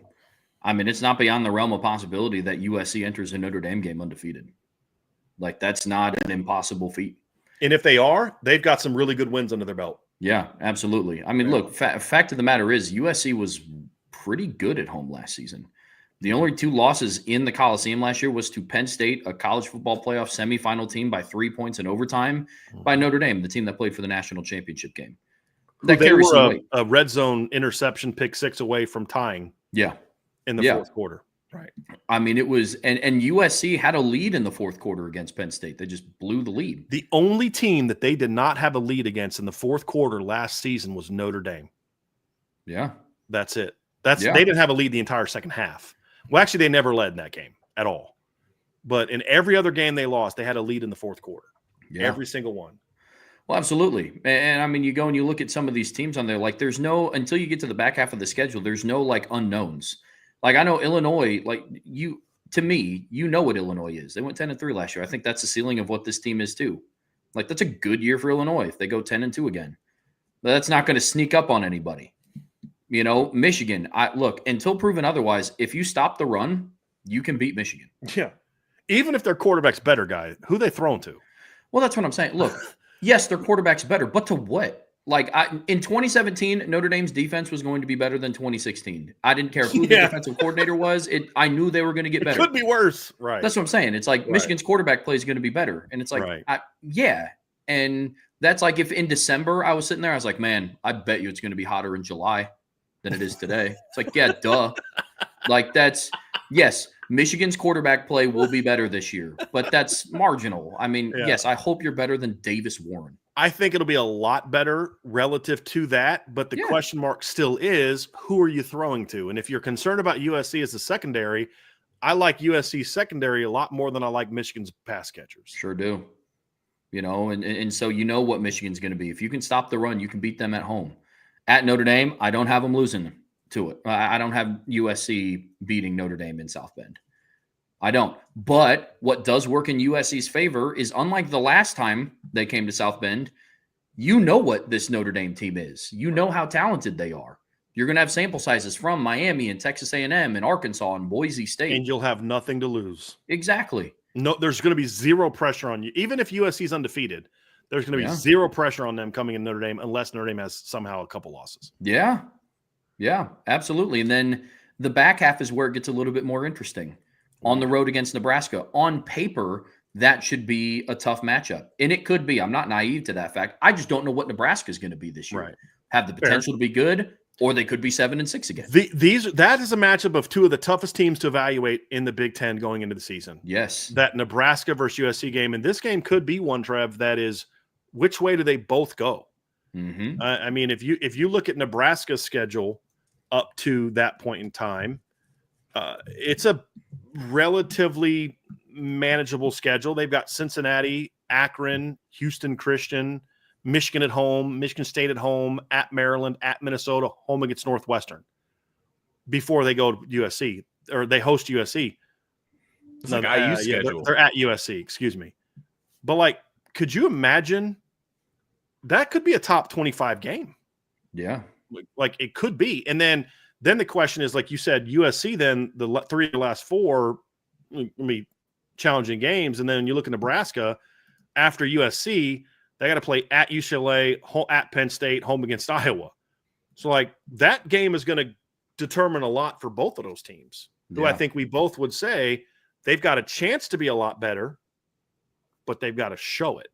Mm-hmm. That's a very intriguing matchup. Very intriguing matchup. Well, it really is. And I mean, even Oregon on the road, I don't know what Oregon's going to do this year, especially now after they lost Evan Stewart. Got to replace a lot up front. You know, I have faith in Dante Moore. They have very young athletic receivers, but it's a question of how that's going to translate over to this level. I mean, I the same questions I have about Texas's receiving core, I have about Oregon's. Very young, unproven talent, but it's very talented. So on one hand, I can't say Oregon will be fine, but then have it be a question mark for Texas. And so, or even on the road against Oregon, it's not a given that they're just going to decimate USC. Do I have Oregon winning? I do. But do I think it's going to be super lopsided? I don't. And so this schedule is really, really favorable. There's also a lot of veterans on this team who will have played at Oregon before.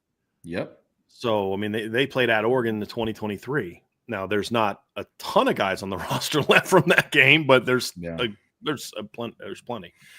So, yeah, it's a schedule that's not easy, but also one that is manageable.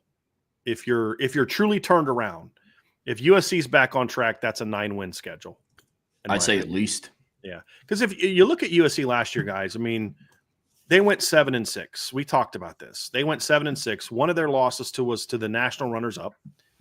Another one of their losses was to a Final Four team who got beat in the playoff by 3 by the. They beat LSU. They lost to Michigan on the road by 3 on a last-second touchdown. They lost at Minnesota by a touchdown in the game they led in the fourth quarter. They lost to Maryland by a point on the road. In a game they led in the fourth quarter. They lost at Washington, who was a very good home team last year, by 5 in the game they led in the fourth quarter. And then their last loss was to Notre Dame. Again, they never led, but they were only down by more than 14 points because of a last-minute pick 6 where it was desperation move. I mean, it was a game where USC battled Notre Dame. And even after that, they went back down and scored. Like, they didn't quit. So this isn't a team that you're like, well, how are you going to overcome that 56-0 loss that you had to, Indiana? Like, Nebraska has to show that they can overcome. That's the difference. Is like Nebraska had some bad losses last year. USC's bad losses were, how did you lose to that team by a point? How did you lose to that team by 3? It wasn't, how did that team beat you 56-7? Exactly. It wasn't like that. And that's why I think there is more optimism for me that they're going to be able to, it's a couple plays here and there to turn some of those games around. I do think this year's schedule's more challenging than last year's schedule was. However, I will say that I think this is a tougher schedule for USC than last year's schedule.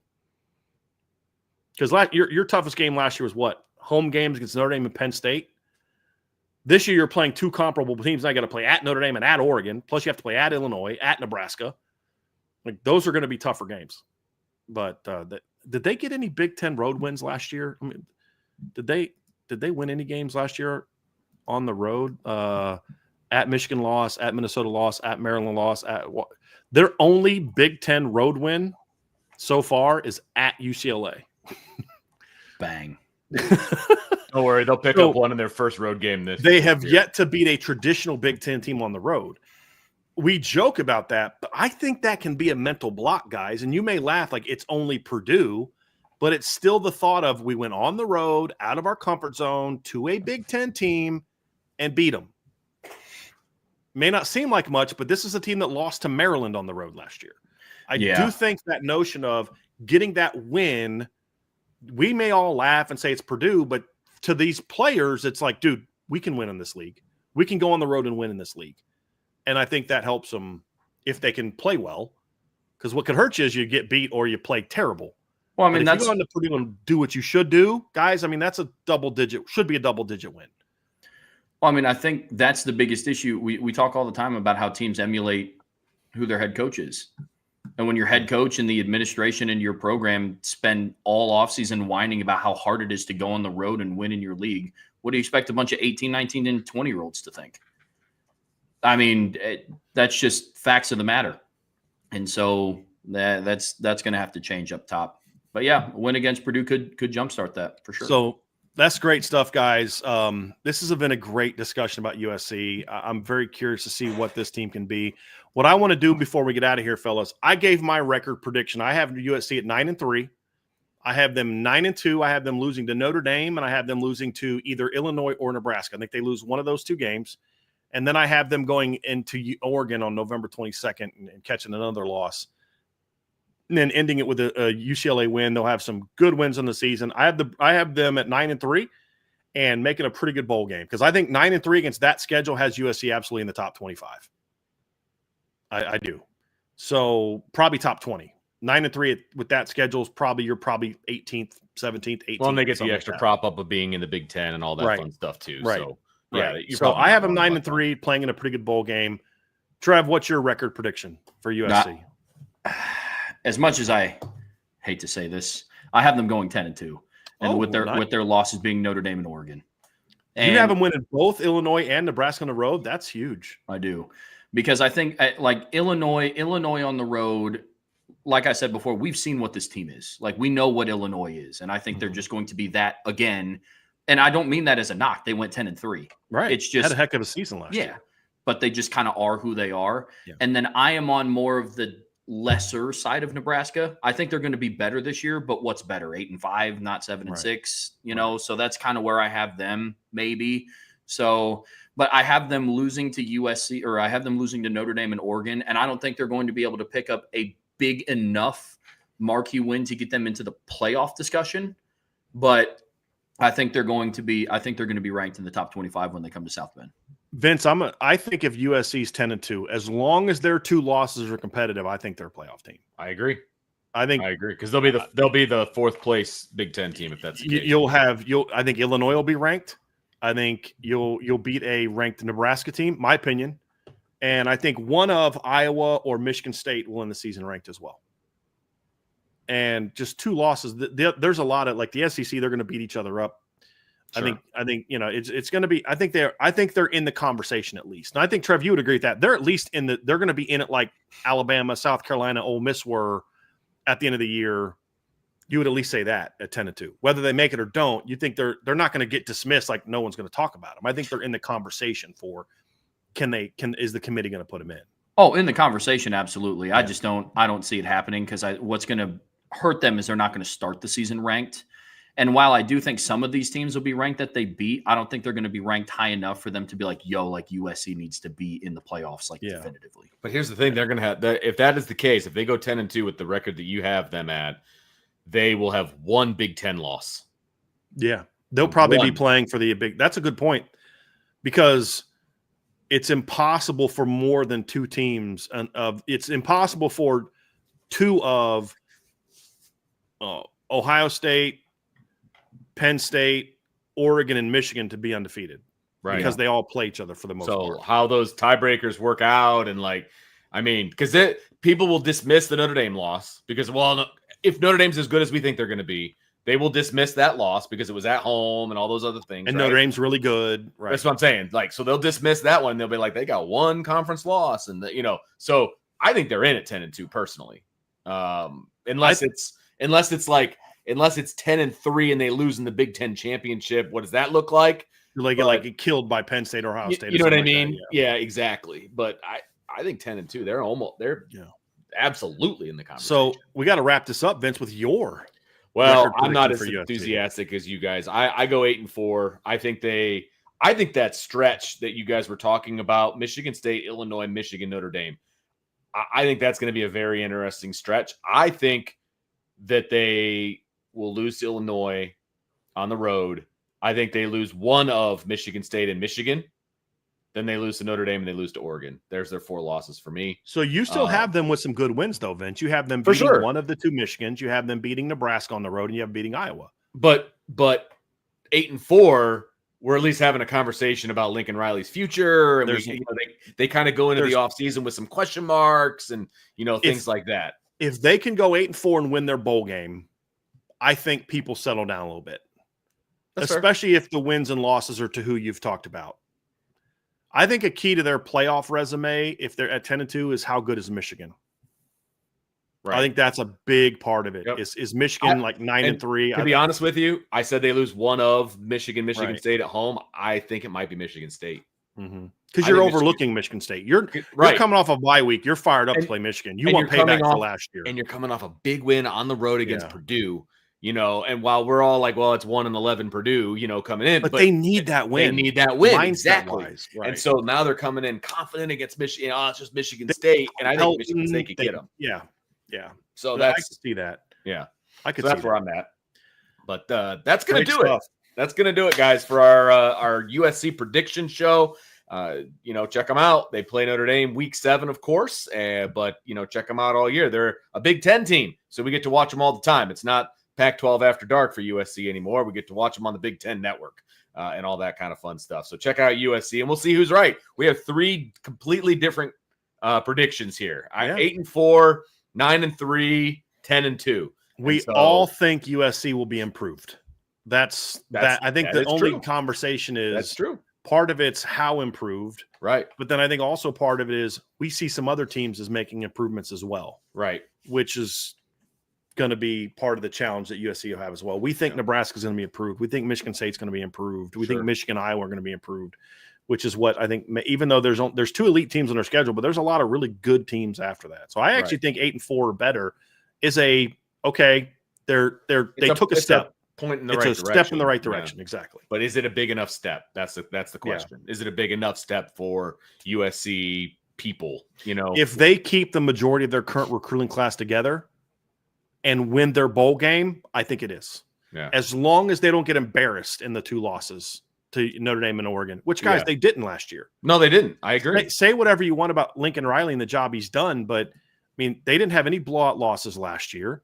The year before, they lost to UCLA by 18. That was a bad loss, but they battled both Washington and Oregon. They lost by 10 to Washington, but if you watch that game, that was a competitive game. They lost to Utah by 2. They lost by 9 to Oregon.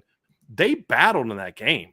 The only 2 really bad losses that he's had, it was ugly, was the Utah Pac-12 title game in 2022 and then Notre Dame in 2023.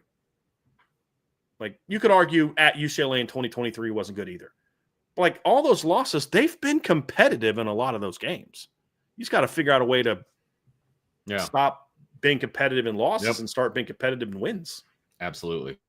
Yep, absolutely. So that's going to do it for, like I said, our USC prediction show, preview show. Make sure you check out Irish Breakdown, the premium message boards at boards.irishbreakdown.com. Make sure you hit that subscribe button on CFB Nation show, the YouTube show, as well as the podcast channel and all that fun stuff. So make sure you check all that out. We'd really appreciate that. And if you want all the intel on Notre Dame, make sure you check out the premium message boards at boards.irishbreakdown.com. So for Trevor and Brian, I'm Vince, and we will talk to you next time on the Irish Breakdown Podcast. Have a wonderful night.